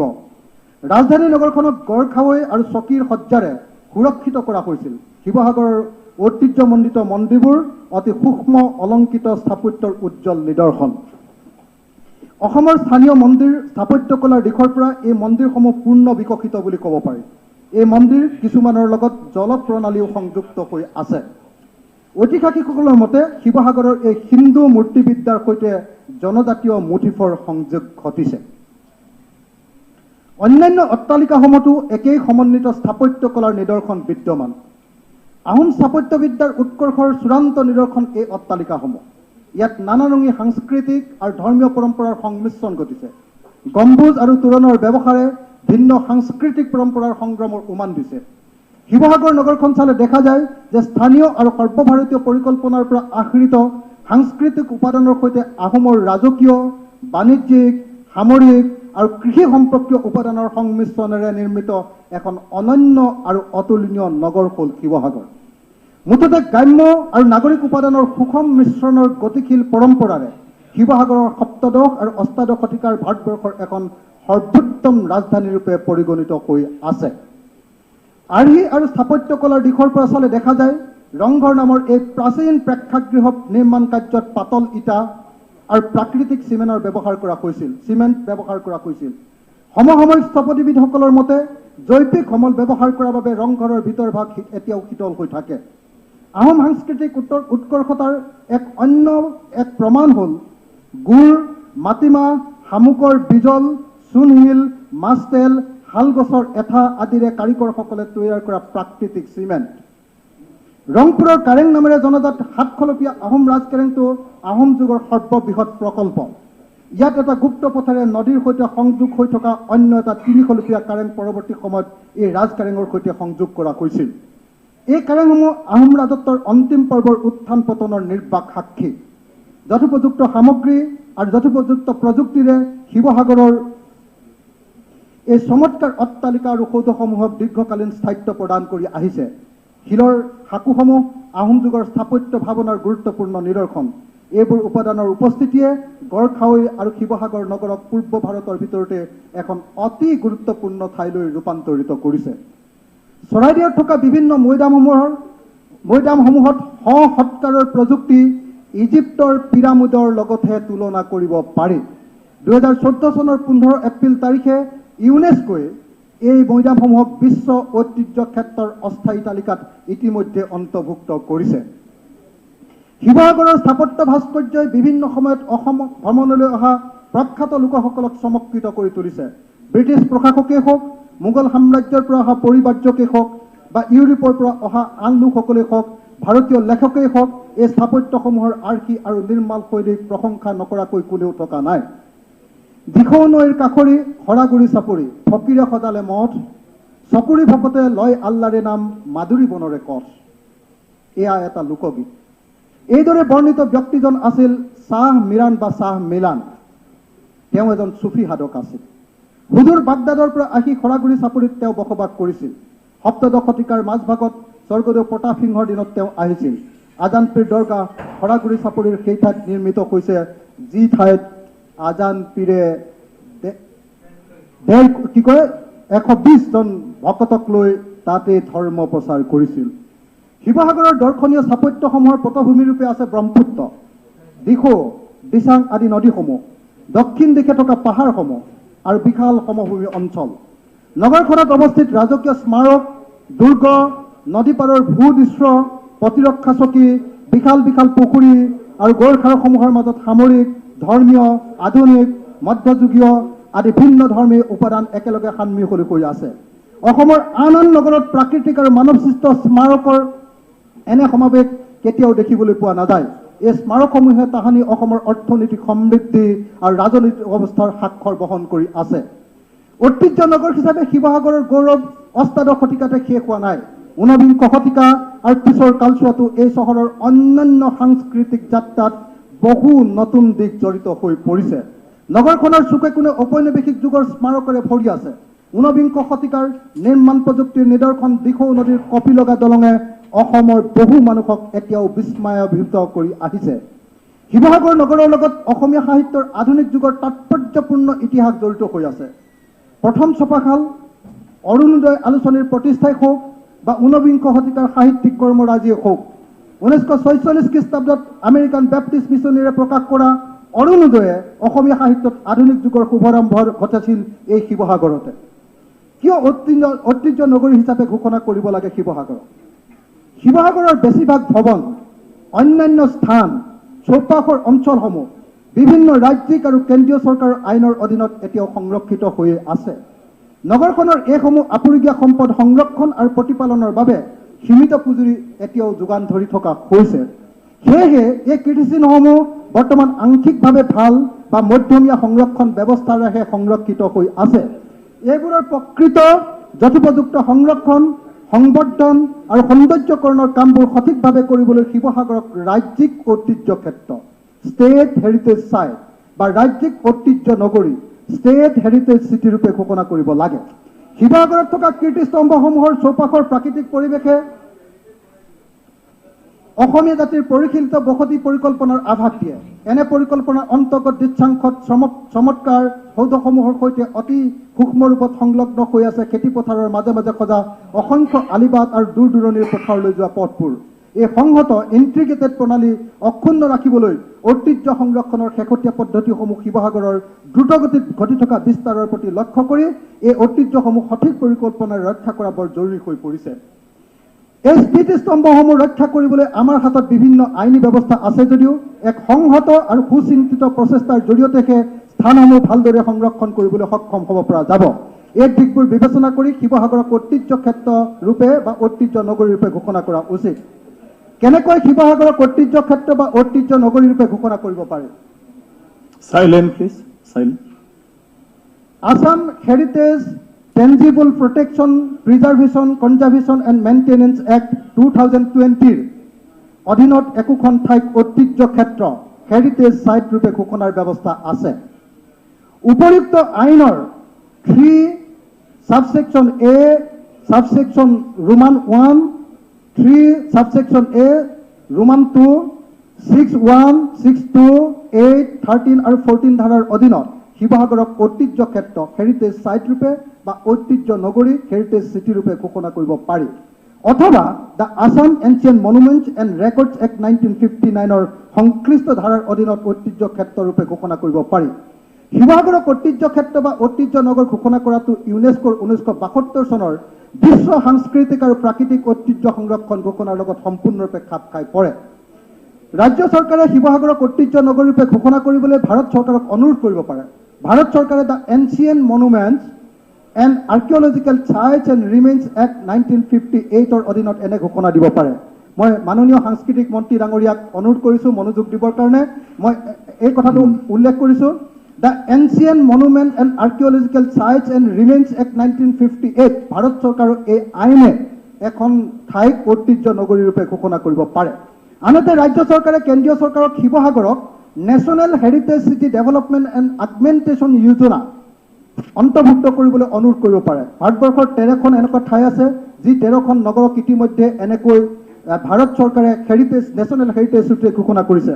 শিৱসাগৰক ঐতিহ্য ক্ষেত্ৰ বা ঐতিহ্য নগৰ ঘোষণা কৰিলে কি লাভ হ'ব? শিৱসাগৰক ৰাজ্যিক ঐতিহ্য ক্ষেত্ৰ বা ৰাজ্যিক ঐতিহ্য নগৰ ঘোষণা কৰিলে শিৱসাগৰৰ গুৰুত্ব সাংঘাতিক বৃদ্ধি পাব। ভাৰত চৰকাৰৰ আইকনিক ছাইটৰ ঘোষণাৰ সৈতে ই খাপ খাই পৰিব। ভাৰতৰ জয়পুৰ আৰু আহমেদাবাদ নগৰৰ দৰে ই ভাৰতবাসীৰ চকুত এখন প্ৰখ্যাত চহৰ হৈ পৰিব। শিৱসাগৰক ৰাজ্যিক ঐতিহ্য নগৰী ঘোষণা কৰিলে ইউনেস্কোৰ ওচৰত ইয়াক এখন বিশ্ব ঐতিহ্য নগৰী ৱৰ্ল্ড হেৰিটেজ চিটি ৰূপে দাবী উত্থাপন কৰি স্বীকৃতি আদায় কৰাৰ বাট মুকলি হৈ পৰিব। সন্মানীয় সদস্য, নহয় আপোনাৰ হাতত 2.5 মিনিট আছে, কিবা যদি গুৰুত্বপূৰ্ণ আছে মানে কিবা নকৰি পেলাই আপুনি ক'ব পাৰে ইম্পৰ্টেণ্ট পইণ্টখিনি। শেষ হৈ যাব মোৰ। ই ভাৰতীয় তথা বিশ্বৰ পৰ্যটকসকলৰ দৃষ্টি আকৰ্ষণ কৰাৰ লগতে ঘৰুৱা পৰ্যটকৰ আকৰ্ষণৰ কেন্দ্ৰস্থল হৈ পৰিব। অসমবাসী আকৌ এবাৰ ইয়াৰ ঐতিহ্য গৌৰৱ আৰু স্বাভিমানৰ প্ৰতি সচেতন হৈ পৰিব। পৰ্যটন বৃদ্ধিৰে শিৱসাগৰৰ ব্যৱসায় বাণিজ্য বৃদ্ধি হ'ব আৰু বৃহৎ পৰিমাণে চৰকাৰী ৰাজহ বৃদ্ধি হ'ব। শিৱসাগৰ বিশ্বৰ এক আকৰ্ষণীয় পৰ্যটন ক্ষেত্ৰ হৈ উঠিব। ভৱিষ্যতৰ সপোন। শিৱসাগৰক এবাৰ ঐতিহ্য নগৰ বা ঐতিহ্য ক্ষেত্ৰৰূপে ঘোষণা কৰাৰ পাছতে বিত্তীয় আৰু সাংস্কৃতিক বিষয়ৰ যোগ্য বিশেষজ্ঞৰ দ্বাৰা বিষয়সমূহ চোৱা চিতা কৰাব লাগিব। তেতিয়া স্থাপত্য, নগৰ পৰিকল্পনা, ইতিহাস, প্ৰত্নতত্ত্ব, ঐতিহ্য অধ্যয়ন, সাহিত্যৰ ইতিহাস আদি ভিন ভিন বিষয়ত বিশেষজ্ঞসকলক প্ৰকল্পটোৰ সৈতে জড়িত কৰি এই ঐতিহ্য নগৰখনক এক অন্যান্য আয়তন দিব পৰা যাব। চৰকাৰে শিৱসাগৰক ঐতিহ্য নগৰ পৰিচালনা প্ৰাধিকৰণ নামেৰে এক পৰিচালনা ব্যৱস্থা গঢ়ি তুলিব পাৰিব আৰু এই প্ৰাধিকৰণে এই সপোনৰ প্ৰকল্পক সাকাৰ কৰি তুলিবৰ বাবে প্ৰয়োজন হোৱাৰ সকলো ধৰণৰ পৰিকল্পনা আৰু সমন্বয় সাধন সম্ভৱ কৰি তুলিব পাৰিব। সৰ্বোপৰি এই সপোনৰ প্ৰকল্প আগবঢ়াই নিব পাৰিলে সমগ্ৰ অসমীয়া জাতি চৰকাৰৰ ওচৰত কৃতজ্ঞ হৈ পৰিব। আহক পঞ্চদশ অসম বিধানসভাই শিৱসাগৰক ঐতিহ্য ক্ষেত্ৰ বা ঐতিহ্য নগৰ ৰূপে ঘোষণা কৰাৰ সংকল্প গ্ৰহণ কৰোঁ। আহক আমি অসমীয়া জাতি আৰু অসমৰ জনগণৰ আটাইতকৈ গৌৰৱৰ স্থলী শিৱসাগৰক বিশ্বৰ সন্মুখত উজ্বলাই তোলো। ধন্যবাদ। অখিল গগৈ। মই মাত্ৰ দুটা কথা যোগ দিবলগীয়া আছে। অধ্যক্ষ মহোদয়, ইতিমধ্যে শিৱসাগৰ নগৰখনক মই সম্পূৰ্ণৰূপে চাফ চিকুণৰ কাম আৰম্ভ কৰি দিছোঁ। আপুনি জানে যে অহা অক্টোবৰ মাহৰ পৰা আমাৰ টুৰিষ্ট ছিজন আৰম্ভ হ'ব। তাৰ আগতে সাংঘাতিক ধৰণৰ পৰিকল্পনা আৰম্ভ কৰিছোঁ আৰু বিশ্বৰ যিকোনো ঠাইৰ পৰা বা ভাৰতীয় টুৰিষ্ট অহাৰ লগে লগে যাতে তাক সঁচাকৈ সন্মান কৰিবলগীয়া আৰু অত্যন্ত আকৰ্ষণীয় স্থানৰূপে গঢ়ি তুলিব পাৰি তাৰ কাৰণে মই বৃহৎ পৰিকল্পনা গ্ৰহণ কৰিছোঁ আৰু আশা কৰিছোঁ যে অসমৰ কাজিৰঙালৈ অহা টুৰিষ্ট, তাৰ পাছত মাজুলীলৈ যোৱা টুৰিষ্ট, সেই চেইনডাল আমি শিৱসাগৰলৈকে লৈ যাম আৰু শিৱসাগৰৰ পৰা পুনৰ গুৱাহাটীলৈ ঘূৰাই পঠিয়াবৰ কাৰণে যি ধৰণৰ এটা চেইন তৈয়াৰ কৰিব লাগে তাৰ কাৰণে ইতিমধ্যে মই টুৰিষ্ট অপাৰেটৰসকলৰ লগত কথা পতা আৰম্ভ কৰিছোঁ। মই আপোনালোকক এই কথা ক'ব খুজিছোঁ, মোৰ এই সামগ্ৰিক পৰিকল্পনাৰ লগত কেৱল ঐতিহ্যৰ সম্পদ জড়িত হৈ নাথাকিব, তাৰ লগত টুৰিজিমৰ লগত হিউমেন টাচ এটা মই তাতে সংযোগ কৰিব খুজিছোঁ আৰু সেই কাম ইতিমধ্যে আৰম্ভ কৰি দিছোঁ। মই আপোনালোকক অনুৰোধ জনাইছোঁ, অসমৰ সকলো বিধানসভাৰ অধ্যক্ষ মহোদয়, মুখ্যমন্ত্ৰী মহোদয়, আমাৰ সাংস্কৃতিক মন্ত্ৰী মহোদয়, অসমৰ মন্ত্ৰীমণ্ডলী আৰু অসমৰ 126 জন বিধায়কক মই অনুৰোধ জনাইছোঁ, অক্টোবৰ মাহত আপোনালোক সকলো শিৱসাগৰলৈ আহক। আমি নৱেম্বৰ মাহত আছাম ফেষ্টিভেলৰ জৰিয়তে শিৱসাগৰক ভাৰতবৰ্ষৰ সকলো ঠাইৰ মানুহে জানিব পৰাৰ ব্যৱস্থা কৰিব খুজিছোঁ আৰু তাৰ পৰৱৰ্তী সময়ত জানুৱাৰী মাহত আমি গ্ৰাম্য ক্ৰীড়া ফেষ্টিভেল পাতি ইয়াক এখন নতুন ঠাইৰূপে পৰিগণিত কৰিব খুজিছোঁ। আমাৰ সমষ্টি, মই শেষত এটাই বাক্য ক'ব খুজিছোঁ, সাংস্কৃতিক মন্ত্ৰী মহোদয়, মুখ্যমন্ত্ৰী মহোদয় আৰু অধ্যক্ষ মহোদয়, আমাৰ সমষ্টিৰ কাৰণে আপোনালোকে 100 কোটি টকাৰ মাত্ৰ ইনভেষ্টমেণ্ট কৰক। মই আপোনালোকক এইটো নিশ্চয়তা প্ৰদান কৰিব পাৰোঁ যে এই 100 কোটি টকাৰ যদি ইনভেষ্টমেণ্ট হয় তেতিয়াহ'লে বছৰি 1000 কোটি টকাৰ ব্যৱসায় বাণিজ্য আৰু ৰাজহ সংগ্ৰহৰ ব্যৱস্থা আমি কৰি দিব পাৰিম। মই এইখিনি কৈয়ে আকৌ এবাৰ অনুৰোধ কৰিছোঁ যাতে শিৱসাগৰক ঐতিহ্য নগৰী বা ঐতিহ্য ক্ষেত্ৰৰূপে ঘোষণা কৰা হয়, ইয়াত যাতে আজি প্ৰস্তাৱ গ্ৰহণ কৰা হয়, এইখিনিকে কৈ মোৰ বক্তব্য সামৰণি মাৰিছোঁ। জয় আই অসম। ধন্যবাদ। সাংস্কৃতিক বিভাগৰ মন্ত্ৰী মহোদয়। মোৰ এটা নালাগে, এইটো মেম্বাৰৰ তেখেতৰ অধিকাৰ, এইটো নালাগে ইয়াত আপুনি যোৱা বছৰ কৈ দিলে আপুনি। নাই নতুন বিধায়কৰহে সেইটো সময়, নালাগে ইয়াত তেখেতক মাত্ৰ মই জনাব নালাগে। আপুনি বহক, মন্ত্ৰীয়ে উত্তৰ দিব, মন্ত্ৰীয়ে উত্তৰ দিব। কথা ক'ব নালাগে, আপুনি বহক, মন্ত্ৰীয়ে উত্তৰ দিব, অধ্যক্ষ মহোদয়। মন্ত্ৰীয়ে উত্তৰ দিব। ট্ৰেইনডাল তেখেতে শিৱসাগৰৰ পৰা ঘূৰাই দিম বুলি ক'লে, মই কৈছো যে এইটো বিতৰ্কৰ কাৰণে নহয়, চৈখোৱা আৰু বিতৰ্কৰ কাৰণে নহয় চক্ৰ। গতিকে টৰি ট্ৰেইনডাল সন্মানীয় সদস্য, এইটো বিতৰ্কৰ কাৰণে নহয় যে আমাৰ স্পীকাৰ্ছ ইনিচিয়েটিভছৰ নতুন বিধায়কসকলে যাহাতে তেওঁলোকৰ সমষ্টিৰ কথা বিধানসভাৰ মজিয়াত চৰকাৰক দৃষ্টিগোচৰ কৰিবৰ কাৰণে কোৱাৰ এটা সুযোগ পায়, সেইকাৰণে এই কাৰ্যসূচীটো আমি ৰুলত সোমাই লৈছো আৰু হিচাপে আজি নতুন বিধায়কৰ তাৰ যিটো চৰকাৰক দৃষ্টিগোচৰ কৰিবলগীয়া আছে বুলি ভাবে সেইটোকে কৰিব পাৰে। গতিকে যিখিনি কথা আছে আমাৰ মন্ত্ৰী মহোদয়ে তেখেতৰ উত্তৰত দি দিব। মাননীয় অধ্যক্ষ মহোদয়, শিৱসাগৰক ৰাজ্যিক ঐতিহ্য ক্ষেত্ৰ বা ৰাজ্যিক ঐতিহ্য নগৰ ৰূপে ঘোষণা কৰাৰ এটা প্ৰস্তাৱ আজি মাননীয় বিধায়ক অখিল গগৈ ডাঙৰীয়াই মেম্বাৰ হাউচত উত্থাপন কৰিছে। শিৱসাগৰ কেৱল মাত্ৰ অসমৰে নহয়, সমগ্ৰ বিশ্বৰ কাৰণে এটা অতি গুৰুত্বপূৰ্ণ ইতিহাস বিজড়িত এডোখৰ ভূমিখণ্ড, য'ত এখন সমাজৰ প্ৰাণ প্ৰতিষ্ঠা আৰম্ভ হৈছিল, যি ঠাইৰ পৰা অসমৰ ভৱিষ্যতৰ জীৱনৰ ৰূপৰেখাৰ চিন্তাৰ বীজ অংকুৰিত হৈছিল, তেনেকৈ এডোখৰ ঠাই শিৱসাগৰ। কেৱল মাত্ৰ চাৰিসীমাৰে পৰিবেষ্টিত এখন নগৰ বা চহৰ নহয়, সেই শিৱসাগৰৰ ভূমিখণ্ডৰ লগত জড়িত হৈ আছে বহু ইতিহাস, বহু স্মৃতি, শৌৰ্য, বীৰ্য, গৌৰৱ, স্বাভিমান, আত্মসন্মান, মৰ্যাদা, এনেধৰণৰ বহু বিষয়। কাৰণ আধুনিক অসমীয়া জাতি নিৰ্মাণৰ ক্ষেত্ৰত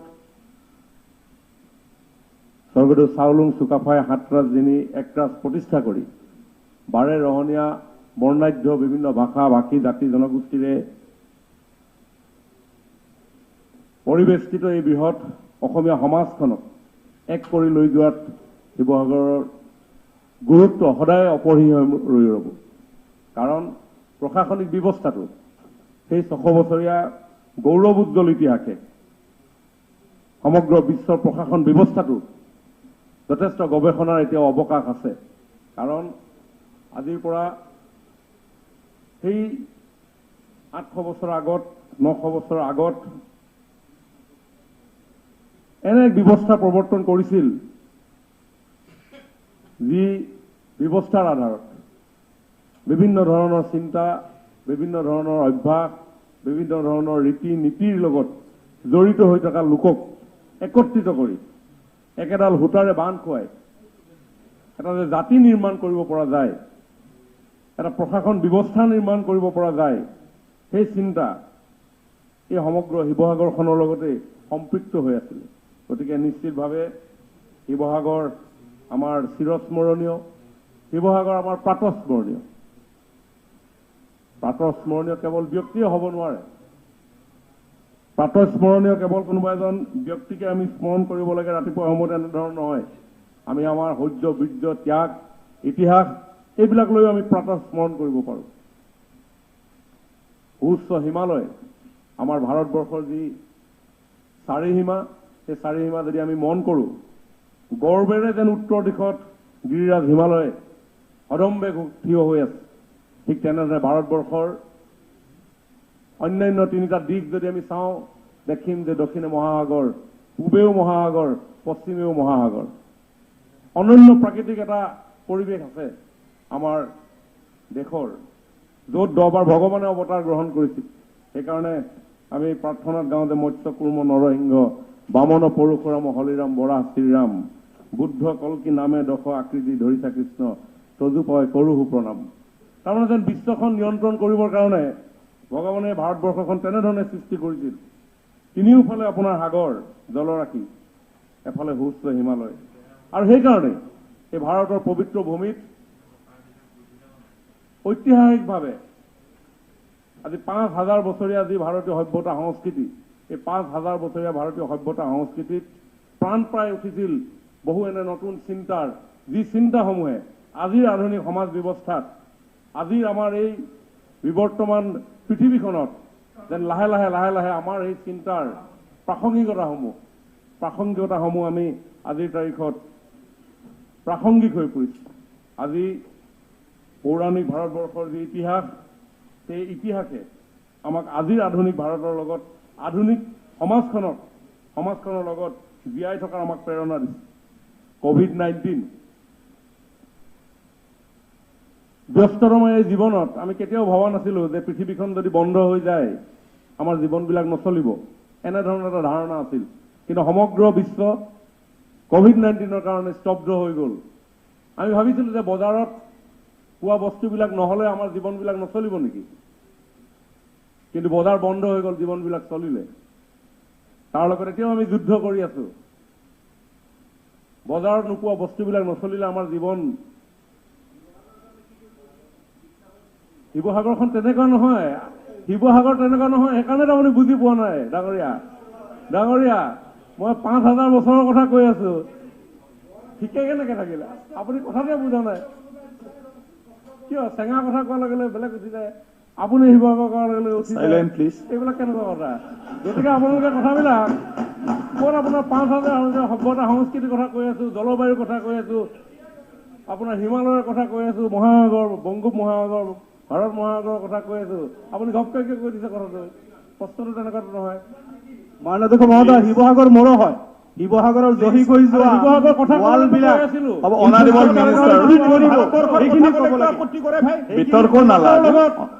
বিশ্বৰ লগত আমি শিৱসাগৰৰ লগত লিংক কৰিব লাগিব।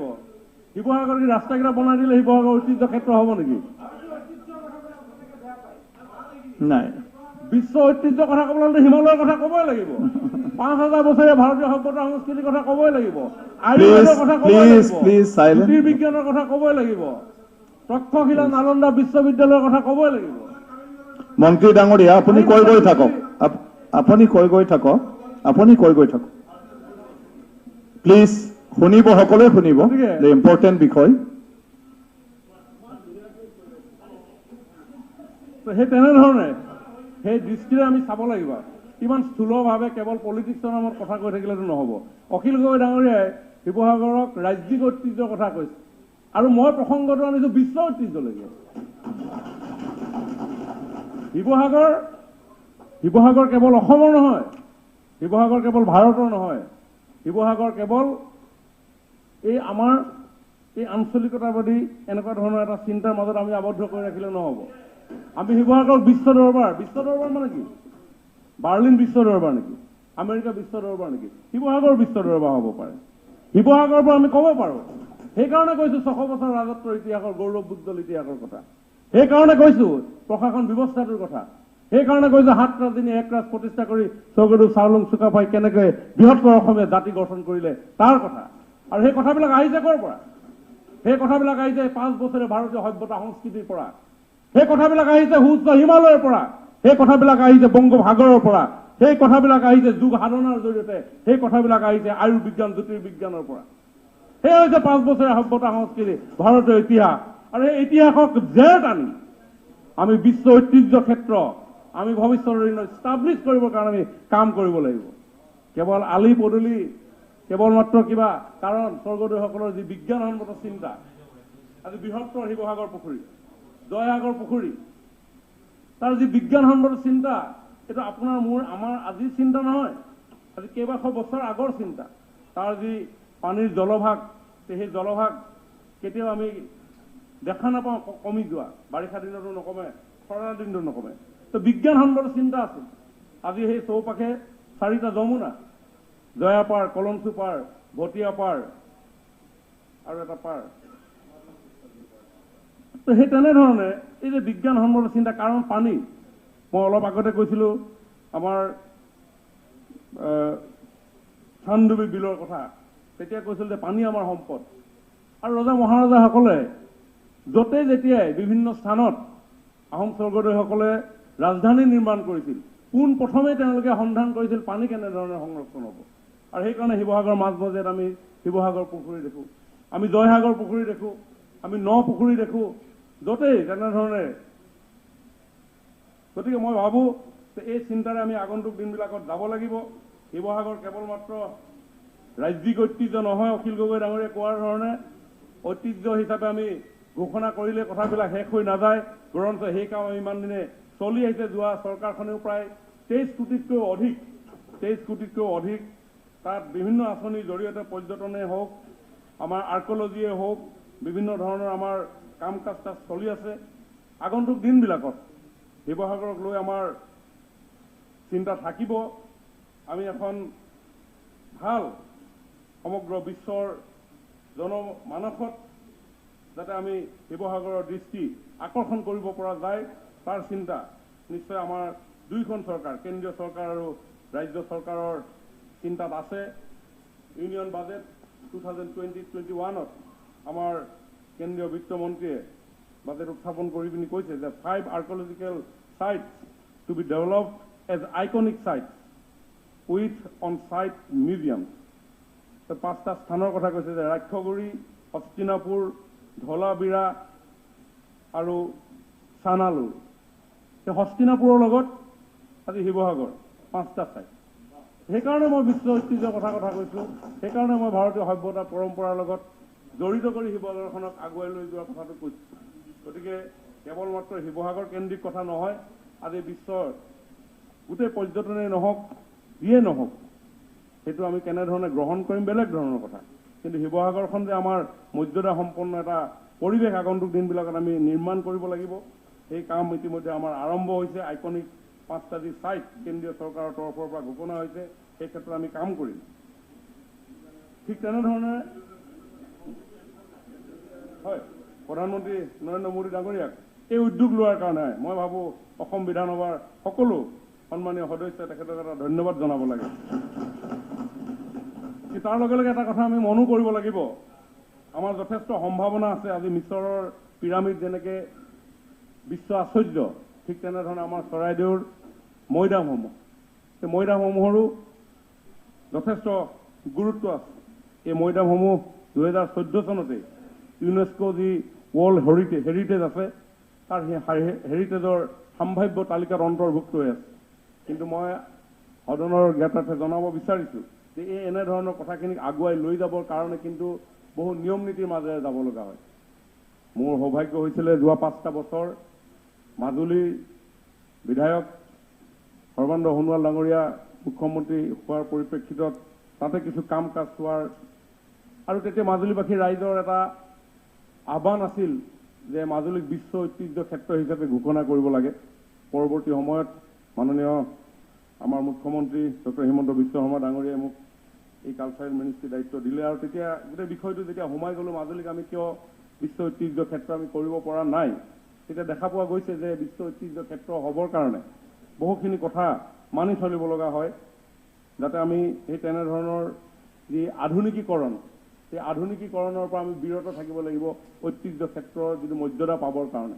কিন্তু নকৈ নতুন বহু আন্তঃগাঁথনি নিৰ্মাণ হৈ আছে, যিসমূহ আপোনাৰ প্ৰত্নতাত্ত্বিক কীৰ্তিস্তম্ভ আছে, সেই স্থানৰ পৰা 100 মিটাৰ পৰ্যন্ত কোনো ধৰণৰ ইনফ্ৰাষ্ট্ৰাকচাৰ তাতে ডেভেলপ হ'ব নোৱাৰিব। এনেধৰণৰ বহু গাইডলাইন সেই ডচিয়াৰসমূহত সন্নিৱিষ্ট কৰিব লগা হয়। গতিকে এই এনেধৰণৰ যিখিনি টেকনিকেল কথা, এই টেকনিকেল কথাখিনি আমি চাব লাগিব। শিৱসাগৰক লৈ আমাৰ সেই চিন্তা থাকিব, কিন্তু কেৱল মাত্ৰ ঘোষণা কৰি দিলে গোটেই কথাখিনি শেষ হৈ নাযায়, তাৰ কাৰণে আমি কাম কৰিব লাগিব। আৰু ইতিমধ্যে সেই কাম আৰম্ভ হৈছে। আজি চৰাইদেউ পৰ্বতসমূহ, চৰাইদেউ মৈদামত বিভিন্ন ধৰণৰ কাম কাজ আমাৰ আৰম্ভ হৈছে। শিৱসাগৰ ৰাইজৰ লগত এই বিষয়ে আমি আলোচনা কৰিব লাগিব। শিৱসাগৰ যথেষ্ট গুণী জ্ঞানী ইতিহাস প্ৰসিদ্ধ স্থান, সেই তাতে বহু লোকৰ বাসস্থান, বহু পুৰণি চহৰ। শিৱসাগৰ কেৱল চহৰ নহয়, আমাৰ অখিল গগৈ ডাঙৰীয়াই কেৱল শিৱসাগৰ চহৰক ঐতিহ্য ক্ষেত্ৰ হিচাপে ঘোষণা কৰিবলৈ কৈছে। মই ভাবোঁ যে কেৱল শিৱসাগৰ চহৰখন মাত্ৰ 4-5 কিলোমিটাৰ ব্যাসাৰ্ধৰ কেৱল মাত্ৰ এটা অঞ্চল। শিৱসাগৰ চহৰ নহয়, শিৱসাগৰ এই শিৱসাগৰ নামটোৰ লগত বা সেই ঐতিহ্যটোৰ লগত ডিমৌ জড়িত হৈ আছে, সৰগুৱা জড়িত হৈ আছে, নঙলামৰা জড়িত হৈ আছে, নেমুগুৰি জড়িত হৈ আছে, নাজিৰা জড়িত হৈ আছে, এনেধৰণে চৰাইদেউ পাঠশালাৰ পৰা আৰম্ভ কৰি বিস্তীৰ্ণ অঞ্চল সাপেখাতিৰ পৰা আৰম্ভ কৰি ৰহনৰ, ৰহাৰ, ৰহেদৈ, টিপামৰ, ভাদৈ, হলগুৰি, ৰাঘুনি বাই আমি সকলোৱে জানো। গতিকে সেই বিস্তীৰ্ণ এটা অঞ্চল জড়িত হৈ আছে। গতিকে সেই বৃহত্তৰ অঞ্চলটো আমি ইতিহাসক লৈ, আমাৰ গৌৰৱ উজ্জ্বল ইতিহাসক লৈ আমি নিশ্চয় আগন্তুক দিনত আমি শক্তিশালীভাৱে কেৱল মাত্ৰ চহৰ কেন্দ্ৰিক সৰু এটা কথাক লৈ আমি নিশ্চয় নাথাকিম। আগন্তুক দিনত আৰু শক্তিশালীভাৱে আগুৱাই যাম। এইখিনিকে কৈ মই মোৰ বক্তব্য সামৰণি মাৰিছোঁ। ধন্যবাদ। ধন্যবাদ। এতিয়া অধ্যক্ষ মহোদয়, হয়, ইয়াৰ আগৰ প্ৰশ্নটোত 90 মিনিট সময় আলোচনা হৈছিলে। নহয়, আগতো 3টা ডিপাৰ্টমেণ্টৰ ৰিপ্লাই দিছে। আপোনাৰতো অকল কালচাৰেল ডিপাৰ্টমেণ্ট, আৰু মই অলৰেডি কভাৰ হৈছে। বাকী আপুনি লিখি দি দিয়ক কি কি ডেভেলপমেণ্ট লাগে। এটা কথা আকৌ এবাৰ সুধিবলৈ দিলে ভাল লাগিব। মই মন্ত্ৰী মহোদয়ক মাত্ৰ এইটো সুধিব খুজিছোঁ যে শিৱসাগৰক ঐতিহ্য ক্ষেত্ৰৰূপে ষ্টেট হেৰিটেজ চাইট ৰূপে ঘোষণা কৰিবৰ কাৰণে আপোনালোকে সিদ্ধান্ত ল'ব নে নলয়, কথাটো ফাইনেল নহ'ল। 1 নম্বৰ। 2 নম্বৰ বস্তুটো নহয়, ইয়াত কোনেও ডিচিশ্যন দিব নোৱাৰে। আপোনাৰ দৃষ্টিগোচৰ কৰিলে নহয়। অকিল, এইটো নহয়, আমাৰ টাইম নাই। আমিনুল ইছলাম না, সব ক্ষেত্ৰতে ইয়াৰে ফাইনেল হৈ গ'লে আৰু কৰিবলগীয়া কি থাকিব? আৰু এটা বাক্য ক'বলৈ দিয়ক। চৰকাৰ নাই সেইটো হ'ল যে আমিনুল ইছলাম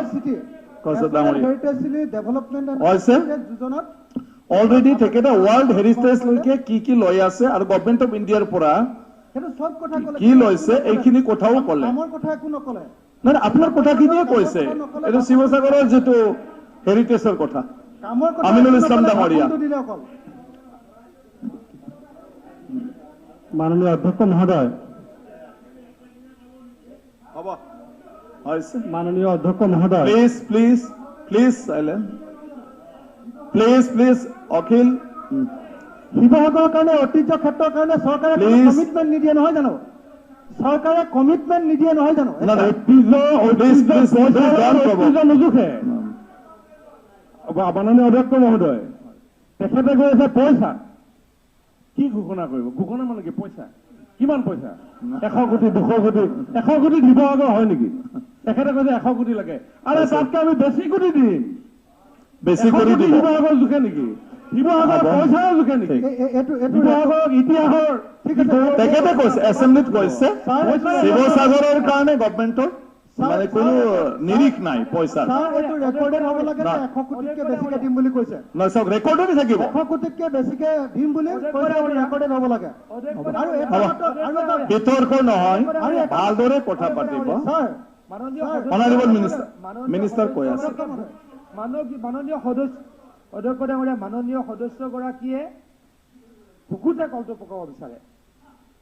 এনেকে বিধানসভাত নচলিব নহয়। নিয়ম নীতি আছে, চৰকাৰৰ নিয়ম নীতি আছে।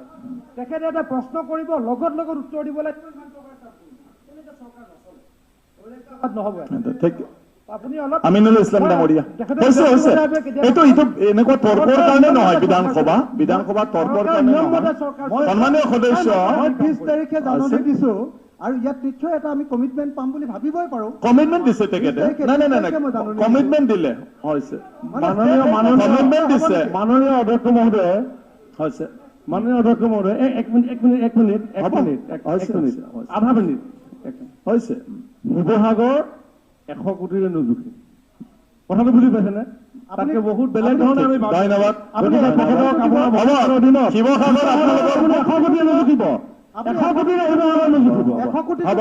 অনাৰেবল মিনিষ্টাৰ, অনাৰেবল সদস্য হৈছে। শিৱসাগৰ আমাৰ সকলোৰে হয়, অসমৰ হয়, আৰু ইয়াৰ গৌৰৱ আমাৰ সকলোৰে গৌৰৱ, অসমৰে গৌৰৱ। গতিকে চৰকাৰে প্ৰতিশ্ৰুতি দিছে, ইয়াত কোনো নিৰিখৰ কথা নাই। 100 কোটিতকৈ বেছি হ'লেও সেইটোৰ কাৰণে উদ্যোগ ল'ব। ডেফিনেটলি আজি দৃষ্টিগোচৰ কৰিছে, সেই বিষয়ে আলোচনা ডেফিনেটলি চৰকাৰে ল'ব। ধন্যবাদ। আমিনুল ইছলাম ডাঙৰীয়া। মাননীয় অধ্যক্ষ মহোদয়, আজি আমাৰ এই হাউচত ৰুল 23(2)ৰ অধীনত মেম্বাৰ্ছ আৱাৰত মোৰ এটা পিছপৰা সমষ্টিৰ সম্পৰ্কে কিছু কথা তুলি ধৰিবৰ কাৰণে যে সুযোগ দিয়া হৈছে, তাৰ কাৰণে ধন্যবাদ জ্ঞাপন কৰিছোঁ। মোৰ মানকাছৰ সমষ্টি গুৱাহাটীৰ পৰা প্ৰায় 340-350 কিলোমিটাৰ্ছ এৰাউণ্ড।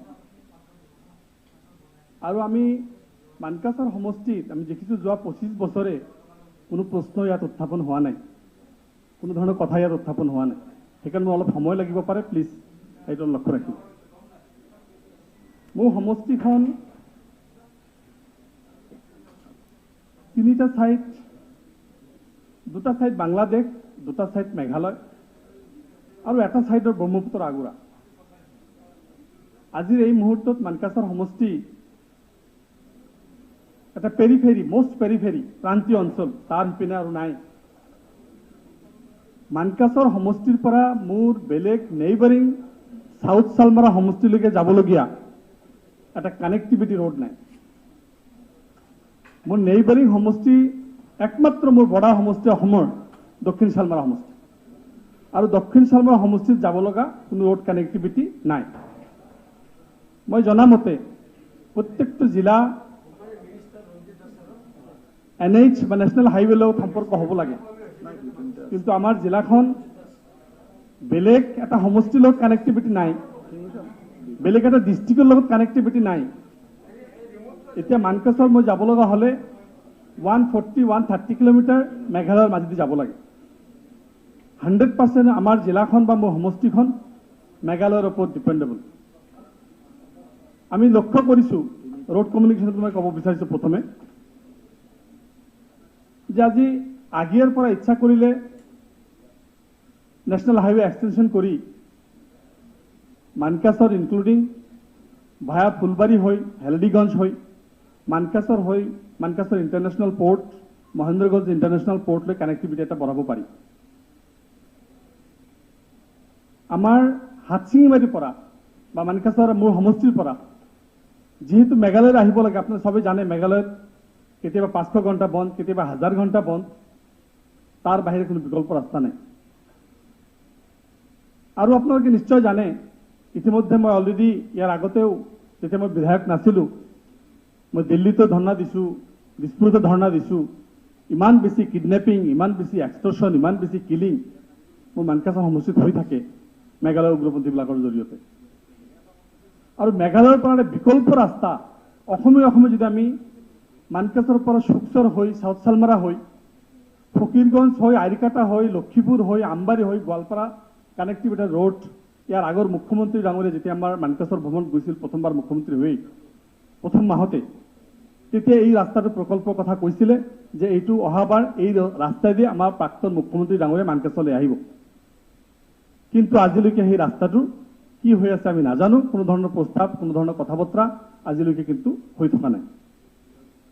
এই ৰাস্তাটো কানেক্টিভিটি হ'লে আমি দক্ষিণ চালমাৰা সমষ্টিৰ লগত যোগাযোগ সম্পূৰ্ণ হ'ব, ধুবুৰী জিলাৰ বাকী আমাৰ আৰাই পঞ্চায়তৰ পৰা যোগাযোগ হ'ব, জলেশ্বৰৰ পৰা আৰম্ভ কৰি গোৱালপাৰা পশ্চিম সমষ্টি আৰম্ভ কৰি গোৱালপাৰা পূব সমষ্টিৰ যোগাযোগ ব্যৱস্থা হ'ব। কমচে কম আমি মেঘালয়ৰ বাহিৰেও আমি সমষ্টিৰ পৰা মোৰ জিলাখনৰ পৰা ওলাবৰ পৰা এটা ৰাস্তা, একমাত্ৰ ৰাস্তা এটা হ'ব বুলি মই আশা কৰিছোঁ। এইটোৰ প্ৰতি দৃষ্টি নিশ্চয় ৰাখিব। মোৰ সমষ্টিত একমাত্ৰ লাইফ লাইন ৰোড এইচাম ৰোড বুলি কয়, হেলডিগঞ্জ বা হাতচিঙিমাৰীৰ পৰা মানকাছলৈকে। মোৰ সমষ্টিখন এনেকুৱা এটা নাৱৰ নিচিনা। মোৰ সমষ্টিৰ যদি লেন্থ আমি চাওঁ হাইয়েষ্ট 5 কিলোমিটাৰ দীঘল হয়, ইপিনে আন্তঃৰাজ্যিক বৰ্ডাৰ সীমা, একপিনে বাংলাদেশ আন্তঃৰাষ্ট্ৰীয় সীমা। মাত্ৰ 5 কিলোমিটাৰমান বহল দীঘল এটা সমষ্টি। এই সমষ্টি একমাত্ৰ ৰোড লাইফ লাইন বুলি ক'ম আমি এইচাম ৰোড, সেইটো বানকাম ৰোড। এই বানকাম ৰোডটোৰ পূবফালে হ'ল মেঘালয়ৰ গোটেই পানী ফ্লাছ হৈ যিমান বৰষুণ নামিব পানী অহাৰ বানপানী কালো নদীৰ জৰিয়তে, আৰু পশ্চিমফালে জিঞ্জিৰাম, উত্তৰ ফালে মহাবাহু ব্ৰহ্মপুত্ৰ, এটা বিৰাট গৰাখহনীয়া কবলত পৰা এটা সমষ্টি। এই অঞ্চলখিনিৰ লাইফ লাইন যিটো ৰোড এইচাম ৰোডটো, এই ৰোডটো বানকাম ৰোড হৈ আছে। এইটোক যদি এনলাৰ্জ কৰিব পৰা যায়, ইয়াৰ আগতে 4 লেন হ'ব বুলি মাপজোখ হৈছিল, কিন্তু আমি এটা প্ৰস্তাৱ ৰাখিছোঁ এটলিষ্ট 4 লাইন ৰাস্তাটো মাত্ৰ 30 কিলোমিটাৰমান ৰাস্তা হ'ব মোৰ সমষ্টি ইমূৰ পৰা সিমূৰলৈকে। গোটেইখিনি নহয়, যিখিনি এক্সিষ্টিং ৰোড আছে সেইখিনি যদি এনলাৰ্জ কৰি দিব পৰা যায়, হিউজ ট্ৰাফিক, ডেইলি এক্সিডেণ্ট, ওখ ৰোড, কিন্তু ল' লেণ্ড, আমাৰ সমষ্টিটো ল' লেণ্ড, সেই ৰোডটোক যদি বহল কৰি দিব পৰা যায়, 4 লেন কৰি দিব পৰা যায়, মাজত ডিভাইডাৰ দি কমচে কম এক্সিডেণ্টটো কমিব আৰু এটা ট্ৰাফিক হেভি ট্ৰাফিকৰ পৰা আমি ৰক্ষা পাম। এই কথাটো গুৰুত্ব সহকাৰে বিবেচনা কৰিব বুলি আশা ৰাখিছোঁ।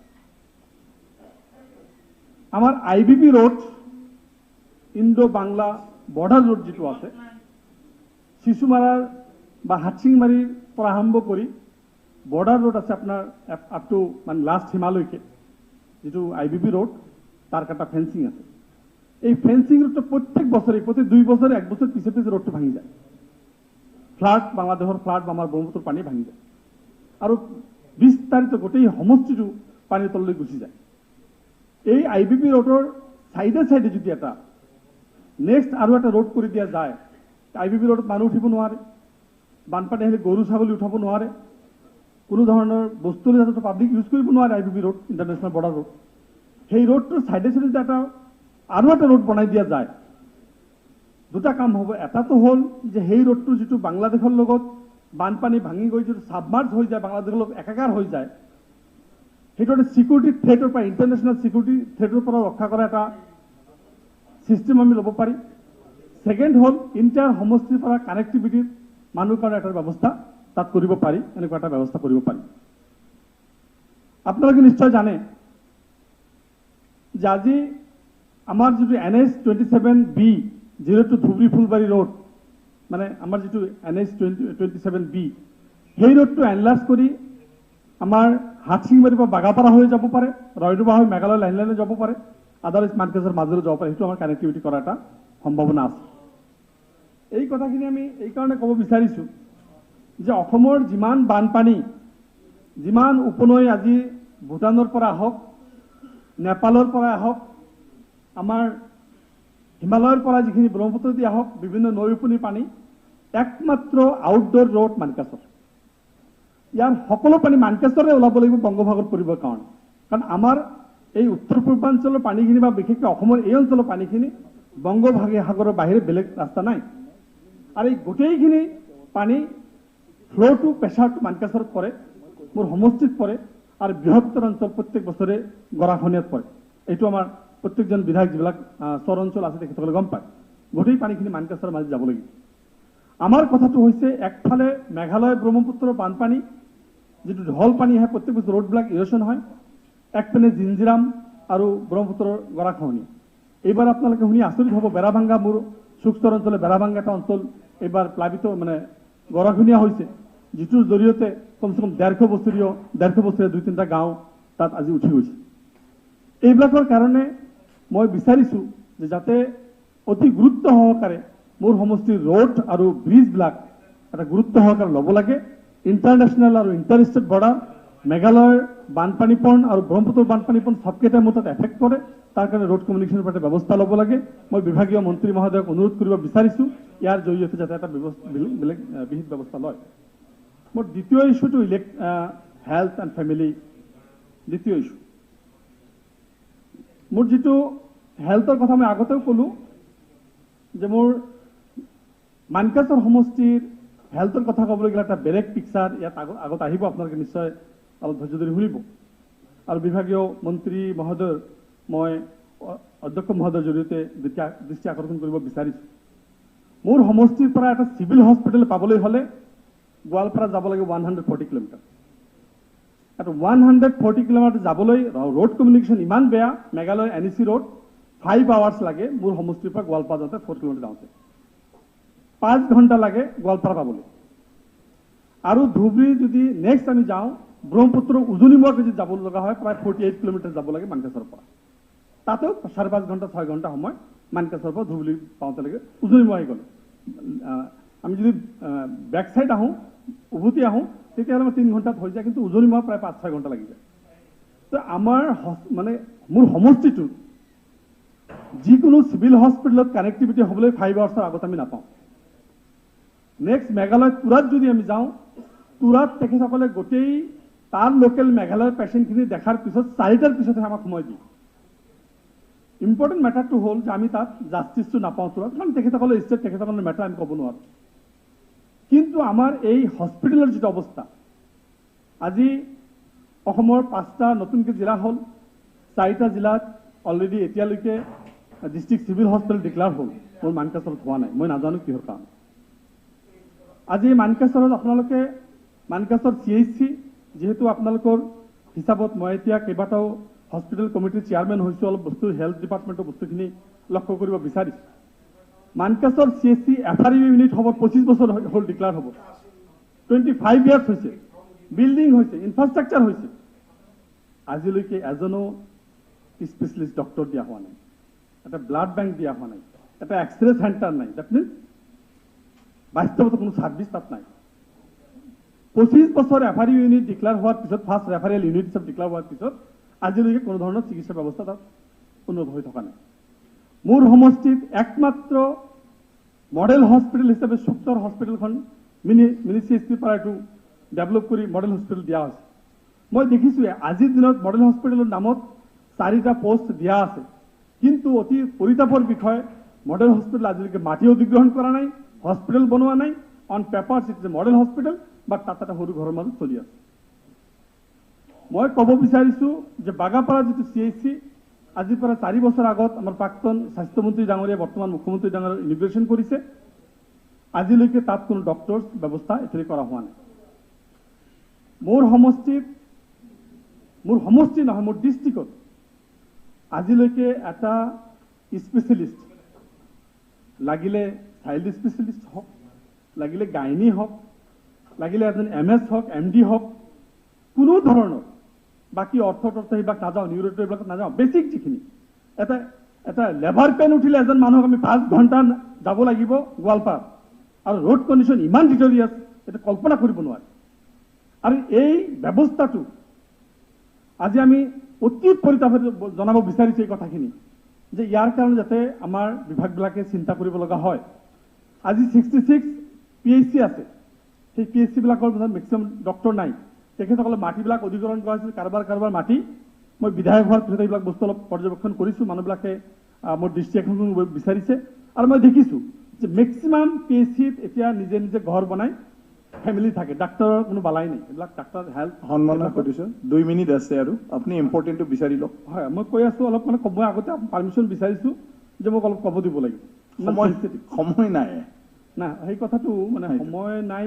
আজিতো প্ৰাইভেট মেম্বাৰ্ছ বিল, আমাৰ চব চৰকাৰী কোনো কাৰ্যসূচী নাই, কিন্তু সময়টো নহ'লে বেছি কিছুমান বিষয়টো নাহিব। মোৰ জিলাত মৰণোত্তৰ পৰীক্ষাগাৰ নাই, তাৰ পৰা যদি আজি দুপৰীয়া কোনোজন মানুহ মৰে, আজি লৈ যাব নোৱাৰে, নাও দি লৈ যাব নোৱাৰে ধুবুৰীত, পিছদিনাখনে 10টা-11টা বজাত পুলিচ আহিব, তাৰপিছত ল'ব, ৰাতিটো ঘৰত থাকিল। যিদিনাখন লৈ গ'ল তাতে পষ্টমৰ্টেম কৰিলে, সিদিনাখন আহিব নোৱাৰে, কাৰণ ইমান ৰাতি নাও নাথাকে। পিছদিনাখন আহিব লাগে, তাৰমানে 4 দিন লাগে এটা ডেড বডি মৰিলে পষ্টমৰ্টেম কৰি তাক সৎকাৰ কৰিবৰ কাৰণে। হয়, আজি এটা মৰ্গ হাউচ নাই, তাত মানুহ ডেড বডি এটা হ'লে ক'ত ৰাখিব, জেগাটো নাই, বাহিৰত ওলাই দি থৈ দিয়ে। আজি মই এই কথাবিলাক এইকাৰণে ক'ব বিচাৰিছোঁ, জইণ্ট ডাইৰেক্টৰ অফিচ মানে এজন পোষ্ট দিয়া হৈছে, তাৰ অফিচ নাই, ষ্টাফ নাই, তাত ড্ৰাগছ ৱেয়াৰ হাউচ নাই, তাত ব্লাড বেংক নাই। মানকাচৰ স্বাস্থ্য বিভাগৰ এইটো বৰ্তমান পৰিস্থিতি। মই আপোনালোকক অনুৰোধ কৰিছোঁ যে মই NRHM-ৰ কমিশ্যনৰ কথা পাতিছিলোঁ, MD লগত কথা পাতিছিলোঁ, মেনেজিং ডাইৰেক্টৰৰ লগত, মিছন ডাইৰেক্টৰৰ লগত, আৰু মই দেখিছোঁ যে তাত বোলে ডক্টৰ নাযায়।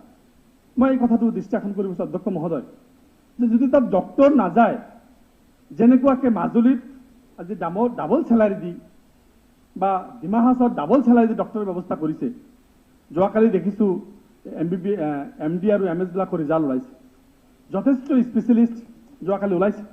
এইখিনিৰ মাজৰ পৰা লাগিলে আপোনালোকে ডাবল চেলাৰী লাইক মাজুলীয়ান ডিমা হাছাও, মোৰ সমষ্টিত মোৰ মানকাচৰ এটা প্ৰান্তীয় অঞ্চল, ইমান বেছি প্ৰান্তীয় ৰোড কমিউনিটিৰ কথাৰ আগত কৈছোঁ, তাত আপোনালোকে ব্যৱস্থা কৰিব বুলি মই বিভাগীয় কৰ্তৃপক্ষক অনুৰোধ কৰিছোঁ। তৃতীয় কথাটো যিহেতু সময় কম বুলি কৈছে অধ্যক্ষ মহোদয়, মই জাষ্ট ইলেক্ট্ৰিচিটি বিভাগৰ দুটামান কথা ক'ম। মোৰ সমষ্টিত এভাৰেজ 4 আৱাৰ্ছ ইলেক্ট্ৰিচিটি থাকে, বিল সমানে ইকুৱেলি বিল যায়। বহু অঞ্চল ইলেক্ট্ৰিফাই কৰা হোৱা নাই, বহু অঞ্চল কাগজে পত্ৰে হৈছে, কলকাতাৰ কোনোবা কোম্পানীত দিয়া হৈছিল, পেপাৰ্ছ ৱাৰ্ক কৰিছে, ফিল্ড ৱাৰ্ক হোৱা নাই। বহু ঠাইত কানেক্টিভিটি দিয়া হোৱা নাই, পোষ্টে দিয়া হোৱা নাই, কিন্তু বিল গৈ আছে। আপোনাৰ বিজনেছ নাই, বিল গৈ আছে। আজি এই অৱস্থাত বৰ্তমান কোভিডৰ পিছত ষ্টুডেণ্টবিলাকে পঢ়িব নোৱাৰে, হস্পিটেলত কোনো ডিজি নাই, কোনো হস্পিটেলত ডিজি নাই, তাত কোনো ছাৰ্ভিচ একো দিব নোৱাৰে। মানে মই এটা জাষ্ট এডহে কৰিব কৈছোঁ, কমপ্লেইন নহয়। তেখেতে যিখন ৰিটাৰ্ণ দিছিলে তাতে ইভেন আপুনি ইৰজনৰ কথাও কৈছে, ইৰজনটো নাছিলে, গতিকে মই প্ৰিপেয়াৰ হৈ অহা নাই। আৰু আপুনি ইলেক্ট্ৰিচিটিৰ কথাও কোৱা নাছিলে, সেইকাৰণে পাৱাৰ ডিপাৰ্টমেণ্টটো ৰেডি হৈ নাহে। আপুনি যিখিনি ইয়াত কৈছিলে ৰিটাৰ্ণ যিখিনি দিছিলে মাননীয় অধ্যক্ষ মহোদয়, মাননীয় অধ্যক্ষ মহোদয়, ইয়াত তিনিটা বিষয়ৰ ওপৰত মই বেলেগ বেলেগকৈ উল্লেখ কৰিছোঁ। লোক নিৰ্মাণ তিনিটা বেলেগ বেলেগ power sector is total different paper, আৰু মই ছাবমিট কৰিছোঁ ৰিটাৰ্ণ। আৰু PWD মই ৰিটাৰ্ণ ছাবমিট কৰিছোঁ। তেখেতক যিটো দায়িত্ব দিছে তেখেতে আৰু হেল্থ মই কৰিছোঁ। আপোনাৰ তিনিটা আছে, তিনিটা ডিপাৰ্টমেণ্টত তিনিটাও আছে। মই সেইকাৰণে ক'ব বিচাৰিছোঁ যে পাৱাৰৰ ইমান এটা বেয়া অৱস্থা, অলৰেডি মাননীয় মন্ত্ৰী মহোদয়ক মই পাৰ্চনেলি লগ কৰিছোঁ, তেখেতে মোৰ লেটাৰ ফৰৱাৰ্ড কৰিছে, লেটাৰৰ মই একনলেজমেণ্ট অলৰেডি পাইছোঁ। আমাৰ সোণাপুৰ যিটো APGCL যিটো ছাব চেণ্টাৰ, নাজানো কিমান বছৰৰ পৰা এইটো পৰি আছে, খালি শুনি আছোঁ কাম হৈ আছে, প্ৰায় 7-8 বছৰৰ পৰা শুনি আছোঁ কাম হৈ আছে। লাষ্টত মই খবৰ ল'লোঁ, তেখেতে মোক ক'লে যে এইটো মেঘালয়ৰ মাজেদি পোষ্টবিলাক আহিব লাগে, হাই টেনশ্যনৰ পোষ্টবিলাক আহিব লাগে, সেইকাৰণে মেঘালয় গভৰ্ণমেণ্টে এইটোক NOC দিয়া নাই। মই মাননীয় মন্ত্ৰী আপোনাৰ জৰিয়তে, অধ্যক্ষ মহোদয়ৰ জৰিয়তে মন্ত্ৰী ডাঙৰীয়াক অনুৰোধ কৰিব বিচাৰিছোঁ, মেঘালয় গভৰ্ণমেণ্টে যদি আমাক এইটো পোষ্ট কৰিব দিয়া নাই, আমাৰ চিফ ছেক্ৰেটাৰী লেভেল ইভেন মেঘালয়ৰ চিফ ছেক্ৰেটাৰীৰ লগত এটা ডিছকাশ্যন কৰি এটা ফাইনেল ছেটেলমেণ্ট ওলাব লাগে, আৰু এইটো আমাৰ এইটো কানেক্টিভিটি হ'ব লাগে। লক্ষীপুৰৰ পৰা পুৰণিকলীয়া যিটো লুজ ৱায়াৰ, তেনেকুৱাকৈ মানকাছাৰ 130 কিলোমিটাৰ দূৰত আমাৰ ইলেক্ট্ৰিচিটি কানেক্টিভিটি দিছে। এই 130 কিলোমিটাৰ কানেক্টিভিটি যাওঁতে মাজত 3-4টা নদী, ক'ৰবাত পাহাৰ, ক'ৰবাত নদীৰ পাৰ, বৰষুণ আহিলেও তাত লগে লগে মানে আগতে মানে কাট অফ হয়, আৰু বৰষুণ বতাহ আহিলেও আগতেই কাট অফ হয়। মানে এবাৰ কাট অফ হ'লে 4 দিন 5 দিনলৈকে আমাৰ কানেক্টিভিটি নাথাকে। আমি চিঞৰিলেও হয়তো নহয়, কিহৰ কাৰণে না খুটি পৰিছে। চ' মই এইটো এটা ফাইনেল ছেটেলমেণ্ট, ইলেক্ট্ৰিচিটি এনেকুৱা এটা অৱস্থা, হস্পিটেল, এডুকেশ্যন, এভৰিথিং, প্ৰত্যেকটা ডিপাৰ্টমেণ্টত ইমান বেয়া অৱস্থা হৈছে। মই সেইকাৰণে মাননীয় অধ্যক্ষ মহোদয়ক যি 3টা বিষয় দিছোঁ, সেই 3টা বিষয়ৰ কথা মই অলৰেডি ক'লোঁ, যিহেতু সময় নাই, মোক আগতে নটিচ দিছে। অত্যন্ত বেয়া অৱস্থাত মোৰ সমষ্টি, অতি প্ৰান্তীয় অঞ্চল, আমাৰ সমষ্টিৰ লগত কানেক্টিভিটিৰ কাৰণে গোটেই ডিপাৰ্টমেণ্টৰ লগত এটা যাতে এটা ডেভেলপ কেনেকৈ কৰিব পাৰি তাৰ এটা ব্যৱস্থা কৰিব লাগে। আৰু বিভাগীয় মন্ত্ৰীসকলক মই অনুৰোধ কৰিব বিচাৰিছোঁ আপোনালোকৰ জৰিয়তে, অধ্যক্ষ মহোদয়ৰ জৰিয়তে, যে ইমিডিয়েট কেনেকৈ এইটো কৰিব পৰা যায় তাৰ এটা ব্যৱস্থা। আৰু মই যিখিনি সমস্যা কৈছোঁ, মই মন্ত্ৰী মহোদয়সকলক অনুৰোধ কৰিম আপোনাৰ জৰিয়তে, মোৰ এই সমস্যাখিনি সমাধান আজিয়ে নালাগে, আপোনালোকে আলোচনা কৰি কেনেকৈ এই সমষ্টিটো অসমৰ বাকী ৰাজ্য, বাকী জিলাবিলাকৰ লগত, বাকী সমষ্টিবিলাকৰ লগত এটা মানে এটা সমপৰ্যায় আনিব পৰা যায়, তাৰ কাৰণে চিন্তা কৰিব বুলি আশা ৰাখি মোৰ বক্তব্য সামৰিছোঁ। ধন্যবাদ। ধন্যবাদ। প্ৰথমতে আমাৰ লোক নিৰ্মাণৰ কথাটো আছিলে PWD। আমাৰ মুখ্যমন্ত্ৰী ডাঙৰীয়া তেখেতে অন্য এটা মানে চৰকাৰী কাৰ্যসূচীত ব্যস্ত, তেখেতে শ্বেয়াৰক জনাই গৈছে যে নেক্সট যিটো আপোনাৰ এইটো আহিব না MLA আৱাৰ্ডছ, মানে প্ৰাইভেট মেম্বাৰ্ছ বিল, সেইদিনা তেখেতে এই উত্তৰটো দিব আপোনাক, উত্তৰখিনি। বাকী এতিয়া হেল্থৰ ক্ষেত্ৰত মই পাৰ্লিয়ামেণ্টাৰী মিনিষ্টাৰ ডাঙৰীয়াক দিবলৈ অনুৰোধ জনাইছোঁ। সন্মানীয় অধ্যক্ষ ডাঙৰীয়া, সন্মানীয় সদস্যগৰাকীয়ে তেখেতৰ সমষ্টিত স্বাস্থ্য বিভাগৰ ক্ষেত্ৰত যি যি অসুবিধা সেই বিষয়ে সদনক অৱগত কৰিছে। মই এটা কথা উপলব্ধি কৰোঁ যে মানকাছাৰ, দক্ষিণ খালমৰা বা হাটশিঙিমাৰী, এই মূল সমস্যাটো হৈছে কমিউনিকেশ্যন কেন্দ্ৰিক।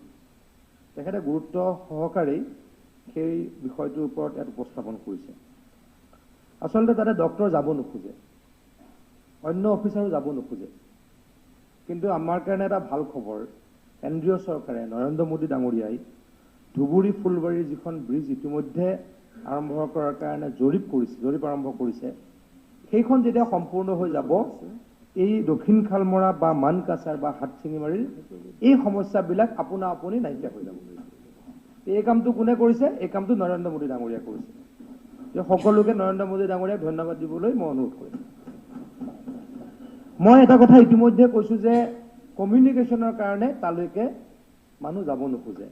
মোৰ এটা এক্সপিৰিয়েঞ্চ কওঁ, এদিন মই যেতিয়া ৰাজ্যিক মন্ত্ৰী আছিলোঁ স্বাস্থ্য বিভাগৰ, তেতিয়া মোৰ অধ্যক্ষ ডাঙৰীয়া এটা কথা কওঁ, যদি এই যিটো মাইকটো মোৰ কাৰণে অকণমান ছুটি হয়, কাইলৈ অকণ ওখ মাইক এটা কৰিব পাৰে, ক'বলৈ অসুবিধা হয়, কাইলৈ এটা বস্তু। তেতিয়া মই চেম্বাৰত বহি আছিলোঁ, এজন ডক্টৰে মোক লগ ধৰিছিলে, খুব বেছি 30 বছৰীয়া ল'ৰা। আৰু ল'ৰাজনে ডক্টৰগৰাকীয়ে মোক ক'লে যে মই বিলাচীপাৰাত কৰ্মৰত, মই নামটো এতিয়া ডেফিনেটলি পাহৰিছোঁ, কিন্তু ৰেকৰ্ড চালে ওলাই যাব। মই বিলাচীপাৰাত কৰ্মৰত, মোক মানকাছাৰত ট্ৰান্সফাৰ কৰি দিছে, গতিকে মই তালৈকে নাযাওঁ, মানকাছাৰত মোৰ ঘৰ হয়, গতিকে তাত যিহেতু ডাঙৰ দীঘল হৈছোঁ, তালৈকে মই আৰু যাব খোজা নাই। মই ল'ৰাজনৰ লগত যুক্তি তৰ্ক কৰিছোঁ। মই কৈছোঁ যে আপোনাৰ ঘৰ, ডক্টৰগৰাকীৰ লগত যুক্তি তৰ্ক কৰিছোঁ যে আপোনাৰ ঘৰ শিঙিমাৰীত, মানকাছাৰত এবাৰ কিবা এটা কৈছিলে, মোৰ কিন্তু মনত আছে বস্তুটো, যে আপুনি যদি আপোনাৰ গাঁৱত গৈ ছাৰ্ভিচ নিদিয়ে, তাত কোন গুৱাহাটীৰ ডক্টৰে গৈ ছাৰ্ভিচ দিব? ডেফিনেটলি আমাৰ ভাল ইনফ্ৰাষ্ট্ৰাকচাৰ তাত কম্পেৰেটিভলি বা বেলেগ জেগাৰ তুলনাত কম। ৰাস্তা পথৰ কথা মই ইতিমধ্যে কৈছোঁ, কিন্তু আমি ইতিমধ্যে ব্যৱস্থা হাতত লৈছোঁ, মুখ্যমন্ত্ৰী ডাঙৰীয়া আপোনাক জনাব। তাৰ ল'ৰাজনেও তালৈকে যাব নোখোজে, তাৰ ল'ৰাজনেও তাত গৈ স্বাস্থ্য সেৱা আগবঢ়াব নোখোজে। সেইটো হৈছে 1 নম্বৰৰ আমাৰ সমস্যা। দ্বিতীয় সমস্যাটো হৈছে ডক্টৰৰ অভাৱ, স্পেচিয়েলিষ্টৰ অভাৱ। মই আকৌ কৈছোঁ, অলপ আগত মই যেতিয়া হেমাংগ ঠাকুৰীয়া ডাঙৰীয়াৰ উত্তৰ দিছিলোঁ, মই যদিও বৰ্তমান স্বাস্থ্যমন্ত্ৰী নহয়, পাৰ্লিয়ামেণ্টাৰী এফেয়াৰ্ছ মিনিষ্টাৰ হিচাপে উত্তৰ দিছোঁ, কিন্তু মই যিহেতু অলপ জানো, মই ডিপাৰ্টমেণ্টটোত কাম কৰিছিলোঁ, তাৰ কাৰণে অকণমান মই বহলাই কৈছিলোঁ। আকৌ কৈছোঁ, আমাৰ মেডিকেল কলেজ কম আছিলে। আমাৰ মেডিকেল কলেজ 2006 চনলৈকে কিমান আছিলে? মাত্ৰ 3খন। আপুনি নিজেও ডক্টৰ, উপাধ্যক্ষ ডাঙৰীয়া, আপুনি মোতকৈ এইবিলাক বেছিয়ে জানে। তাৰপাছত 3খন মেডিকেল কলেজ হ'ল। এতিয়া কেইখন মেডিকেল কলেজ বনি আছে মই ক'লোঁ। আৰু মেডিকেল কলেজ, মাননীয় মুখ্যমন্ত্ৰী ডাঙৰীয়াইটো সপোন দেখিছে যে প্ৰত্যেকখন জিলাত একোখন মেডিকেল কলেজ বনাম। মেডিকেল কলেজৰ সংখ্যা যিদিনা বাঢ়ি যাব, তেতিয়া এই সমস্যাবিলাক আপুনি নাইকিয়া হৈ যাব। আজি মই উপলব্ধি কৰোঁ, অনাগত 6টা বছৰৰ ভিতৰত, 6টা না 7 বছৰ ধৰিছোঁ, 7 বছৰৰ ভিতৰত অসমত ডক্টৰ ওলাব প্ৰত্যেক বছৰে অতি কমেও 2200-2300 জন। এতিয়া আমাৰ 1000ৰ ডক্টৰৰ সংখ্যা হৈছেগৈ। আজিৰ পৰা 3 বছৰ আগলৈকে ডক্টৰৰ সংখ্যা আছিলে 726 জন, এতিয়া 1000 হৈছেগৈ। কিন্তু স্পেচিয়েলিষ্ট এতিয়াও কম। স্পেচিয়েলিষ্ট কমৰ কাৰণে এইটোত আমি উত্তৰটোতো কম, মই উত্তৰটো পঢ়িও দিম, কিন্তু মই আকৌ কৈছোঁ, যিহেতু অলপ মোৰ তাত এক্সপিৰিয়েঞ্চ আছে কাৰণে মই কৈছোঁ, আমি বহুত জেগাত ক'ৰবাত ICU বনাইছোঁ, কিন্তু এনাষ্টেচিষ্টৰ কাৰণে আমি ICUটো ভালকৈ চলাব পৰা নাই। এই সমস্যাখিনি কেতিয়া হ'ল? এতিয়া আপোনালোকে মোক কোনোবাই কৈ দিব, আপুনি কংগ্ৰেছ দলতে আছিলে, গতিকে মই এই কথা বতৰাবিলাক ক'ব নাযাওঁ আজিকালি, অলপ চিন্তা কৰিয়ে কওঁ। সেইকাৰণে পাৰ্লিয়ামেণ্টাৰী এফেয়াৰ্ছ মিনিষ্টাৰ হৈছোঁ যেতিয়া অলপ চিন্তা কৰি কওঁ। মই বেছি কাজিয়া বা বেছি তৰ্কত যাব নোখোজোঁ, কিন্তু দুটা এটাটো ক'ব লাগিব, উপায় নাই। 5টা বছৰত কিমানখিনি কাম কৰিব পাৰি? 5টা বছৰত 7খন-8খন মেডিকেল কলেজ, তাতকৈ আৰু কিমান কৰাটো সম্ভৱ?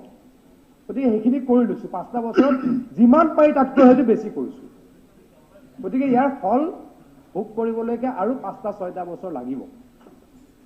গতিকে শ্ৰদ্ধাৰ সদস্যগৰাকীক মই জনাব খোজোঁ, যিদিনাখন আমাৰ ডক্টৰৰ সংখ্যা, আকৌ কৈছোঁ, গতিকে এইটো অসমৰ সমস্যা, এইটো অকল হাটশিঙিমাৰীৰ সমস্যা নহয়, মানকাছাৰৰ সমস্যা নহয়, অসমৰ সমস্যা। গতিকে যিদিনাখন ধুবুৰী ফুলবাৰীৰ দলং হ'ব, মোদী ডাঙৰীয়াই বনোৱা দলং, আৰু যিদিনাখন আমি যোৱা 5 বছৰত কৰা হস্পিটেলবিলাক, মেডিকেল কলেজবিলাক সম্পূৰ্ণ হৈ উঠিব, তাত বেটছবিলাক আৰম্ভ হ'ব, তেতিয়া ডক্টৰৰ সমস্যা নাইকিয়া হ'ব আৰু আপুনি বহুত সমস্যাৰ সমাধান হ'ব। কিন্তু এটা কথা আপুনি যে কৈ আছিলে, তেতিয়া মই উপলব্ধি কৰিছোঁ, এটা মৰ্গ কিন্তু অত্যন্ত ইম্পৰ্টেণ্ট। এটা মৰ্গ অত্যন্ত ইম্পৰ্টেণ্ট। তাতে পোষ্টমৰ্টেম কৰাটো অত্যন্ত ইম্পৰ্টেণ্ট। গতিকে মই স্বাস্থ্যমন্ত্ৰী ডাঙৰীয়াক অনুৰোধ কৰিম, সেইকেইটা কৰিবলৈ আমি কিমান সোনকালে খৰতকীয়াকৈ কাম কৰিব পাৰোঁ, তেখেতক মই ব্যক্তিগতভাৱেও অনুৰোধ কৰিম। আজি মাননীয় সদস্যগৰাকীয়ে তাত এখন ডিষ্ট্ৰিক্ট হস্পিটেলৰ কথা কৈছে, আপুনি নাই বুলি কৈছিল নেকি? ডিষ্ট্ৰিক্ট হস্পিটেলখন আচলতে নাই নহয়, এখনৰ কাম চলি আছে। সেইখনৰ 60% কাম হাটশিঙিমাৰীত এখন জিলা অসামৰিক চিকিৎসালয়ৰ কাম চলি আছে আৰু বৰ্তমান ইয়াৰ নিৰ্মাণ কাৰ্য 60% সম্পূৰ্ণ হৈছে। গতিকে সেইখন যেতিয়া সম্পূৰ্ণ হ'ব বহুত কথা বহুত সমস্যা আপোনা আপুনি নাইকিয়া হৈ যাব। আৰু এটা ট্ৰেনজিশ্যন পিৰিয়ডত এনেকুৱা এটা হয়, এখন নতুনকৈ ডিষ্ট্ৰিক্ট হৈছে, নতুন ডিষ্ট্ৰিক্ট হওঁতে অফিচখিনি দিনাখন মই বিশ্বনাথ চাৰিআলিত যেতিয়া গৈছিলোঁ গাৰ্জেন মিনিষ্টাৰ হিচাপে অহা যোৱা কৰি আছোঁ, তাত এতিয়াও কিছুমান অফিচ বিশ্বনাথ চাৰিআলি গৈ পোৱা নাই, এতিয়াও শোণিতপুৰ ডিষ্ট্ৰিক্টতে আছে। গতিকে আমি ব্যৱস্থা হাতত লৈছোঁ যে শোণিতপুৰৰ অফিচ যিখিনি এতিয়াও বিশ্বনাথ চাৰিআলিৰ যিখিনি অফিচ এতিয়াও শোণিতপুৰত আছে সেইখিনি যাতে বিশ্বনাথ চাৰিআলিলৈকে লৈ যাব পাৰোঁ। গতিকে এই নতুন জিলা এখন হোৱাৰ কাৰণে এই সমস্যাখিনি হৈছে, সেইখিনিও আমি খৰতকীয়াকৈ নাইকিয়া কৰিম বুলি আপোনালোকক প্ৰতিশ্ৰুতি দিছোঁ। আৰু আমাৰ স্বাস্থ্যৰ ক্ষেত্ৰত কি কি আছে হস্পিটেল ইনফ্ৰাষ্ট্ৰাকচাৰ মই এই নোটটো আপোনাক জানিব পৰাকৈ পঢ়ি দিছোঁ। দক্ষিণ শালমৰা আৰু মানকাছাৰ জিলাৰ হাটশিঙিমাৰীত এখন ডিষ্ট্ৰিক্ট হস্পিটেলৰ কাম চলি আছে, 60% হৈছে, মই ইতিমধ্যে ক'লোঁ। জিলাখনৰ পৰা পোৱা তথ্য অনুসৰি মানকাছাৰত এখন 30খন বিচনাযুক্ত সামূহিক স্বাস্থ্যকেন্দ্ৰ কাৰ্যক্ষম হৈ আছে, CHC এখন কাৰ্যক্ষম হৈ আছে। ডক্টৰ যদি কম কিয় কম মই ইতিমধ্যে আপোনাক কৈছোঁ, আপোনাৰ গাঁৱৰ মানুহে তাত আপুনি তালৈকে যাবলৈ বেয়া পায়, আপুনি বিধায়ক কাৰণে যাবই লাগিব, পলিটিকেল এক্টিভিষ্ট বা আপুনি যাবই লাগিব, নহ'লে আপুনিও চাগে কম গ'ল হয়, আপুনিও চাগে কম গ'ল, উপায় নাই, এইটো সঁচা কথাটো মই কৈছোঁ। আৰু মানকাছাৰত কোনো FRU নাই। আৰু এটা কথা, মানকাছাৰত অ'কে আমি 5 বছৰ পালোঁ তাত, 5 বছৰ 25 বছৰ 20 বছৰ এটা হিচাপ কৰি লওক। যেতিয়া মই আছিলোঁ বুলি সেইকাৰণেতো মই কৈছোঁ, সেইকাৰণে মই কিছুমান কথা নকওঁ, আপোনালোকে কৈ দিব আপুনিও আছিলে তাতে, মই অলপ ধেমালি কৰিহে কৈ আছোঁ দেই, চিৰিয়াছলি কোৱা নাই। এই 5 বছৰত হ'ব, সেই 5 বছৰত হ'ব। মই ইতিমধ্যে কৈছোঁ গোটেই সমস্যা সমাধানৰ এটাই ৰাস্তা, ধুবুৰী ফুলবাৰী দলং, হয়নে? গোটেই সমস্যা সমাধানৰ এটাই ৰাস্তা, ধুবুৰী ফুলবাৰী দলং। সেইদিনাখনে ডক্টৰ তাতে যাব, নাৰ্ছ তাতে যাব, তাতে ফাৰ্মাচিষ্ট যাব, তাতে চব গুচি যাব। এতিয়া তাৰ গাঁৱৰ মানুহে তালৈকে যাব নোখোজে।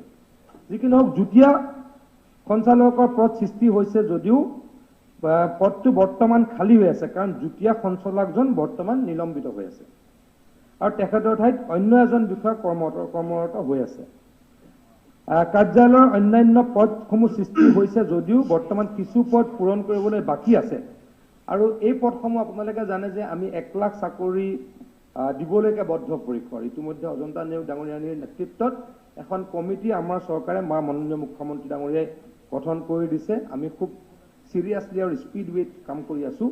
আমি যেতিয়া 1 লাখ চাকৰি দিব পাৰিম তাতো এইখিনি গুচি যাব। তাতো কিন্তু আকৌ গণ্ডগোল হবে, কমিউনিকেশ্যন তাত গৈ থকাৰ অসুবিধা এইখিনি থাকিব। দিয়াৰ ব্যৱস্থা নিশ্চয়কৈ কৰিম, কিন্তু আপোনালোকৰ তাৰ ল'ৰাখিনি বুজাব লাগিব, আপোনালোকে যাতে তালৈ পঠাই দিতে আকৌ ঘূৰি নাই। মই যে এটা এক্সাম্পল দিলোঁ, বিলাচীপাৰাত এজন আপোনাৰ গাঁৱৰ ডক্টৰ আছিলে, তেওঁৰ আকৌ গাঁৱলৈ যাব নোখোজে। সেই ল'ৰাকেইটাক প্ৰথমে কনভিন্স কৰিব, আপোনাৰ দায়িত্ব আছে। মই মন্ত্ৰী সময়ৰ মাজতে এটা দুটা পইণ্ট নাই, মই মাজতে ক'ব বিচাৰিছোঁ। এইকাৰণে ক'ব বিচাৰিছোঁ যে মই অলৰেডি মিছন ডাইৰেক্টৰক এটা প্ৰতিশ্ৰুতি দিছোঁ, আপোনালোকে ডক্টৰ দিয়ক, লাগিলে মোৰ MLA ফাণ্ডৰ পৰা মই তাতে থকা খোৱাৰ ব্যৱস্থা কৰাই দিম। আৰু পুৰা হৈ যদি তেখেতসকলে অহা যোৱা কৰে বহুতখিনি হ'ব। এতিয়া ব্ৰিজটো হ'ব 10 বছৰ পিছত, then that means another 10 years we have to wait for doctor and specialist.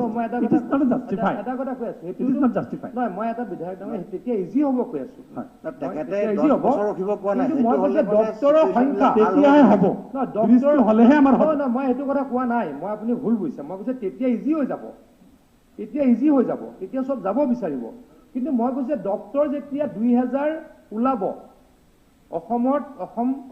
Assam চৰকাৰৰ অধীনত 2000 বা 2200 ডক্টৰ যেতিয়া প্ৰত্যেক বছৰে ওলাব, তেতিয়া চবৰে ডক্টৰ হৈ যাব।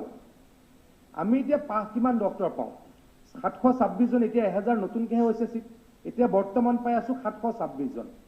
তাৰে 55%হে গভৰ্ণমেণ্টত জইন কৰে, 45% প্ৰাইভেটত জইন কৰে, অসমৰ বাহিৰৰ ৰাজ্যলৈকে যায়, কিছুমানে ভাৰতবৰ্ষৰ বাহিৰলৈকে যায়। ডক্টৰৰ সংখ্যা কম, গতিকে ডক্টৰৰ সংখ্যা বঢ়াবলৈ ইতিমধ্যে আমি যথেষ্ট কাম কৰিছোঁ। সেইদিনাখন এনেই হৈ যাব। মই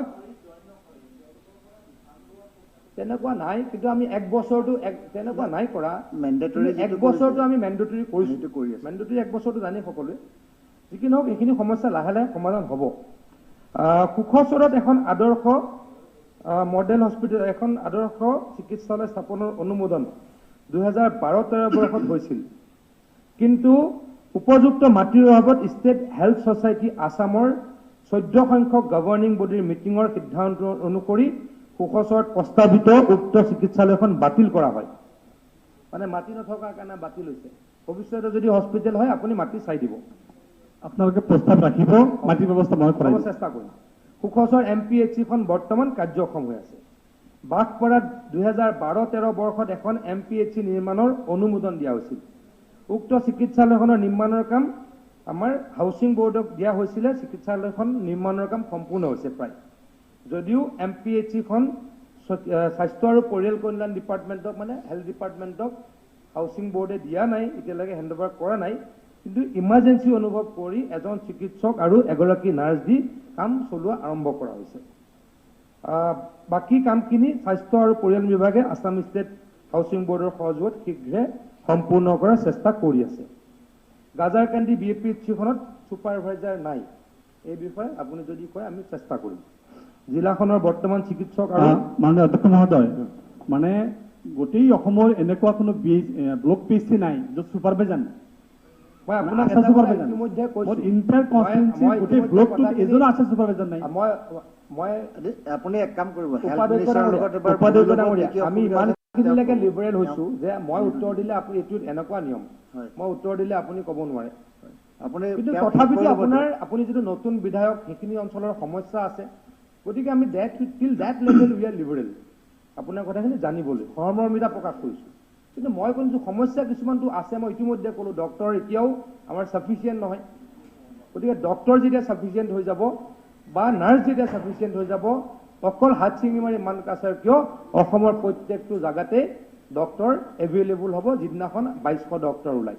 গতিকে এই ক্ষেত্ৰত আমি ব্যৱস্থা কৰিম, আৰু কিবা থাকিলে আপুনি স্বাস্থ্যমন্ত্ৰী ডাঙৰীয়াক ব্যক্তিগতও জনাব পাৰিব। ধন্যবাদ। ধন্যবাদ। কথাটো হৈছে ভাৰতবৰ্ষ বিশ্বৰ ছেকেণ্ড লাৰ্জেষ্ট পপুলেটেড কাণ্ট্ৰি, আৰু আমাৰ ডক্টৰ পেচেণ্ট ৰেচিঅ' যিটো উন্নত দেশতকৈ বহুত বেছি। গতিকে আজিৰ ডেটত আপুনি বা আমি যিটো বিচাৰিছোঁ গাঁৱে গাঁৱে ডক্টৰ থকা, সেইটো কোনো পধ্যেই সম্ভৱ হৈ উঠা নাই। সেইকাৰণে প্ৰধানমন্ত্ৰী নৰেন্দ্ৰ মোদী ডাঙৰীয়াৰ সপোন যিটো যে প্ৰত্যেকখন ডিষ্ট্ৰিক্টতে এটা এটা মেডিকেল কলেজ খোলাৰ, আৰু আমাৰ মুখ্যমন্ত্ৰী হেমন্ত বিশ্ব শৰ্মা ডাঙৰীয়াও এই পদক্ষেপ খুব সুন্দৰভাৱে লৈছে। যোৱা 5টা বছৰত আপোনালোকে দেখিছে আপোনালোকৰ ডিষ্ট্ৰিক্ট হ'ল এতিয়া এটা ভাল কথা যে তাত চান্স আছে তাতে মেডিকেল কলেজ এটাও খোলাৰ। গতিকে মই ভাবোঁ আমি অলপমান এই ক্ষেত্ৰত আৰু বেছি চিন্তা কৰিব লাগিব, যাতে মেডিকেল কলেজবিলাকো হয়, ডক্টৰো আমি বহুখিনি ইয়াৰ পৰা পাওঁ। চেণ্ট্ৰেল গভৰ্ণমেণ্টৰো পুল থাকে 15%, যিটো ছিট অসমত থাকে সেই ছিট 15% ডাইৰেক্টলি পাছ কৰি গুচি যায়, অসমৰ লগত কোনো ৰিলেশ্যন নাথাকে। গতিকে এইটো কাৰণেও আমাৰ ডক্টৰৰ সংখ্যা কম। গতিকে আপোনালোকে যিবিলাক থাকে খাদ্য, আজি আপুনি কৈছে খানাটো দিলে মানে আমি তাত ডক্টৰ ৰাখিম, তেনেকুৱাকৈ খাদ্য দি পেলাই থকা ডক্টৰ অসমত নাপাব চাগে, ইমানখিনি ডক্টৰে নিজে ইনকাম কৰি খায়। গতিকে সেইখিনি বেয়া পাব, এনেকুৱা মেছেজবিলাক আমি যাব নালাগে। আমি হয়, গতিকে ভাল দিন আহিব, আমাৰ আন্ধাৰ আঁতৰি যাব, সূৰজ উগেগা, দেশ আগে চলেগা। গতিকে মই এতিয়া নেক্সট শক্তি বিভাগক উত্তৰটো দিবলৈ দিছোঁ তেখেতৰ আমিনুল ইছলাম ডাঙৰীয়া। মাননীয় নাই, এইটো পইণ্ট অফ অৰ্ডাৰ আহিব নহয়, এইটো শেষ হোৱাৰ পিছতে পইণ্ট অফ অৰ্ডাৰ আহিব। নাই নাই নাই, পইণ্ট অফ অৰ্ডাৰ তেনেকৈ নাই, আপুনি ছিনিয়ৰ মষ্ট ইয়াত নাই, ইণ্টাৰপ্ৰিটেশ্যন নহয়, এইটো পইণ্ট অফ আনিব, আপুনি পইণ্ট অফ অৰ্ডাৰ আনিব। এইটো শেষ নাই, আপুনি পইণ্ট অফ অৰ্ডাৰটো আপুনি চাই লওক কেনেকৈ ক'ত আনিব পাৰে। এনেকৈ এনেকৈ নহয়, আছে পইণ্ট অফ অৰ্ডাৰ আছে, আমি আনিব। কিন্তু পইণ্ট অফ অৰ্ডাৰ এটা আপোনাৰ যিটো আমি আইটেম লৈছোঁ এইটো শেষ হ'ব লাগিব। এইটো শেষ হোৱাৰ পিছত নেক্সট ষ্টাৰ্ট হোৱাৰ আগত কৰিব। আপুনি ছিনিয়ৰ মানুহ তেনেকৈ কিয় কৰে? শক্তিমন্ত্ৰী মাননীয় অধ্যক্ষ মহোদয়, প্ৰাইভেট মেম্বাৰ্ছ আৱাৰ্ছত আমাৰ মানকাছাৰ সমষ্টিৰ বিধায়ক মহম্মদ আমিনুল ইছলাম ডাঙৰীয়াই মানকাছাৰৰ বিদ্যুৎ যোগান সম্পৰ্কত যি বিষয় উত্থাপন কৰিছে অতি গুৰুত্বপূৰ্ণ বিষয় হয়। আমি ইতিমধ্যে যোৱা কালিও যেতিয়া আমাৰ বিদ্যুৎ বিভাগৰ বিভিন্ন প্ৰশ্নৰ উত্তৰ আমি প্ৰদান কৰিছিলোঁ, তেতিয়া তেখেতে উত্থাপন নকৰাকৈ আমি উল্লেখ কৰিছিলোঁ যে মানকাছাৰ, চাপচিঙিমাৰী ইত্যাদি বিভিন্ন অঞ্চলত যথেষ্ট বিদ্যুতৰ সমস্যা আছে আৰু সেই সমস্যা আমি সমাধান কৰিবৰ কাৰণে উদ্যোগ গ্ৰহণ কৰি আছোঁ। আৰু আজি তেখেতে খুব প্ৰাসংগিকভাৱেই কাকতলীয়ভাৱে এই বিষয়টো উত্থাপন কৰিলে। মই সদনৰ মজিয়াত তেখেতক জনাবলৈ পাই ভাল পাম যে আমাৰ যি AGCৰ গ্ৰিড ছাবষ্টেচন তাতে হৈ আছে, তাতে আমাৰ প্ৰায় কাম সম্পূৰ্ণ হৈছে আৰু অলপ কাম বাকী আছে। গ্ৰিড ছাবষ্টেচনৰ কাৰণে ফাউণ্ডেশ্যন 387 আছিলে আৰু প্ৰায় 385 আমাৰ কমপ্লিট হৈছে আৰু দুটা বেলেঞ্চ আছে। টাৱাৰ ইৰেকশ্যন 387 আছিলে, 359 কমপ্লিট হৈছে আৰু 28টা বাকী আছে। আৰু ষ্ট্ৰিংনিং প্ৰায় 108 কিলোমিটাৰ আছিলে, তাৰে কমপ্লিট প্ৰায় 65 কিলোমিটাৰ হৈছে আৰু বেলেঞ্চ আছে 42 কিলোমিটাৰ। এই কামখিনি হৈ উঠাৰ ক্ষেত্ৰত অলপ টেকনিকেল সমস্যা এইটোৱে আছে যে যিটো জিৰাট কম্পেনচেশ্যন যিহেতু ৱেষ্ট গাৰো হিলছ মেঘালয় ৰাজ্যৰ সেই জিলাখনৰ অন্তৰ্গত এনেধৰণে যাব লগা হয় অলপ ঘূৰি পিনি, সেইকাৰণে তাত জিৰাটৰ কিছু ইছ্যু আছে। আৰু ইতিমধ্যে আমি যেতিয়া ৰিভিউ কৰিছিলোঁ তেতিয়া মই গম পাইছিলোঁ প্ৰথম দায়িত্ব লৈ যে মেঘালয়ৰ ৱেষ্ট গাৰো হিলছৰ জিলা উপায়ুক্তৰ লগত কিছু এনেধৰণৰ কথা আমাৰ কৰিবলগীয়া আছে। তেতিয়া মেঘালয় সংশ্লিষ্ট বিষয়াবৰ্গৰ লগত আমাৰ বিষয়াসকলে আমাৰ কথা বতৰা হৈছে আৰু সেই অনুসৰি খুব কম সময়ৰ ভিতৰত ফেব্ৰুৱাৰী আমি আশা কৰিছোঁ সেই ছাবষ্টেচনটো আমি সম্পূৰ্ণ হৈ উঠিব। কাৰণ তাত এতিয়া আমাৰ 7 মেগাৱাট বিদ্যুৎ এতিয়া আমি পাওঁ আৰু তাত প্ৰয়োজন আছে প্ৰায় 14 মেগাৱাট বিদ্যুৎ। গতিকে সেই 14 মেগাৱাট বিদ্যুৎ যেতিয়া সেই অঞ্চললৈকে আমি লৈ যাব পাৰিম, মই ভাবোঁ যে মানকাছাৰ বৃহত্তৰ অঞ্চলটোত আমাৰ যি ভল্টেজৰ পৰা আৰম্ভ কৰি অন্যান্য যিসমূহ সমস্যা আছে সেই সমস্যাসমূহ আমাৰ নাইকিয়া হ'ব। আৰু তাৰ লগে লগে আপুনি বহু এনেধৰণৰ অঞ্চল আছে তাতে য'ত আমি গ্ৰীডৰ জৰিয়তে বিদ্যুৎ সংযোগ দিব পৰা নাযায়, তাত অফ গ্ৰীডৰ জৰিয়তে আমি ইতিমধ্যে পৰিকল্পনা আমাৰ হাতত আমি লৈছোঁ আৰু যিখিনি প্ৰাককলন ইতিমধ্যে প্ৰস্তুত কৰা হৈছে। আমি ইতিমধ্যে আপোনালোক জনাইছোঁ যোৱা কালি যে সৌভাগ্য আঁচনিৰ জৰিয়তে আমি সেইসমূহ এডিশ্যনেল সৌভাগ্য আঁচনিৰ জৰিয়তে আমি সেইখিনি কাম শেষ কৰিম।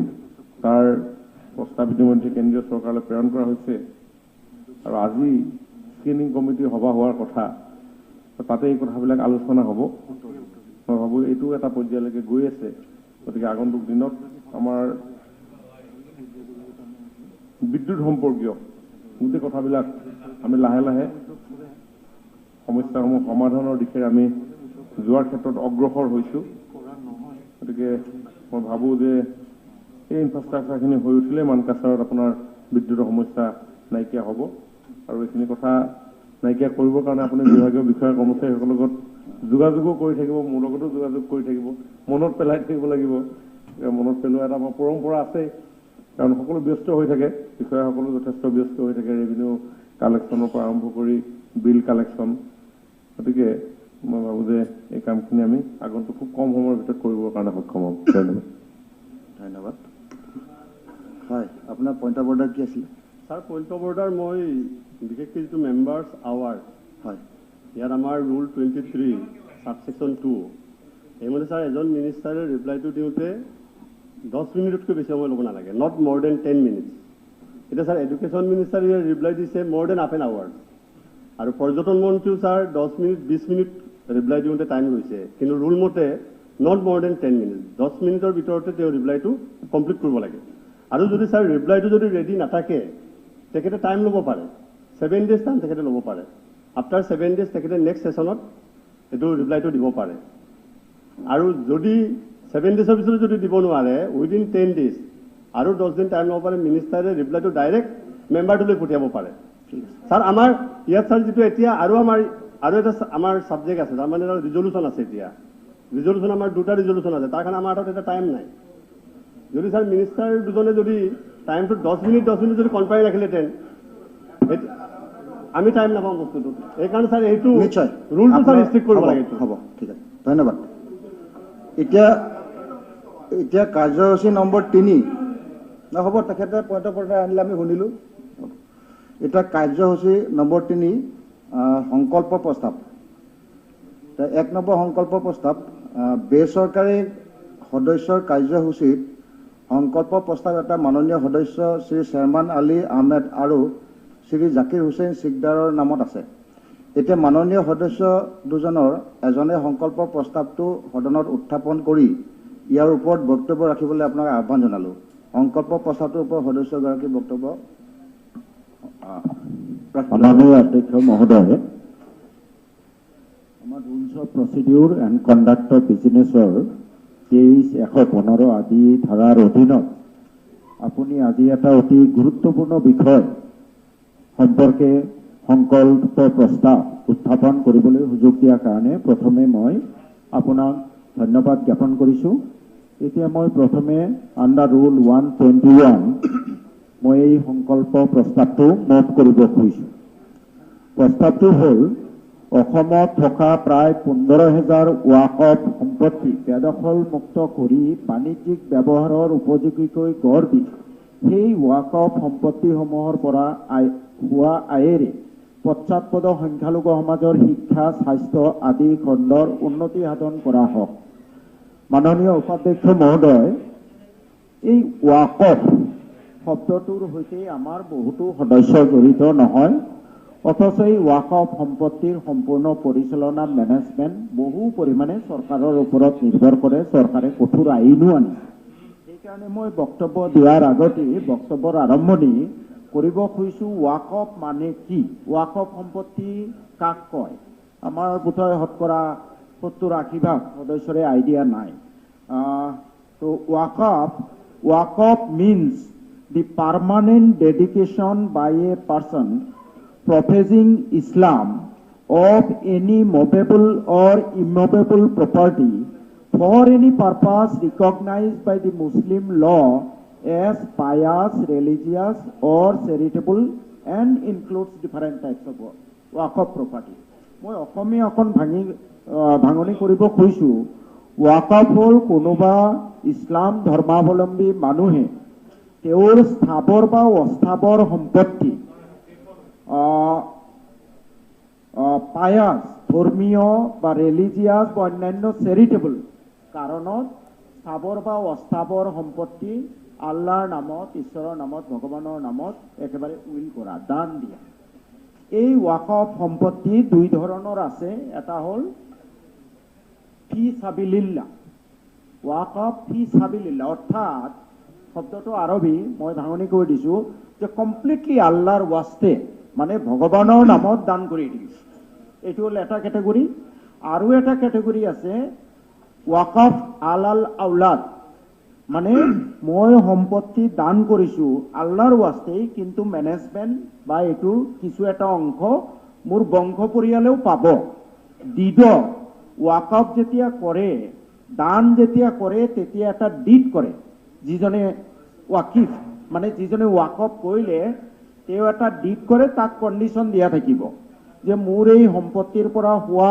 আয়ৰ ইমান অংশ মোৰ ল'ৰা ছোৱালীয়ে পাব ইমানখিনি ছ'চিয়েল সামাজিক কাম কাজৰ কাৰণে ইমানখিনি লিখা পঢ়াৰ কাৰণে ইমানখিনি হয়তো মছজিদ মাদ্ৰাছা এনেকুৱা ধৰণৰ বিভিন্ন ধৰণৰ কণ্ডিশ্যন থাকিব আৰু সেই কণ্ডিশ্যন মতে খৰচ কৰিব টকাখিনি খৰচ কৰিব লাগে আৰু যিটো ৱাকফ ফি সাবিলিল্লাহ কমপ্লিটলি আল্লাহৰ ৱাস্তে তাৰ পৰা হোৱা আয়ৰ টকাৰে সম্পূৰ্ণৰূপে সামাজিক কাম কাজৰ ভিতৰত ল'ৰা ছোৱালী লিখা পঢ়া স্বাস্থ্য খণ্ড যোগাযোগ আদি বিভিন্ন ক্ষেত্ৰ সাঙুৰি ল'ব পাৰে গতিকে এই ৱাকফ সম্পত্তি অসমত কেনেকুৱা কিমান আছে আৰু তাৰ পৰা আয় কিমান হোৱাৰ সম্ভাৱনা আছে এই বিষয়ে এটা সম্যক ধাৰণা মই আজি সদনত দাঙি ধৰিব খুজিছোঁ।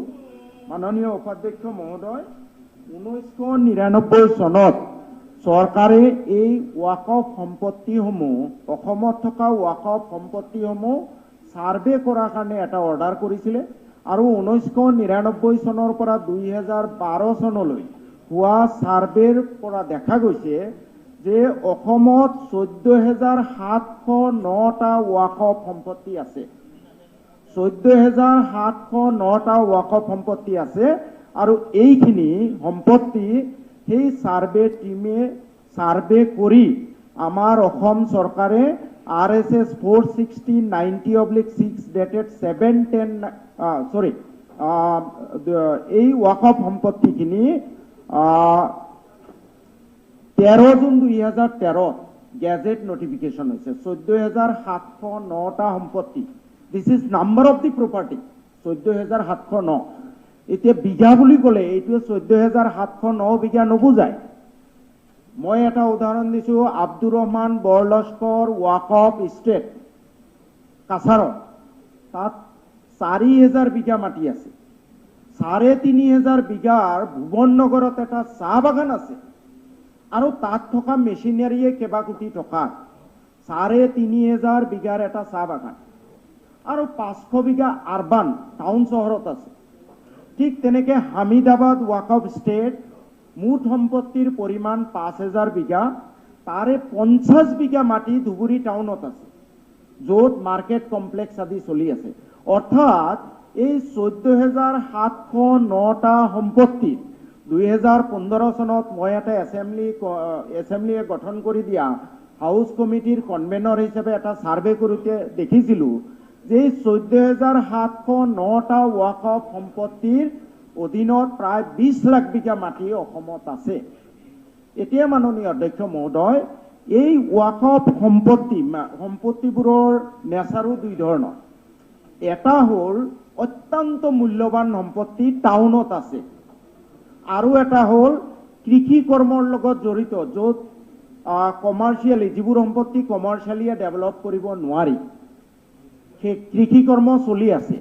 এতিয়া মাননীয় উপাধ্যক্ষ মহোদয়, মই চৰকাৰৰ দৃষ্টিগোচৰ কৰিব খুজিছোঁ এই যে মই ক'লো 100টা ৱাকফ সম্পত্তি, 14,709টা বাদেই দিলোঁ, মাত্ৰ 100টাৰ মাজতে মোৰ আলোচনাটো সীমাবদ্ধ ৰাখিম। এই যে 100টা ৱাকফ সম্পত্তি টাউন চহৰত আছে আৰু অত্যন্ত মূল্যৱান, কেনেকুৱা মূল্যৱান মই কেইটামান উদাহৰণ দাঙি ধৰিব খুজিছোঁ। গোটেইখিনি নাম ক'বলৈ গ'লে বহুত সময় লাগিব, 100টাৰ নাম মই নকওঁ। উদাহৰণ হিচাপে পাৰ্টিকুলাৰ কেইটামান ৱাকফ সম্পত্তিৰহে মই নাম ল'ম, অত্যন্ত ভেলুৱেবল, যিবোৰ ৱাকফ সম্পত্তি টাউন চহৰত আছে, যিবোৰৰ পৰা বেদখল মুক্ত কৰিলে কোনো গৰীব দুখীয়া মানুহ এফেক্টেড নহয়, কিছুমান পুঁজিপতি ব্যৱসায়ীহে এফেক্টেড হ'ব। তাৰে এটা ৱাকফ সম্পত্তি আমাৰ এই কামৰূপ মেট্ৰত লেট অহিদুৰ ৰহমান ৱাকফ ষ্টেট। ইয়াত এই লেট অহিদুৰ ৰহমান ৱাকফ ষ্টেটটো হ'ল ফাঁচী বজাৰ, মূল ফাঁচী বজাৰত আমাৰ যিটো লক্ষ্মী কেবিন আছে তাৰ সন্মুখৰ পৰা যিমান আছে up to LIC building, Sikh মন্দিৰৰ চাৰিআলিৰ পৰা নদীৰ পাৰলৈ যাওঁতে সেইটো ৰাস্তা, ইফালে আমাৰ ইফালৰ নদীৰ পাৰলৈ যোৱা ৰাস্তাৰ মাজত 14 বিঘা 2 কঠা মাটি ফাঁচী বজাৰ ৱাকফ সম্পত্তি আছে। এই 14 বিঘা 2 কঠা মাটি, এই ৱাকফ সম্পত্তি কেনেকুৱা ধৰণৰ কমাৰ্চিয়েল ব্যৱস্থা চলি আছে মই অলপ এটা আইডিয়া দিব খুজিছোঁ। ফাঁচী বজাৰত এটা আছে, আপোনালোকে দেখিব, ঠিক লক্ষ্মী কেবিনৰ অপজিটত দেৱ বিল্ডিং। এই দেৱ বিল্ডিঙত কি কি আছে? Bank of India first floor, ইয়াত আছে Rajdhani gun house, north east arms agency, টপছনৰ দোকান আছে, মোহিনী, সিং চাইকেল ষ্ট'ৰ, গোয়েংকা, এনেকুৱা ধৰণৰ ব্যৱসায়িক প্ৰতিষ্ঠান তাতে আছে। 14 বিঘা 2 কঠা আমাৰ যিটো বিজুলী চিনেমা হল আৰু দুটা চিনেমা হল আছে, 3টা চিনেমা হল। এই 14 বিঘা 2 কঠা আজিৰ দিনত কিমান ভেলু হ'ব পাৰে সদন নিশ্চয় হয় বিজুলী অপ্সৰা নহয়, বিজুলী উৰ্বশী ৰূপায়ণ, ইয়াত এতিয়া এই 14 বিঘা 2 কঠা মাটি আমাৰ ৱাকফ বোৰ্ডে দিয়া তথ্য মতে দাম ধৰিছে মাত্ৰ 36 কোটি, মানে মাটিৰ ভেলু। কিন্তু আজি সেই 14 বিঘা 2 কঠা মাটিৰ ভেলু কিমান 100 কোটি টকা হ'ব। কথাত যদি 10 কোটিকেও ধৰা হয়, মিনিমাম 50 কোটি 60 কোটিও হ'ব পাৰে, এবিঘাত 50 কোটি, 14 বিঘাত 700 কোটি minimum value. It will go up to several thousand crore। এটা উদাহৰণ দিলো। 2 নম্বৰ, সৈয়দ আনোয়াৰউদ্দিন ওয়াকফ স্টেট, প্ৰায় 12 বিঘা মাটি আছে। এইটো ক'ত?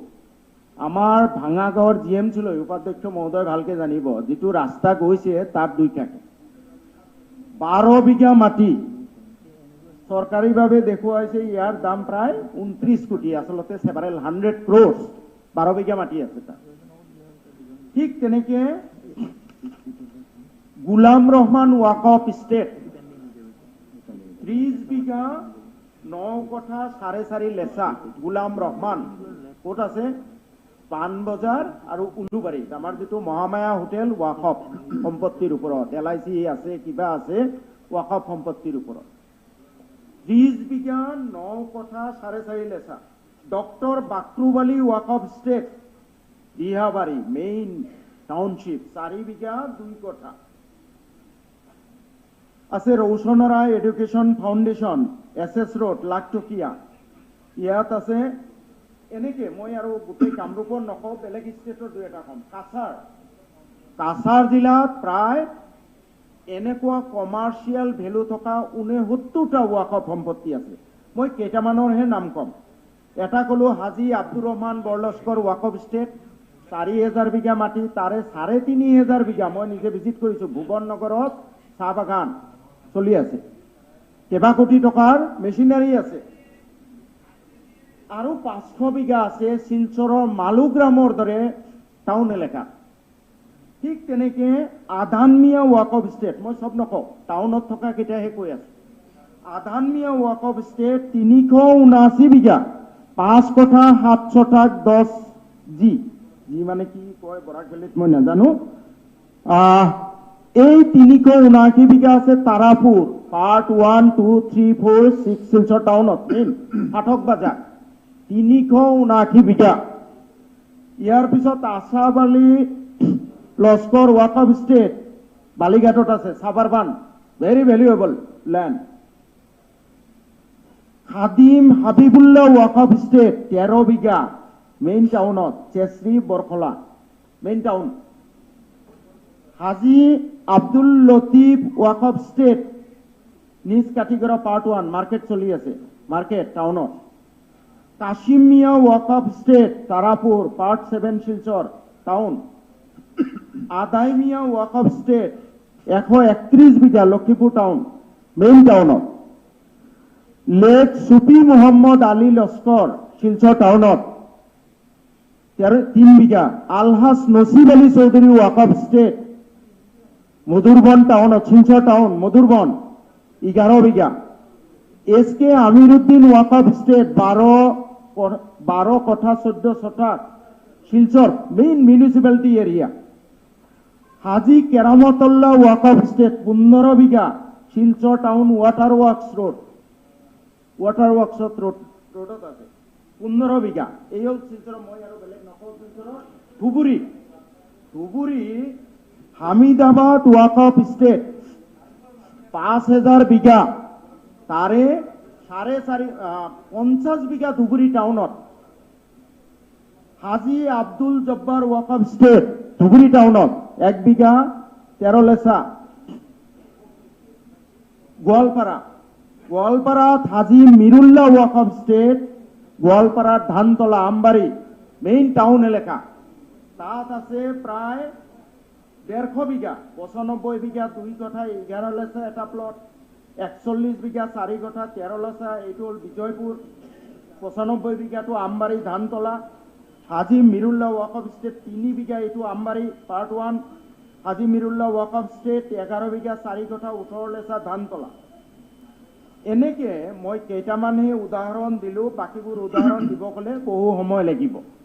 মই কৈ আছিলোঁ 14,709টা ৱাকফ প্ৰপাৰ্টি, তাৰে আমাৰ অনুসন্ধানত দেখা গৈছিলে যে প্ৰায় 100টা, 14,900টা বাদ দিয়ক, 14,600টা বাদ দিয়ক, 100টা এনেকুৱা ৱাকফ সম্পত্তি আছে টাউন চহৰত, মূল টাউনত।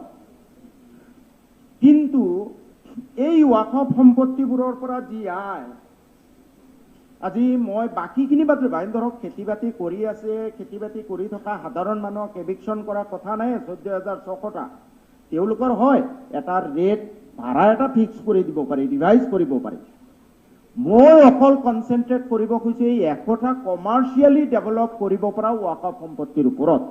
যি 100টা ৱাকফ সম্পত্তি যদি বেদখল মুক্ত কৰি প্ৰপাৰ মেনেজমেণ্ট কৰা হয়, আমি এটা ষ্টাডি কৰিছিলোঁ, অকল এই ফাঁচী বজাৰৰ এইটোৱে 14 বিঘাটো যদি ডেভেলপ কৰা হয় মাল্টি ষ্টৰিড বিল্ডিং, উপাধ্যক্ষ মহোদয় বহুতৰে মনত প্ৰশ্ন হ'ব যে মাল্টি ষ্টৰিড বিল্ডিং বনাবলৈ টকা ক'ত পাব? টকাৰ অভাৱ নাই। চেণ্ট্ৰেল ৱাকফ কাউন্সিলে এনেকুৱা কমাৰ্চিয়েল প্ৰপাৰ্টি ডেভেলপ কৰিবলৈ 10,000 crore 20,000 crore interest free loan দিয়ে চেণ্ট্ৰেল ৱাকফ কাউন্সিল। তেওঁলোকক যদি আমি নক্সা প্লেন বনাই দিওঁ যে ফাঁচী বজাৰে এইটো আমি ডেভেলপ কৰিম, আমাৰ 5,000 crore লাগিব, তেওঁলোকে লোন দিব ইণ্টাৰেষ্ট ফ্ৰী। আৰু এই ৱাকফ প্ৰপাৰ্টি ডেভেলপ কৰাৰ লগে লগে মাল্টি ষ্টৰিড বিল্ডিং কৰিবই নালাগে, ফাউণ্ডেশ্যন কৰাৰ লগে লগে মিনিমাম 10,000 crore চালামি আহিব, যাৰ পৰা আমি লোনটো মাৰি দিব পাৰিম।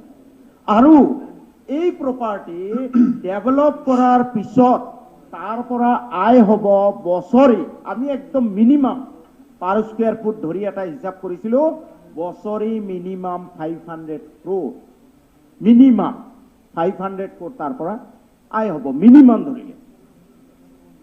ঠিক তেনেকে শিলচৰ টাউনৰ মালুগ্ৰামত যিটো একেবাৰে টাউন, আৰু সেইটো ডেভেলপ কৰিলেও তেনেকে মিনিমাম 500 কোটি। আমি এটা হিচাপ কৰিছিলোঁ তেনেকে একদম কনজাৰভেটিভ চাইডত, চালামিটো বাদ দিয়ে, চালামি ধৰক 1 লাখ কোটিমান আহিব ডেভেলপ কৰিলে। ডেভেলপ কৰাৰ কাৰণে যি টকা লাগে আমি দিব নালাগে, প্লেন বনাই চেণ্ট্ৰেল ৱাকফ কাউন্সিলক দিয়ক, তেওঁলোকে 1,000 কোটি 2,000 কোটি 5,000 কোটি দিব, নো ইছ্যু, ইণ্টাৰেষ্ট দিব নালাগে।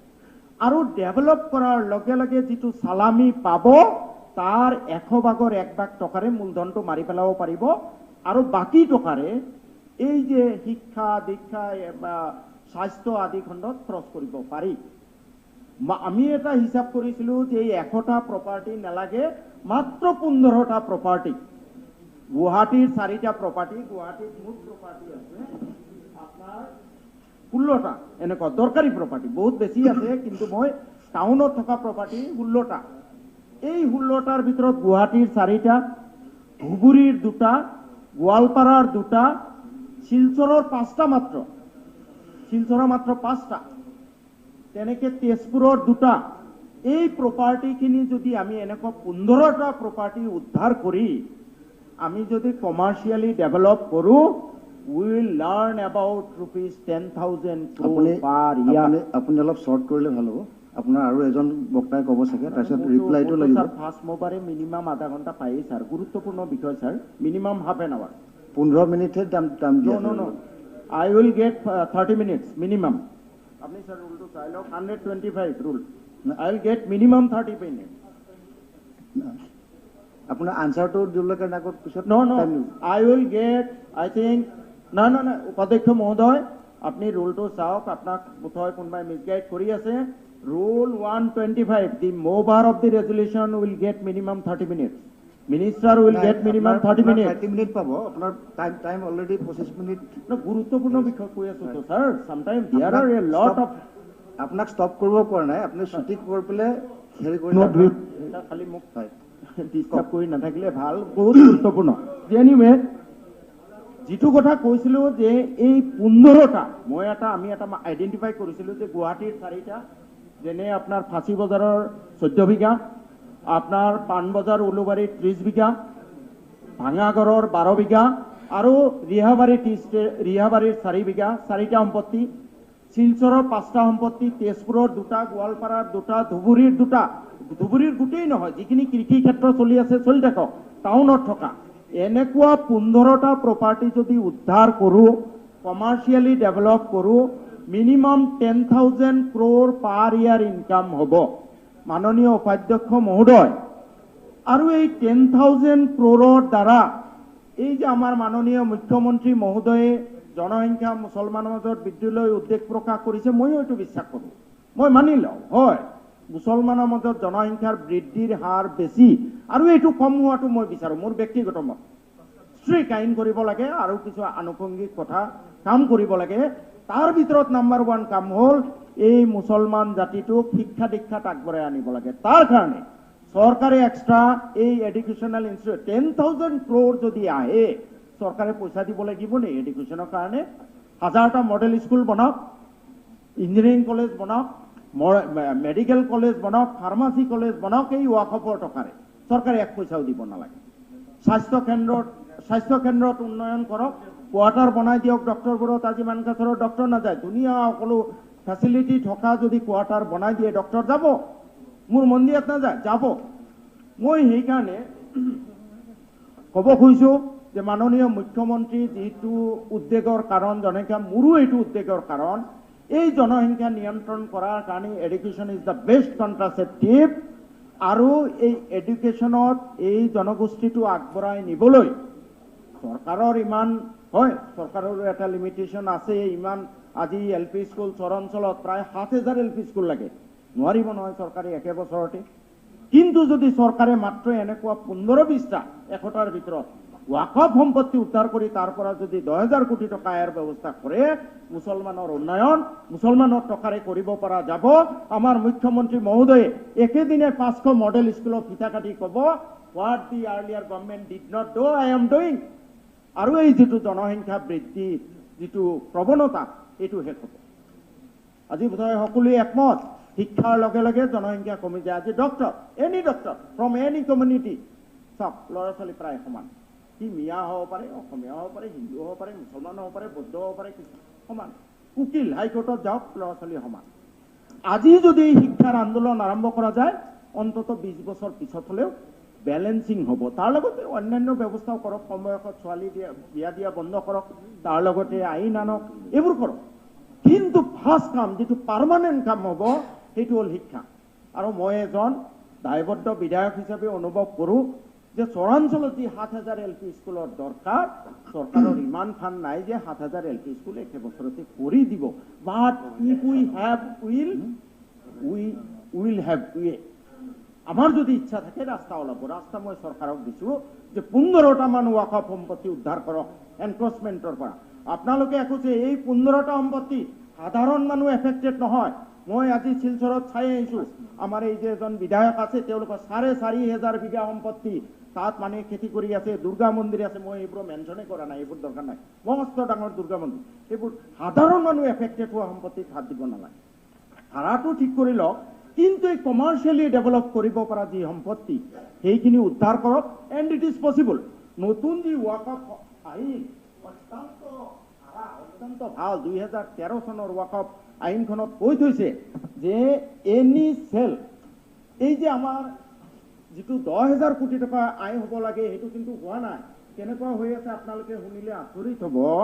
গুৱাহাটীৰ কামৰূপ মেট্ৰ', এই যে মই ক'লো ফাঁচী বজাৰ, পাণ বজাৰ, উলুবাৰী, এনেকুৱা 16টা কমাৰ্চিয়েল প্ৰপাৰ্টিৰ পৰা ৱাকফ বোৰ্ডে পায় মাত্ৰ 2011-12 উদাহৰণ দিছোঁ 8,350 টকা। 8,000 দেৱ বিল্ডিং, মই নিজে ভিজিট কৰিছিলোঁ। দেৱ বিল্ডিঙে আমাৰ ৱাকফ বোৰ্ডৰ লগত চুক্তি কৰিছে 750 টকা মাহত। আৰু দেৱ বিল্ডিঙে দেৱে নিজে তাৰ পৰা কালেকশ্যন কৰে 1 লাখ টকা। মোৰ লগত বহুতো অফিচাৰো আছিলে। 1 লাখ টকা মাহত কালেকশ্যন কৰে, ৱাকফ বোৰ্ডক দিয়ে মাত্ৰ 750 টকা। This is what is going on. এই যে কম কালেকশ্যন, আজি ধুবুৰী কামৰূপ মেট্ৰ' মাত্ৰ 8,350 টকা বছৰি। আপোনাৰ কাছাৰ 69টা কমাৰ্চিয়েল প্ৰপাৰ্টি আছে, আয় হৈছে 2011-12 মাত্ৰ 11,000 টকা। ইয়াৰ কাৰণে হৈছে কি কাৰণ? কাৰণ কেইবাটাও। নাম্বাৰ 1 আমাৰ যিসকল এই মেনেজাৰ থাকে ৱাকফৰ মুতৱাল্লি বুলি কয়, most of the মুতৱাল্লিজ are most corrupt and scrupulous. তেওঁলোকে অন্যায়ভাৱে মাটি বিক্ৰী কৰি দিছে, লিজ কৰি দিছে, কিন্তু মাননীয় উপাধ্যক্ষ মহোদয় আইনখনে চৰকাৰৰ হাতত ক্ষমতা দিছে যে কোনোবা মুতৱাল্লি যদি কৰাপশ্যনত জড়িত তাক আঁতৰাই পেলাই সেই ৱাকফ প্ৰপাৰ্টি চৰকাৰে ল'ব পাৰে, আমি মেনেজ কৰিম, IAS অফিচাৰক মুতৱাল্লি কৰি দিব পাৰে, ইট কেন বি ডান, আৰু প্ৰপাৰ ষ্ট্ৰীম লাইনত আহি সেইটো আকৌ ঘূৰাই দিয়ে। এক নম্বৰ কাৰণ মুতৱাল্লি। মাননীয় মন্ত্ৰী মহোদয় অলপ কথাখিনি আপুনি যিহেতু শেষ কৰিব পাৰিলে মাত্ৰ মুতৱাল্লি হ'লে 1 নম্বৰ কাৰণ। 2 number, the officials of Waqf board they are involve. মই এটা উদাহৰণ দিওঁ, আমি এটা ৰিপৰ্ট ছাবমিট কৰিছিলোঁ, জাষ্ট এটা উদাহৰণ দিম। আপোনাৰ চাওক, ৱাকফ বোৰ্ডত কোনো প্ৰপাৰ ৰেকৰ্ডো নাই। আমাৰ এটা ৰিপৰ্ট আছিলে, যিটো প্ৰতিবেদন দিছিলোঁ এছেম্বলিত লে হৈছে, তাত আছিলে যে Waqf board a major chunk of the board share collected from Waqf estate are misappropriated by the board official. কেনেকে? তেওঁলোকৰ ডকুমেণ্টত প্ৰমাণ হৈছে, আমাক দিছিলে ডকুমেণ্ট। আনোৱাৰুদ্দিন ৱাকফ ষ্টেটে 2009-10 83,000 টকা ৱাকফ বোৰ্ডক জমা দিছে। ৱাকফ বোৰ্ডে আমাক দেখুৱাইছে মাত্ৰ 10,000 টকা। আনোৱাৰুদ্দিন ৱাকফ ষ্টেটে আমাক ৰিচিপ্ট দিছে, 83,000 টকা জমা দিছোঁ, কিন্তু ৱাকফ বোৰ্ডৰ অফিচিয়েলে দেখুৱাইছে মাত্ৰ 10,000 টকা। These are the irregularities, misappropriation caused by the employees, Waqf board employees and officers. So' 2 number কাৰণ এইটো। 3 নম্বৰ কাৰণ হ'ল আমাৰ চৰকাৰৰ অনীহা।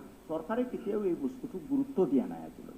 ৱাকফ কি বস্তু আমি বুজিয়ে নাপাওঁ, আমি ভাবোঁ এইটো মুছলমানৰ, এইটো কি হ'ব, এইটো এটা ৰিলিজিয়াছ বস্তু, আমাৰ কোনো হস্তক্ষেপ কৰাৰ ক্ষমতা নাই, এই ধৰণৰ এটা মনোভাৱ লৈ থকাৰ কাৰণে সেইকাৰণে মই বিষয়টো এই প্ৰস্তাৱ আকাৰে আনিছোঁ, যাতে সকলোৱে জ্ঞাত হয় চৰকাৰৰ 100% কণ্ট্ৰল আছে।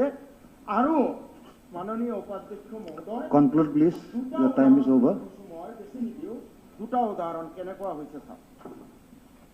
নাম নকওক, আপোনাৰ টাইম শেষ হৈছে, আপুনি কনক্লুড কৰক। ছাৰ আৰু 5 মিনিট মান। 5 মিনিট নহয়, 2 মিনিটত কনক্লুড কৰক আপুনি। না আপোনাৰ আৰু আছে নহয় আপোনাৰ এটা 3 কঠা মালুগ্ৰামৰ মাটি, 3 কঠা মালুগ্ৰামৰ মাটি আৰু এটা ৰিজলিউচন ইয়াৰ পিছত আছে, আপুনি ট্ৰাই টু কনক্লুড। ছাৰ, 3 কঠা মালুগ্ৰামৰ মাটিত মাল্টি ষ্টৰিড বিল্ডিং, তাত ভাড়া দিয়া হৈছে কিমানকে শুনিলে আপোনালোকে আচৰিত হ'ব, 200 টকা প্ৰতি বছৰ। এইটো আপোনাৰ 2005 চনৰ পৰা 2008 চনলৈ আছিলে, যিটো আমাক দিছিলে। আপোনালোকে চাওক, পিছত আজিও আপোনাৰ ইয়াত য'ত আয় হ'ব লাগে 10,000 কোটি, আচ্ছা 200 টকা বছৰি তেওঁলোকে ভাড়া পায়। আচ্ছা, আৰু এটা উদাহৰণ দিছোঁ, এলাইট ষ্টেট হাউজিং মালুগ্ৰাম, তেওঁলোকে মাল্টি ষ্টৰিড বিল্ডিং বনাইছে, তেওঁলোকে ভাড়া দিছিলে 3 বিঘাত 300 টকা per annum with effect from 8/12/2005 to 8/12/2008, প্ৰতি বছৰ 300 টকা। Can you imagine? আচ্ছা, এনিৱে এইখিনি হ'ল খেলি মেলি, কিন্তু চৰকাৰে যদি ইচ্ছা কৰে নিৰাময় আছে। নিৰাময় কেইটা মই ক'ব কৈছোঁ। নাম্বাৰ 1, ৱাকফ বোৰ্ডটো শক্তিশালী কৰিব লাগিব। CEO, যিজন চিফ এক্সিকিউটিভ অফিচাৰ চৰকাৰে নিয়োগ কৰে, সেইজনৰ ওপৰত বহুত দায়িত্ব থাকে। Let that be a strict IAS officer. Let him be posted there CEO. তেওঁৰ ইণ্টাৰেষ্ট থাকিব লাগিব। আৰু চৰকাৰে যদি ইচ্ছা কৰে, আজি মুখ্যমন্ত্ৰী ইচ্ছা কৰিলে যে মই 10টা মান উদ্ধাৰ কৰিম, entire revenue department, civil administration, DC, SP ফুল তেওঁ ৱাকফ বোৰ্ডৰ লগত কোঅপাৰেট কৰিবলৈ তেওঁ ইনষ্ট্ৰাকশ্যন দিব লাগিব, যাতে ৱাকফ বোৰ্ডে অ'ত ঘূৰিব নালাগে। DC, SP তেওঁলোকে যাতে ৰেভিনিউ ডিপাৰ্টমেণ্টে ক'ৰবাত যদি খেলি মেলি হৈছে যাতে উচ্ছেদ কৰিব পাৰে। নাম্বাৰ 2। নাম্বাৰ 3, এই কেছবোৰ সোনকালে সমাধান হোৱাৰ কাৰণে এই আইনখনে কৈছে ট্ৰিব্যুনেল বনাব লাগে।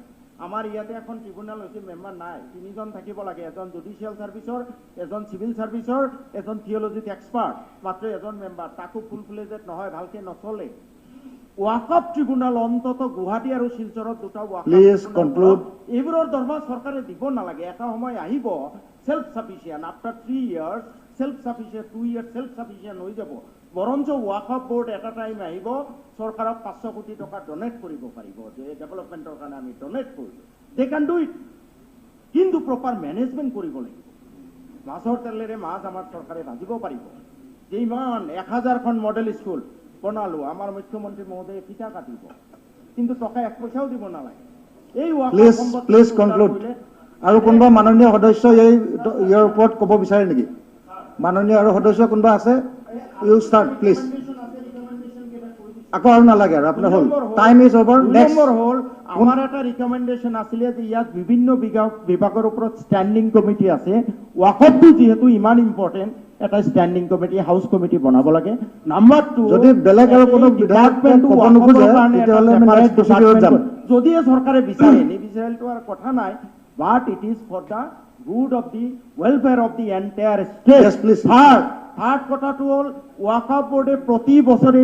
এছেম্বলিত ৰিপৰ্ট লে কৰিব লাগে আজিলৈ ৰিপৰ্ট কৰা নাই মুতুৱাল্লিবোৰে যি স্কিম বনাব সে 5 লাখ টকা কালেকশ্যন হ'ল that scheme should get approved from the Waqf board আপুনি কনক্লুড কৰক প্লিজ Waqf board যি স্কিম ৰূপায়ণ কৰিব সেইটো প্ৰথমে বোৰ্ডত এপ্ৰুভ হ'ব লাগে নেভাৰ ইট ইজ আপুনি যদি নকৰে তেতিয়াহ'লে মই নেক্সট এই গুচি যাম there is a huge potentiality আৰু চৰকাৰে ইচ্ছা কৰিলে আপুনি কনক্লুড কৰক কাইণ্ডলি কনক্লুড পদ সংখ্যালঘু সম্প্ৰদায়টো শিক্ষা স্বাস্থ্য যোগাযোগ গৰাখহনীয়া এভৰি এছপেক্টত আগবঢ়াই আনিব পাৰে কাইণ্ডলি কনক্লুড আমাৰ যিটো ভয় যে মিয়া ইমান এতিয়া আপুনি যদি নকয় 20 বছৰ পিছত এই ভয় নোহোৱা হৈ যাব মই এতিয়া সংখ্যালঘু কল্যাণ বিভাগৰ মাননীয় মন্ত্ৰীক সংকল্প প্ৰস্তাৱৰ ওপৰত উত্তৰ দিবলৈ অনুৰোধ জনাইছোঁ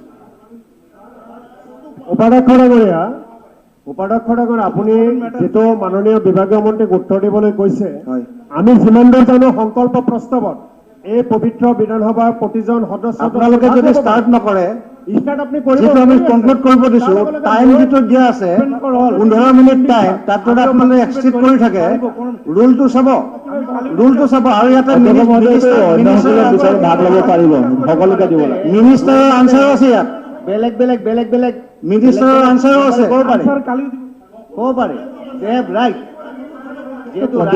আপোনালোকে টাইমটো বেছি কিয় যিটো এলটেড টাইম আপোনাৰ অধ্যক্ষ মহোদয় আমাৰ প্ৰাইভেট মেম্বাৰ বিল দুদিনো হৈছে 2টা দিনো আমাৰ হ'ব মন্ত্ৰীয়ে মাজতে আধা ৰিপ্লাই দি পিছলৈও পঠিয়াব এটা টাইমিংটো দি আছে ৰুলত যিখিনি টাইম হয় প্ৰাইভেট মেম্বাৰক স্পেচিফিক কোনো টাইম নাথাকে যোনে মোভাৰ তেওঁ ক'ব পাৰে বা সদনৰ যদি 126 জনে ক'ব বিচাৰে ক'ব আৰু ৰিপ্লাই দিতেও টাইম সময়সীমা নাই কোনো সময়সীমা নাই টাইম দিছো তেখেতসকলক ক'বলৈ আৰু নেক্সটটো আপোনাৰ নাকচ হ'ব গতিকে এইটো অপজিশ্যনে যিটো আনে প্ৰাইভেট মেম্বাৰ বিলছ বা বেলেগে আনে সেইটো কোনো তেনেকুৱা টাইম লিমিট নাথাকে সকলোকে মহোদয় আজিয়ে যে ৰিপ্লাই লাগিব তেনেকুৱা কথা নহয় ৰিপ্লাই নেক্সট ছেছনত দিলেও হ'ব কিন্তু ক'ব দিব লাগে চবক ক'ব দিছো কাৰণেতো আপোনালোকক অনুৰোধ কৰি আছো কওক ৰিপ্লাই নেক্সট ছেছনৰ কালিও দিব পাৰে ৰিপ্লাই প্লিজ লেট মি সে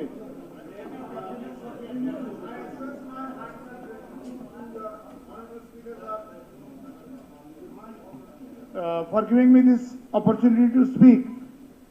Mr. Sharman Ali, he is a very good orator and whatever he has said, I second everything. It's really, he has almost covered almost everything. He has spoken very nicely. Very nicely. Yes. I would not like to spoil the taste of the whole thing, but I would just like to add few things that have been, because you start from your point of view.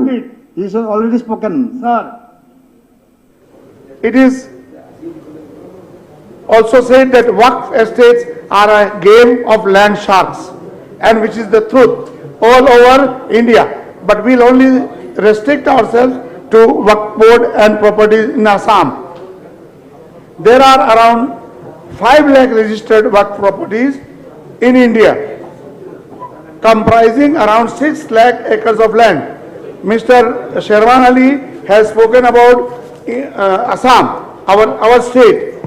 So I would not like to go over all again and again.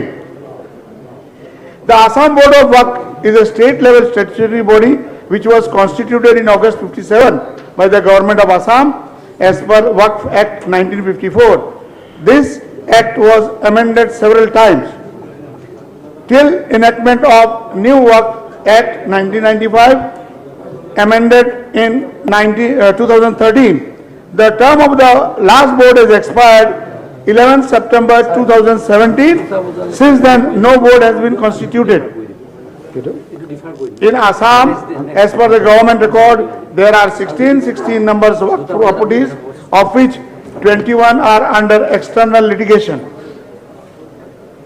And information is not available with Government of Assam and the Waqf Board for as high as 190 properties, which can be safely presumed as encroached. I demand Satra-like initiative to identify and recover these 190 valuable properties. It is whispered in the market that a substantial portion of Waqf property for which information is not available belong to influential persons, including many politicians.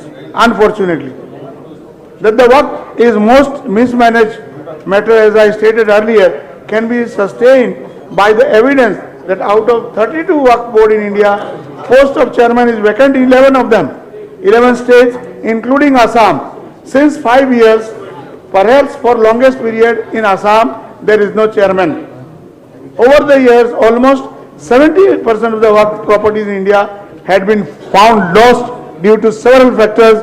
These resources are mortgaged, sold and encroached upon, with the connivance of the very institutions and individuals responsible for safeguarding it. Respected sir, I would like to limit my suggestions to only implementable one. There is hardly any development of Waqf properties, and a very substantial income that the Waqf properties could have generated for the welfare scheme of the community is lost because of non-development and large-scale encroachment of Waqf properties. I will say very fast so you will save time. To streamline record keeping, introduce transparency, and to computerize the various functions, processes of the Waqf board, I suggest to develop a single web-based centralized application which has been recommended by the Joint Parliamentary Committee on Waqf in its 9th report. Waqf board should have following divisions for its effective functioning: Land and Property Development Division, Legal Affairs Division, Administration and Establishment Division, Planning, Finance and Audit Division, Information Technology Division. As per the amended Waqf Act, the Waqf may be created under the amended Act by a person having faith other than the Islamic faith. Awareness needs to be created for this provision. Government should sincerely sensitize the General Revenue Department that while updating the land record, they shall be obliged to refer the record of the Waqf as per Waqf Act, which would certainly reduce the possibility of error in revenue collection and records. The Waqf Tribunal has been given power for assessing damages for the unauthorized occupants of the Waqf and to recover it as arrears of land revenue through collector. Consequently, the unauthorized occupants shall be liable to pay damages to the Waqf institution or the Waqf board. The tribunal should be made functional. I demand that the government should note the Waqf property in the name of madrasa need to be given back or rent to be paid to Waqf board, otherwise it will be treated as illegal occupation by government. I hope that the government will act suitably so that every single Waqf institution will ensure transparency by disclosing the financial transaction. This is where the biggest ghapla happens. Considering the huge value of properties, the government should adopt the accounting standards of accounting and auditing in order to enhance transparency and accountability of the Waqf institution. Finally, I demand that let the fruits of Waqf property be enjoyed by common people instead of influential people and powerful lobby of land mafias, politicians and bureaucrats. I pray that the unholy nexus which forced the government to turn a blind eye to the large-scale corruption and misuse of the Waqf property in the state be disarmed from using the political weapon. Here, I would like to praise our present Chief Minister, who is a dynamic person and who is brave enough to take decision in this matter and to give the rights of the Muslim community and the people of Assam what they deserve from these Waqf properties. Thank you very much for giving me the chance. I made it very short, sir. আৰু কোনোবা ক'ব আপোনালোকৰ মাজত আৰু দুগৰাকীমান উঠিছিলে নহয় হয় জাকিৰ হুছেইন সিকদাৰ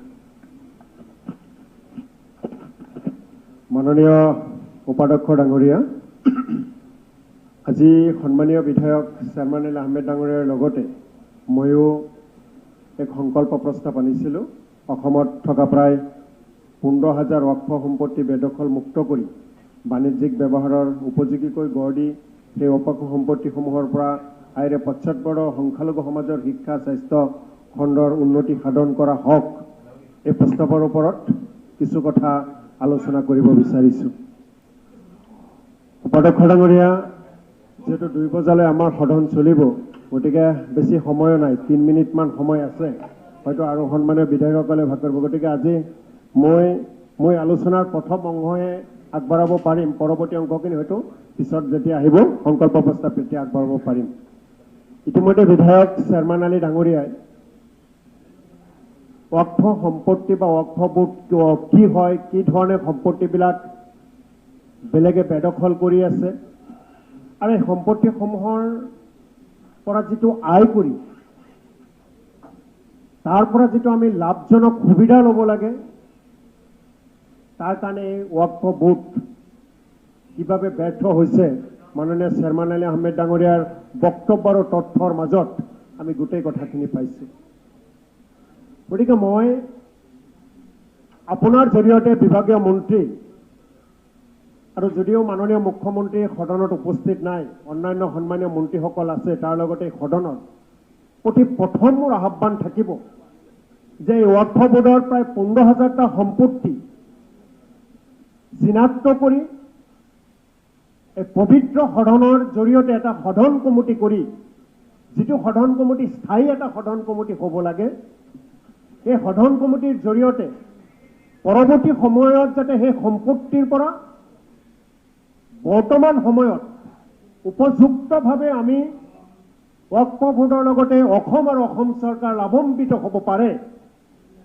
আৰু তাৰ পৰা যাতে অসমৰ জনতাই জনগণে সংখ্যালঘু জনগণে উপযুক্তভাৱে সুবিধা লাভ কৰিব পাৰে তাৰ কাৰণে মাননীয় উপাধ্যক্ষ ডাঙৰীয়া আপোনাৰ লগতে মাননীয় অধ্যক্ষ ডাঙৰীয়াৰ ভূমিকা অতিকৈ গুৰুত্বপূৰ্ণ হ'ব মই আশা কৰিম যেতিয়া চেয়াৰমেন আলী ডাঙৰীয়াই বিভিন্ন সম্পত্তিৰ পৰা কিমান টকা আমি লাভ কৰি আছো সেই তথ্যসমূহ যেতিয়া দি আছিল এই সদনৰ প্ৰতিটো মাননীয় সদস্যসকলে আচৰিতভাৱে ভাবিব লগা হৈছিল গতিকে পৰৱৰ্তী সময়খিনিত যাতে এই সম্পত্তিৰ ওপৰত যিটো তাৰ বৰ্তমান প্ৰকৃত মূল্য তাৰ পৰা যিখিনি আমি মূল্য পাব পাৰোঁ এই মূল্য আমি কেনেকৈ আহৰণ কৰিব পাৰোঁ তাৰ কাৰণে বিভাগীয় মন্ত্ৰী ডাঙৰীয়াই এই পবিত্ৰ সদনখনক এটা উপযুক্ত পথেৰে আগুৱাই লৈ গৈ এই ৱাকফ বোৰ্ডৰ সম্পত্তিসমূহক সৎ ব্যৱহাৰ কৰিব আমি ইয়াৰ জৰিয়তে বৰ্তমান এই ৱাকফ বোৰ্ডৰ যিসকলে